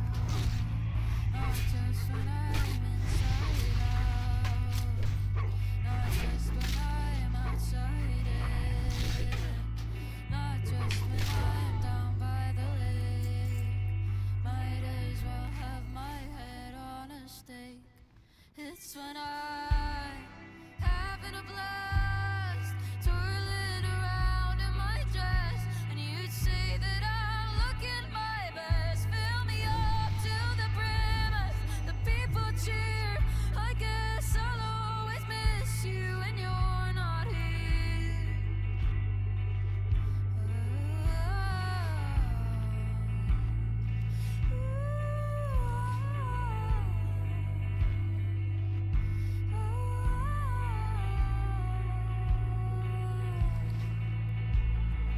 You said that it won't feel like years. You said that you can't dry my tears. I'm just waiting till you appear, so you can tell me things right In my head, you're talking in my slow, ear. no one's near.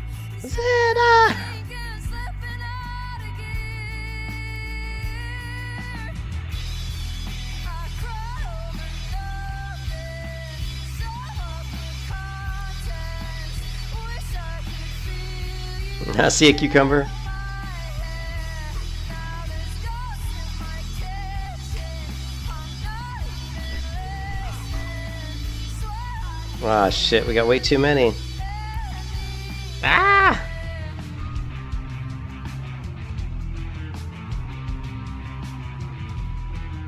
I don't want to take on like 10 mobs.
Sometimes when this place gets kind of empty, sound of their breath fades with the light. I think about the loveless fascination under the Milky Way tonight. Lower the curtain down in Memphis. Lower the curtain down, alright. I got no time for private consultation under the Milky Way tonight. Wish I knew what you were looking for. Might have known what you would find. And it's something quite peculiar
Under the Milky Way tonight.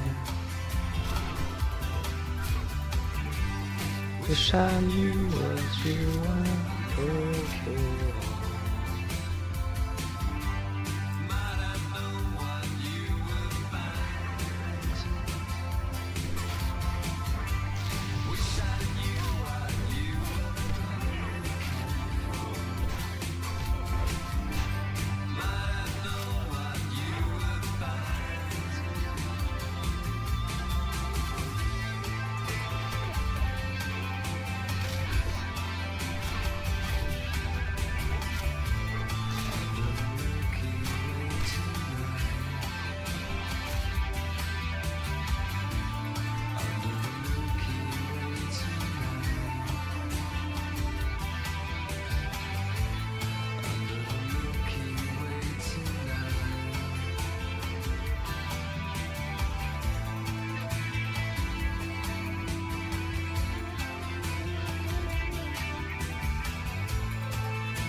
You said everyone? You think everyone's trying to get an account made?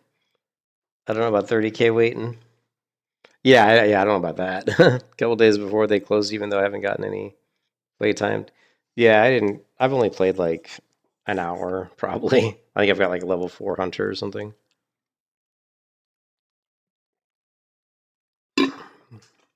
And yeah, but I'm sure there's a good, there's a couple thousand people. What's up, Bus Bus? How you doing, man? In bed and was thinking, will you ever share your add-on setups for Turtle WoW? Yeah, sure. I could share it. It's not too crazy. I mean, like, I always like to have good UIs.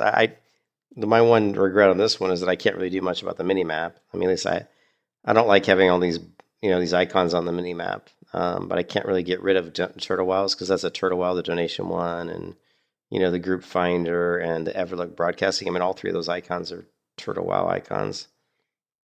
Unless I can turn them off, like hold Hold control and right click to reset, left click to open the radio. Like, I don't know how to turn, I can't turn this off, and then I can move them probably, but yeah, I mean, I can, for the Turtle Y UI, the big thing is you, here, I'll show you, well, here, let me finish this quest, and then I'll do it after I finish this quest, that way I can get out of the cave here. Yeah.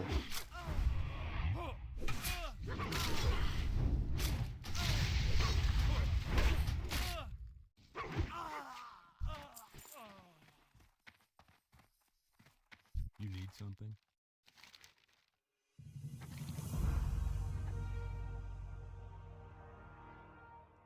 See you later. See if I can get out of here.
Your question on Turtle too?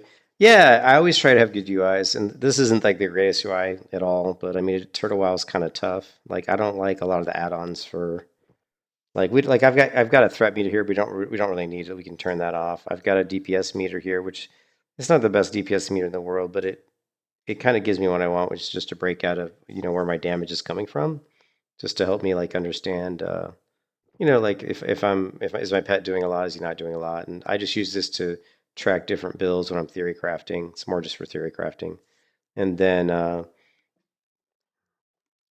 talk about the most important add-ons I use. There is a couple things in Turtle WoW. It's 1.12 client that I don't have working, which is my audio alerts, which is disappointing. And I still might try to fix that, but.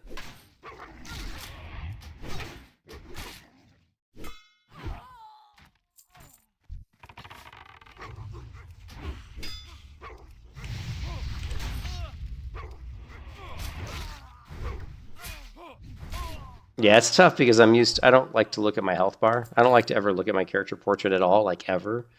And this shit is, I don't like to ever like look at my health, my nameplate. I use audio alerts especially when I'm playing hardcore WoW too. This is hardcore, so like if I die, I'm done, right?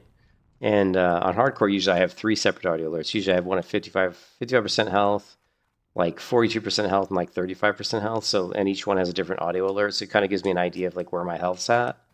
So I never really have to look at my health bar.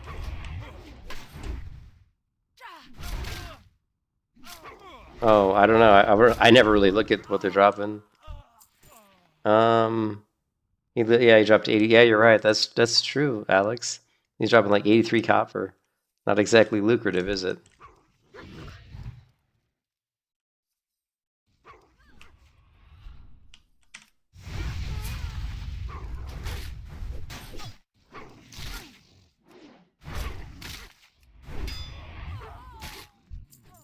It was weird too getting Turtle WoW because like they've changed Turtle WoW so much with the launcher now, and the launcher like prevents you from doing a lot of stuff. Like, let me show you here if we can get to a safe spot. So like if I exit the game, right? So I'm not using the Turtle WoW launcher, right? Like, so if I go into the Turtle WoW launcher, let's see. What's going to happen is it's going to say I have an update available. When I click update, it's going to say, oh, below our changes that are that are included in the update. And it's going to want to delete my Direct 3D LL. It's going to want to delete my Super WoW launcher, which of course I don't want to do either of those things because the only way I can get Reshade to work is by bypassing Turtle WoW's launcher. So I had to download an add-on called Super WoW Launcher. And you need Super WoW Launcher, which is basically a hook, a DLL hook, which is trying to bypass.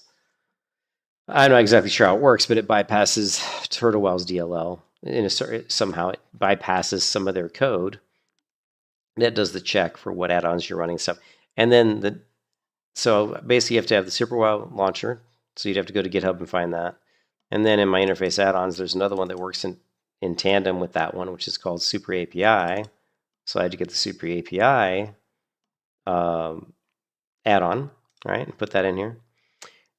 And then the other add-ons I'm running are, as you can see, I'm running CMAP. I'm not using CMAP. I'm running Coolline, which I can show you what that is in game. I'm running Threat Meter, which I haven't used Turtle WoW's Threat Meter because it didn't exist when I last played Turtle WoW, but now I guess it exists. So it might be like it's probably way better than Threat Meter, KLH. I don't know.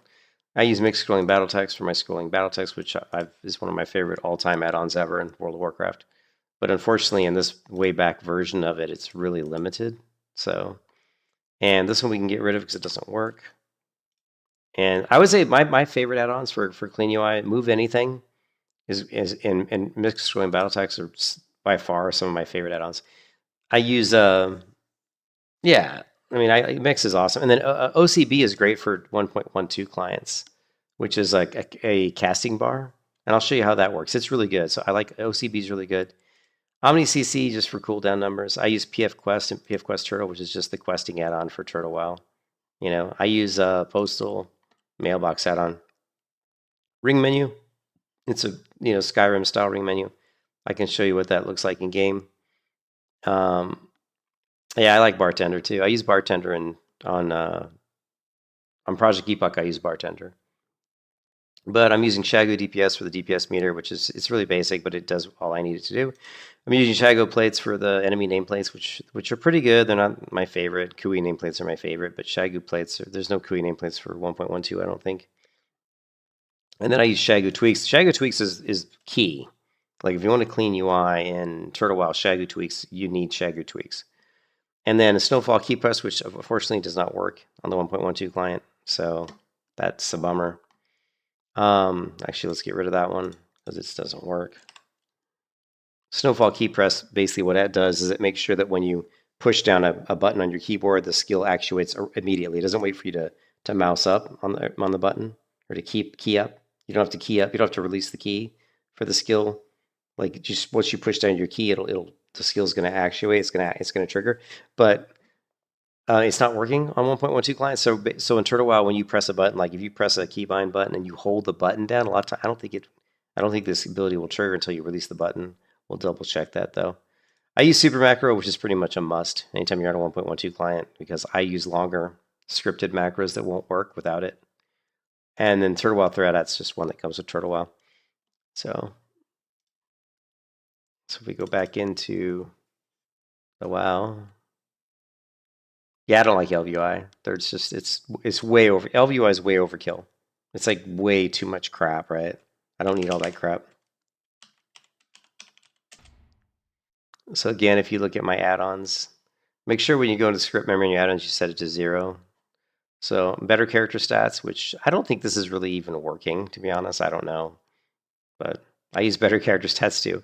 Coolline, which is, Coolline is just, I like the way it looks, but I don't really use it. It's just there for visual. I think it looks cool, but I don't really look at it too much. Threat meter, again, like I said, the KLH threat meter, which it works, but it may not be as good as Turtle WoW's. I haven't tried Turtle WoW's. Mixed scrolling battle text from scrolling comics. Move anything which is a must. You got to have move anything. No toggle is a cool one. No toggle, what that does is if you do like auto shot with your bow, or if you do like auto shot with if you like a wand, like a macro to shoot, or use the wand skill to shoot your wand, the shoot skill out of your spell book. If you click that button to shoot your wand, it'll shoot the wand, right? But if you click the button again in the 1.12 client, you'll stop shooting the wand. So you can't sit there and spam the keybind to shoot your wand because it'll start shooting it, stop, start, stop. So no toggle prevents that. No toggle basically means that it doesn't, the ability is not a toggled ability anymore. It's either on or it's not. Like once you turn on, it stays on. So with no toggle, you don't have to worry about a spammable wand macro or a spammable auto shot or auto attack macro. And then before we had no toggle, we did it in a different way, and I can show you that. And then we've got OCB, which is a casting bar replacement. Think of that like quartz. OCB is kind of like a quartz for 1.12. OmniCC, obviously the cooldown numbers. Ring menu, Skyrim ring menu. Super API, companion. Compatibility to the mod of the same name, so it just goes with the super.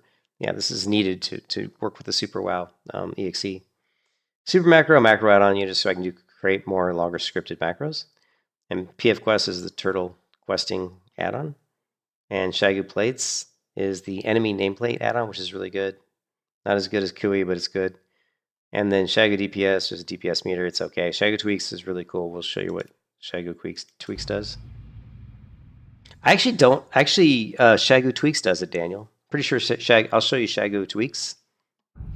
So when you look at my UI, right down here is my DPS meter. This is Shagu DPS. The other thing too is if you look at my frames, they all have like these vines growing around. See the vines growing around my portrait here? Look at the mini map up here. You see where it says Dry Rock Valley? There's like these vines growing around it. And if you look at my action bar down here, you see some vines and stuff. And even if you look at this add-on cool line, there's vines. And if you look at the main menu, the whole menu's got these vines kind of wrapped around the menu.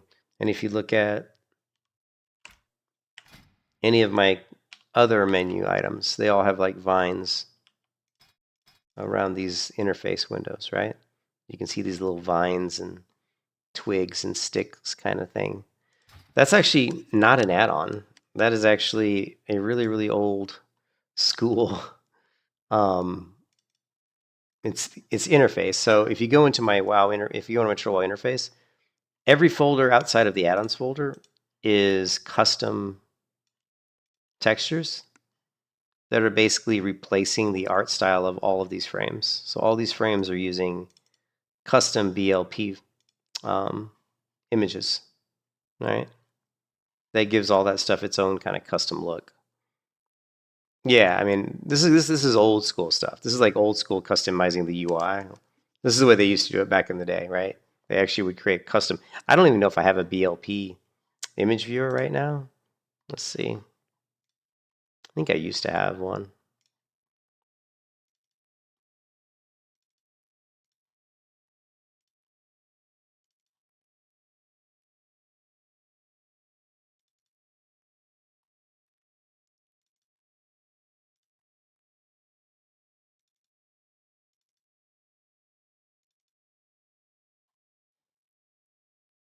Yeah, I don't even think that worked, did it?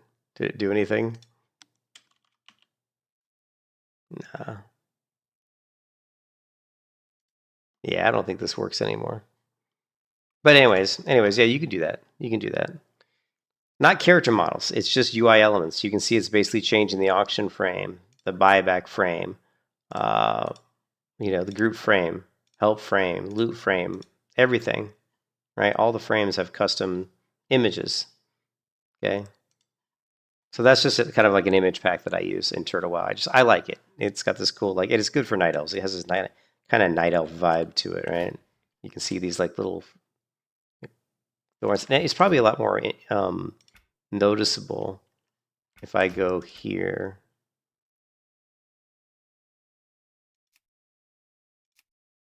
And now, right? And now you can see a lot more noticeable. You can see the vines here around the book. You can go down to my bar down here and, see that stuff.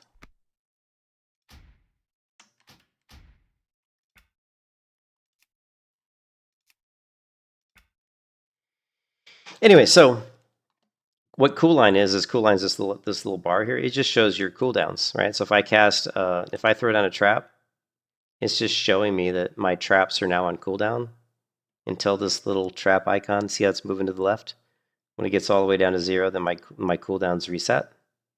See, now it's like, boop, now my traps are off cooldown, okay? I just like the way it looks. I think it looks cool. I don't ever really look at it. You know, ring menu is this. Ring menu is a Skyrim style ring menu. You just bind it to a key, right? And what you can do with ring menu is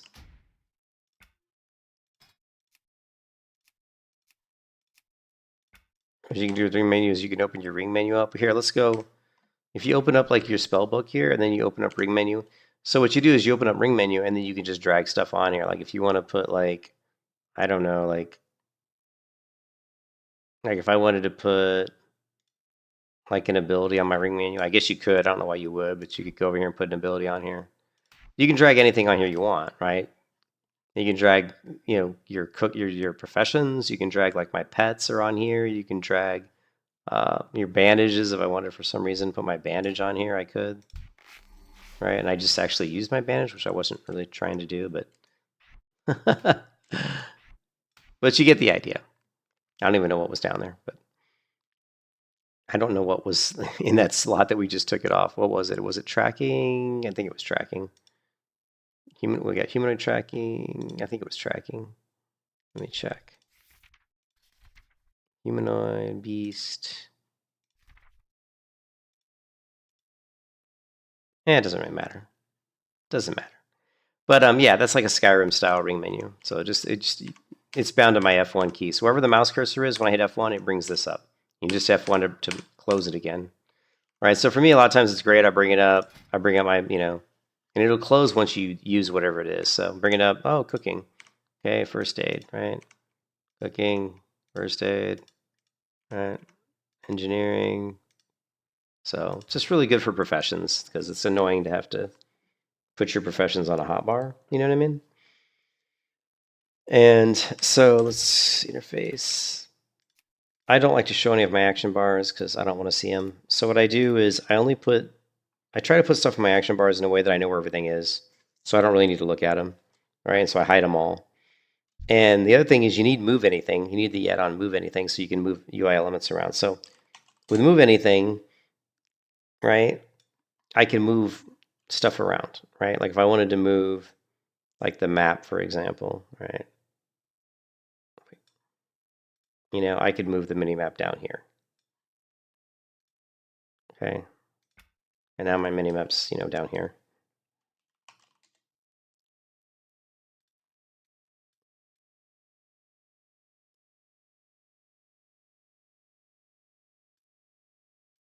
But what I use it for is I use it for obviously moving my player portrait and my target because I always like them down here at the bottom of the screen. So I move the player one down here on the left and then the target over here on the right. And sometimes if you can actually, like, I don't think this version does it, but let's see.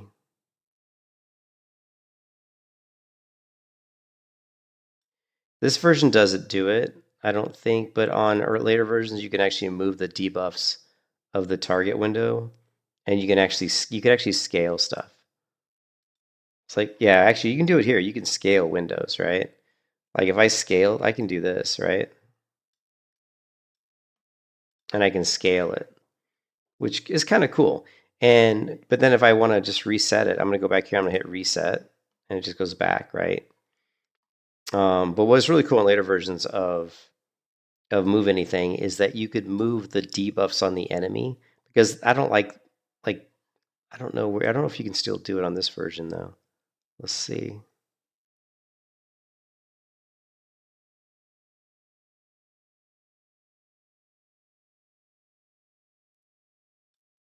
I don't see it.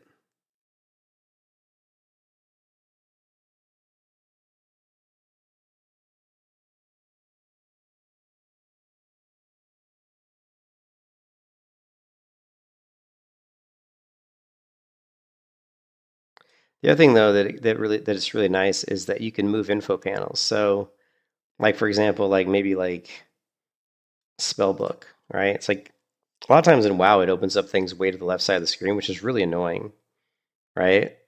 Like it's really annoying. Like you go to open up like your guild and you have to move your mouse way over there. So it's nice because moving anything, you can just open that up and then put it where you want. Like say, oh, every time I open up my spell book, I want it to be right here. So I don't have to move my mouse over to the left side of the screen. Like you can say, oh, flight paths. See, the flight paths are over here. So every time I do the flight paths, I have to go all the way there. So actually, let's move this and let's just say, let's put this like, you know, every time I go to a flight path, let's just put it over here, right? Quest log, you know, that's fine. Don't care. Actually, quest log, let's move it a little bit. So it's just really nice for moving stuff around, getting more that you want. Sometimes windows will overlap. Like right now, you can see here's my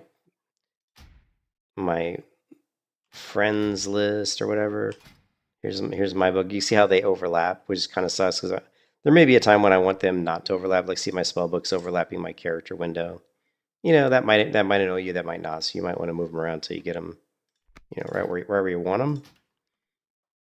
And then, but the big one, which is really cool, is the Shagu, the Shagu advanced interface options. So it's this one. This is Shagu tweaks. Shagu tweaks adds this advanced options to your main menu, and this is Shagu tweaks. This is huge. This one's really big because when you go into this one, it gives you the reduced action bar size, right? So if I uncheck that, what happens? It's kind of like, think of like bartender, like you were talking about bartender, right? Now look, without that reduced action bar size, you have the whole bar right at the bottom. See? Yeah, so you have this whole bar at the bottom, which is awful. I don't want to see this huge ass bar, and it's all together. Like in later versions of WoW, they separated out the menu and the bags, but in this version of WoW, the 1.12, it's one. But Shagu tweaks, which allows you to use a reduced action bar. Now, of course, the problem with that is if you ever want to change your bags, you know, like unequip your bags and stuff, then you're going to have to go back in and turn it back on and move your bags around, and you know. But as far as my unit frames add-on, it's not really an add-on, Cobell. I talked about it already. It's basically just, it's an overlay of image. It's basically custom images. So if you go into the TurtleWow folder and go into the interface folder, you'll see that I have all these folders in here that aren't the add-ons folder. And all these folders are replacing the graphics around like the edges of my portrait and around my hotbars, around my window here with the vines and the leaves. My mini-map's got little leaves up here and vines. It's actually called, it's actually really old, and it comes from, that's okay, Cobell. It's actually really old, and it's called King, I gotta remember what it's called. It's called Elv. No, it's not. Is it not Elv UI? I'm trying to remember what it's called.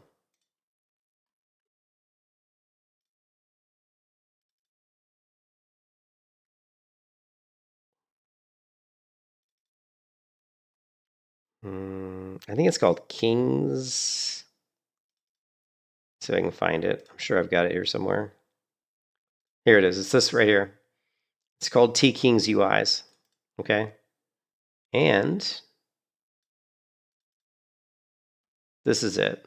It's actually called Elfwood by T King. So this guy, way back in the day, this shit was made back in like 2004, right? And I'm really bummed that not all of it works. Like my action bars on the right side of my screen aren't showing up correctly.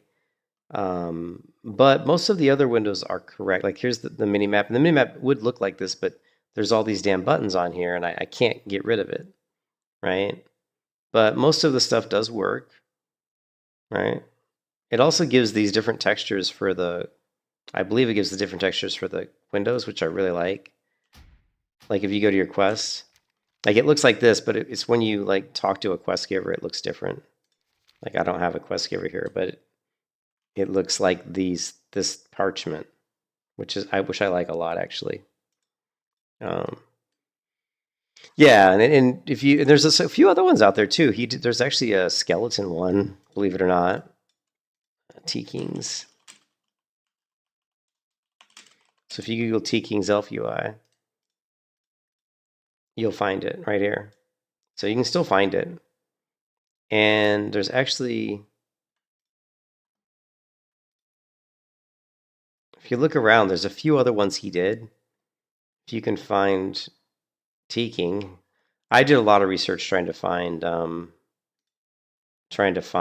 this guy, because yeah. So here you've actually got all the files. And of course, you can just download this. It's super cool that it's still available. But yeah, I tried to find this guy because it doesn't work 100%, but it does work. You know, it works pretty well. So the reason I say it doesn't work 100% is if we go to my interface and show my action bars on the right, you can see that they're not wrapped with the texture. Now it could be, let me go, let's say always show action bars. I don't think that's it though. Saying it's not. So the textures for whatever reason aren't working on all the action bars. I don't know why, but I don't show those anyway, so it doesn't matter. But I like that. It gives it kind of an elf look. And it's even even over here, like on my chat window. See how like when I type in the chat window, even here it has that like vine, like vines look to it. Like around the tabs, around the shit where I'm typing in my, vines. Yeah. Some of the windows don't have it, like this window doesn't have it, the quest log, for whatever reason, but most of them do. Most of them, as you can see, do. All right, so the big add-on, like I said, was really the advanced interface options. Reduced action bar size is going to get your action bar really small, which is great. Also, you can do other stuff like nameplate scale, makes all nameplates honor the UI scale setting. I like that. Chat hyperlinks. This enables you to copy URLs from the chat window, which is great. The other thing, sell junk right here, man. Now you have a sell junk button that appears in every merchant window, so you can sell your junk. And there's also an automatic repair somewhere, I think, in here too.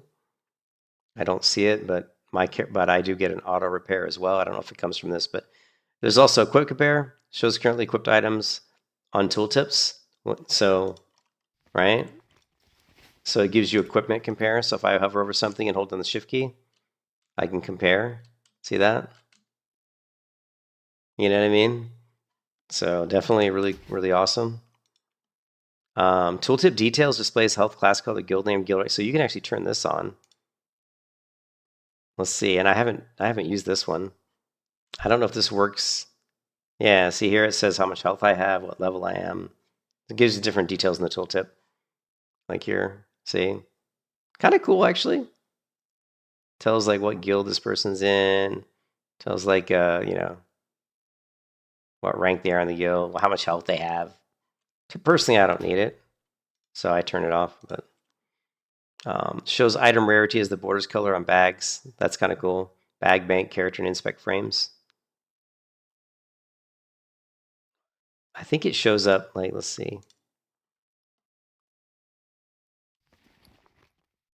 Like when you look in my bag, if you notice there's one item. See this item here? It's got a blue border, and I don't know if that's from that add-on, but it might be. I don't think this would normally have a blue border. Like inside my bag, see how this Hypertech battery pack has this blue bounding edge to it? I don't think it would normally have that, but I could be wrong. Like these green items have a green border. We'd have to actually uninstall the add-on to see if that's the case. That could just be default behavior. I don't know. It's got the enemy cast bars. That's not really a big deal. So the other thing I use is, see, I don't know if I can get back up there because I jumped down. Is the Shagu plates, obviously. It's just a bag add-on. Yeah, I've never really been too much into bag add-ons. I like seeing the default bags the way they are. I'm so used to that. I've tried using Bagnon and different ones, and I've never really needed it. So my nameplates you see looks like this, and it's not the best nameplate add-on. But it works, you know.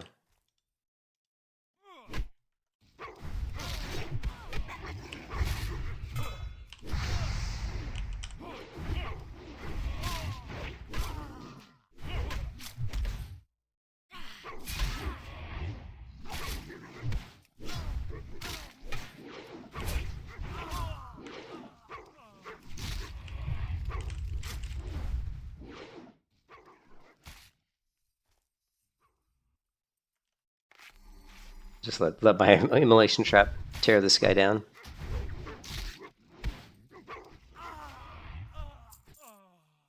But here you can see the cast bar is really nice. See the cast bar here of this nameplate? The Shaggy nameplates. Doesn't show the channeling cast bar, which sucks, but at least it didn't look like it. Yeah, so you see the cast bar. So it looks real good. And of course we can modify that. You know, we can go into Shaggy plates here and we can, you know, we can make the bars bigger, you know, the casting bar bigger. We can make their health bar bigger. We can change the type of font. Unfortunately, I haven't been able to get the enemy's name centered, like vertically centered in the bar. I don't know why. It says Gray Main Worker. We could just reduce the height of that, probably, which would probably look better, right? We can go to Shaggy plates. And we just go to health bars here, and we can go to health bar height and probably just take it back to, let's take it to 14. Okay, how about 13 and 12? There. You know, I mean, it looks like the text is more centered, but I don't know if I like that better or not, you know?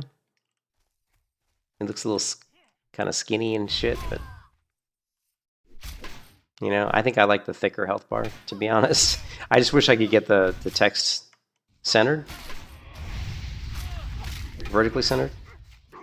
And you can change the size of the debuffs as well. I've scaled them up to the size that I think is big enough. But you can make the debuffs bigger if you want. Let's go Shaggy plates. And we're going to take this back. What did I have it at? We'll take it back to 14, I guess. Now there's the health bar vertical offset, and I wonder what that is. Let's make this down to 8. Maybe that's the text.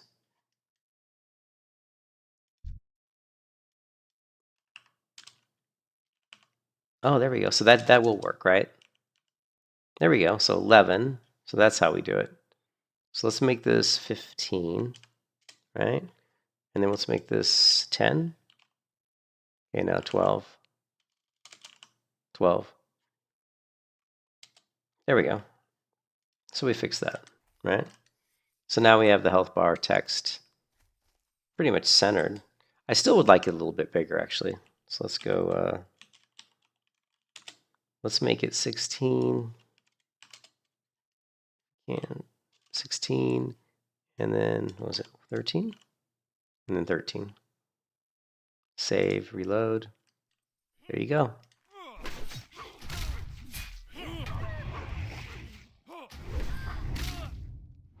And then the other thing I like to do is turn off these damage numbers. I don't like the scrolling damage numbers above the head of the enemy here because it makes it hard for me to see like the debuffs and stuff on the bars. So I don't like that. So I always go in the interface options, advanced options, and show target damage. I turn that off. I don't need to show target damage. That's why I have MSBT, mixed scrolling battle text. If I go into figure scroll areas, you can see my damage numbers of the enemy. The damage they're doing to me, the damage I'm doing to them is right here.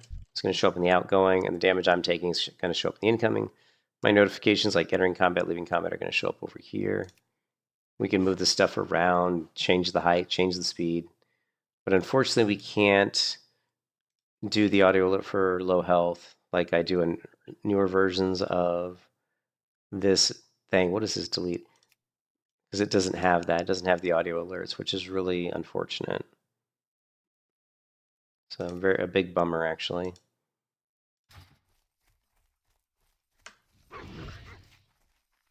So now, oh, they came back again.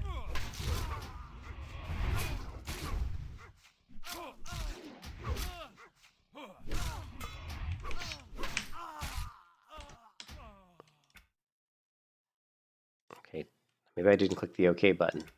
I hate that though. I do not want to see that. Let's try it again. There you go. Now we don't see the stupid damage numbers scrolling above the person's head, which I absolutely hate. We just see the damage I'm doing right now. You can clean this stuff up. A lot of times, I may not want to see all this stuff, you know? I may not want to see all these numbers. Like, I might not want to see misses, you know? So a lot of times I'll go further and I'll clean up what's actually shown a lot.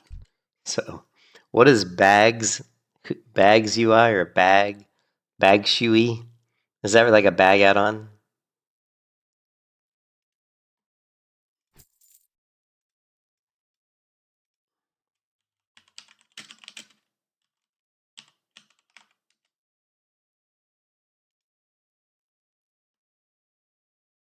See, the reason I don't go with these types of add-ons, right? Because see how it's like organizing. The reason I don't do it is because I don't need it. One, I don't need it, and two, it doesn't really retain the aesthetic of the UI that I'm using. Like you can see, all my bags are wrapped in the kind of the Elf King UI.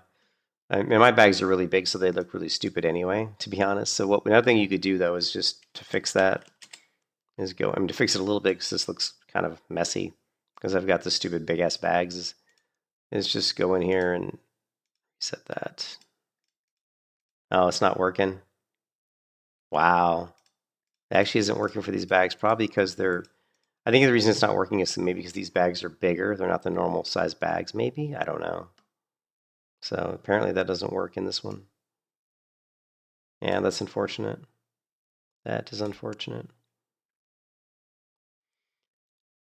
Yeah, I mean, the auto range is nice. Like, I use that in the Guild Wars 2 UI. When I play Classic WoW on the 1.14 client, I use the Guild Wars 2 UI, which has, you know, here, I'll show you what that looks like. That's actually really nice. So if we go to...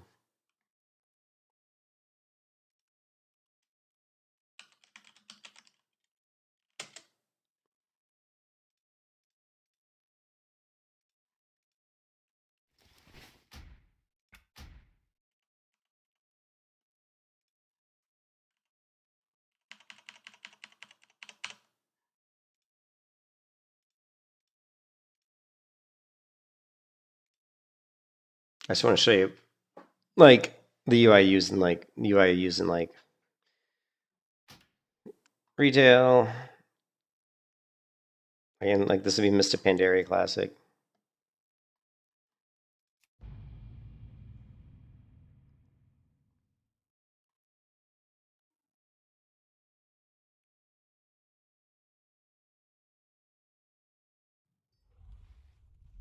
Actually, probably not the best one, but because I use some weird wonky icons to track a lot of my stuff for DK, but it's pretty simple. So, and in here you've got, if you want, you can auto sort. Like I can just click this button, it'll automatically clean up my bags and auto sort everything. And you know, with here I can, you know, I can resize these bags a little bit, right? I can also, if I don't want to see them as one bag, I can say separate the bags and see them individually.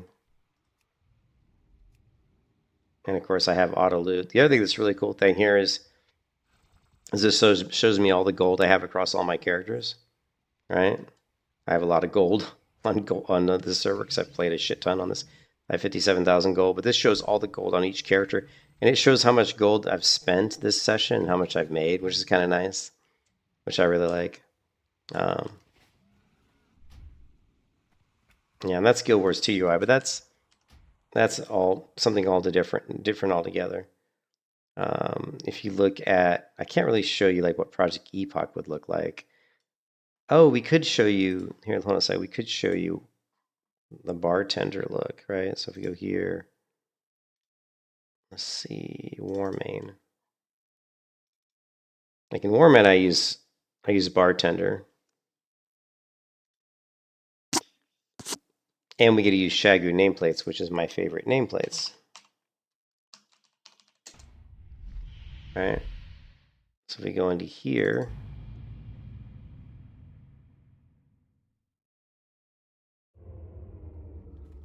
And so my UI looks more like this.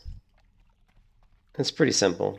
Not the best UI in the world, but what really sells it is the target nameplates. But this kind of looks a little bit like Turtle WoW in that it's a very small bar. But this is from Bartender. You know, we've got our pet bar down here. We've got our damage meter. We've got our pet here. We got my target here, right? If I don't. And notice you don't see my plate anywhere. You don't see like my personal character plate because I don't need it. I don't need to see it because the only thing I would ever need to track is my mana, and I don't really worry about mana too much because I'm a melee hunter, so I don't really run into mana issues. And the reason I don't need to see my bar is because with mixed scrolling battle text, I can track my low health, right? So if my health gets low, You can kiss your ass goodbye. it's going to say you can kiss your ass goodbye at 55% health. If it gets really low, I don't know if I have it set up on this one. I don't. But on certain other versions of WoW, I have it set up where I have audio alerts that will trigger at different health thresholds. You know, I have up to 3. Like when I do hardcore leveling on hardcore servers, I have 3 audio alerts. One that goes off at 55% health, one that goes off at 42% health, and one that goes off at 35% health. And they're all different sound effects. And then I have this one. Actually, that one's not right. Sorry, that's not the right one. I have this one here. Where is it? It should be like a low pet health. Or maybe not. Yeah, this one doesn't have it, but it's just there's too many versions of WoW. It's like hard to keep all the stuff straight, like all my add-ons straight across all the versions. But normally, like I have like a really cool low health warning for my pet. There's like a wolf howl that plays, so I don't really have to look at my pet's health either. It's really good for PvP too because, you know, a lot of times in PvP it's really a pain to have to track your pet's health. But with MSBT, I can just set up audio sounds to play. So I know when my pet's like taking a lot of damage, when I can like bring him back so he doesn't get killed. Very useful.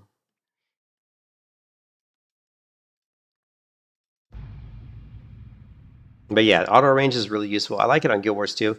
The thing is, I'm really picky about how I want my bags ranged. The worst part about Turtle WoW is they give you these big bags, right? Hold on a second, let me kill these mobs.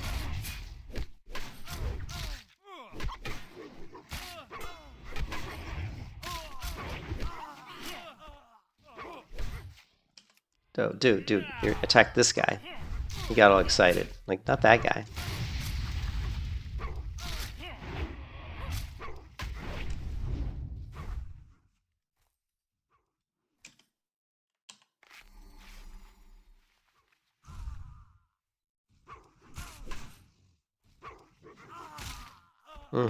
Yeah, sit your ass down. But like I was saying, in Turtle WoW, oh, that was cool. The loot bag actually looks quite nice. But in Turtle WoW, yeah, I like to keep my UI really small, minimalistic, and I'm really bummed that I can't get all these buttons off the minimap, but there's not really much I can do about that. The debuffs, though, in later versions of Move Anything, it's really cool. You can actually move the debuffs individually, independently of the enemy nameplate, which is cool because I like what I do is I take the debuffs, which normally show like below, and I can move them up and like make them bigger and have like a really nice debuff bar for like a debuff tracker for what debuffs I'm applying to the enemy. So that's pretty cool. But yeah, I'm trying to think if there's any other add-ons I missed, but that's pretty much most of it. I mean, I think the Shagu tweaks is really, really nice. There is an auto dismount whenever a spell's cast. Actually, we need that. Actually, I didn't realize I didn't have that, and that's actually really annoying. So like if I'm, that's also another cool thing because you can be on your mount here, and so we can. Let's just make sure that this works. Now when I run up to an enemy, I can just, you can see now it just automatically dismounts me, which I was just complaining literally like a couple hours ago that annoyed me in vanilla that it didn't auto dismount when I wanted to shoot an arrow. So.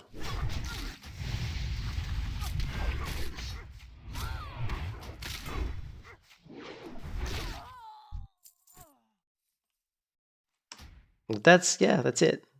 Donation rewards. What is this?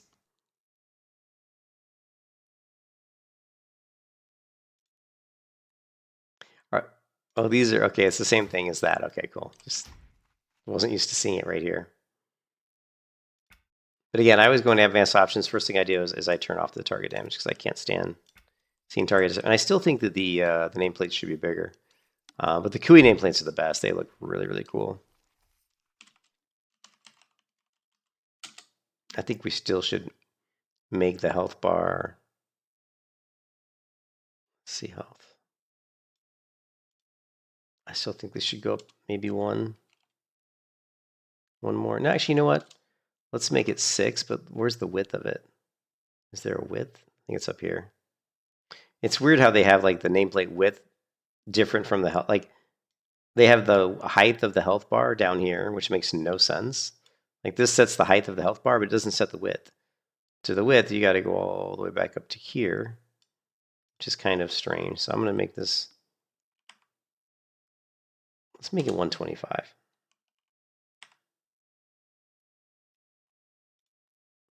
Yeah, that looks a little better.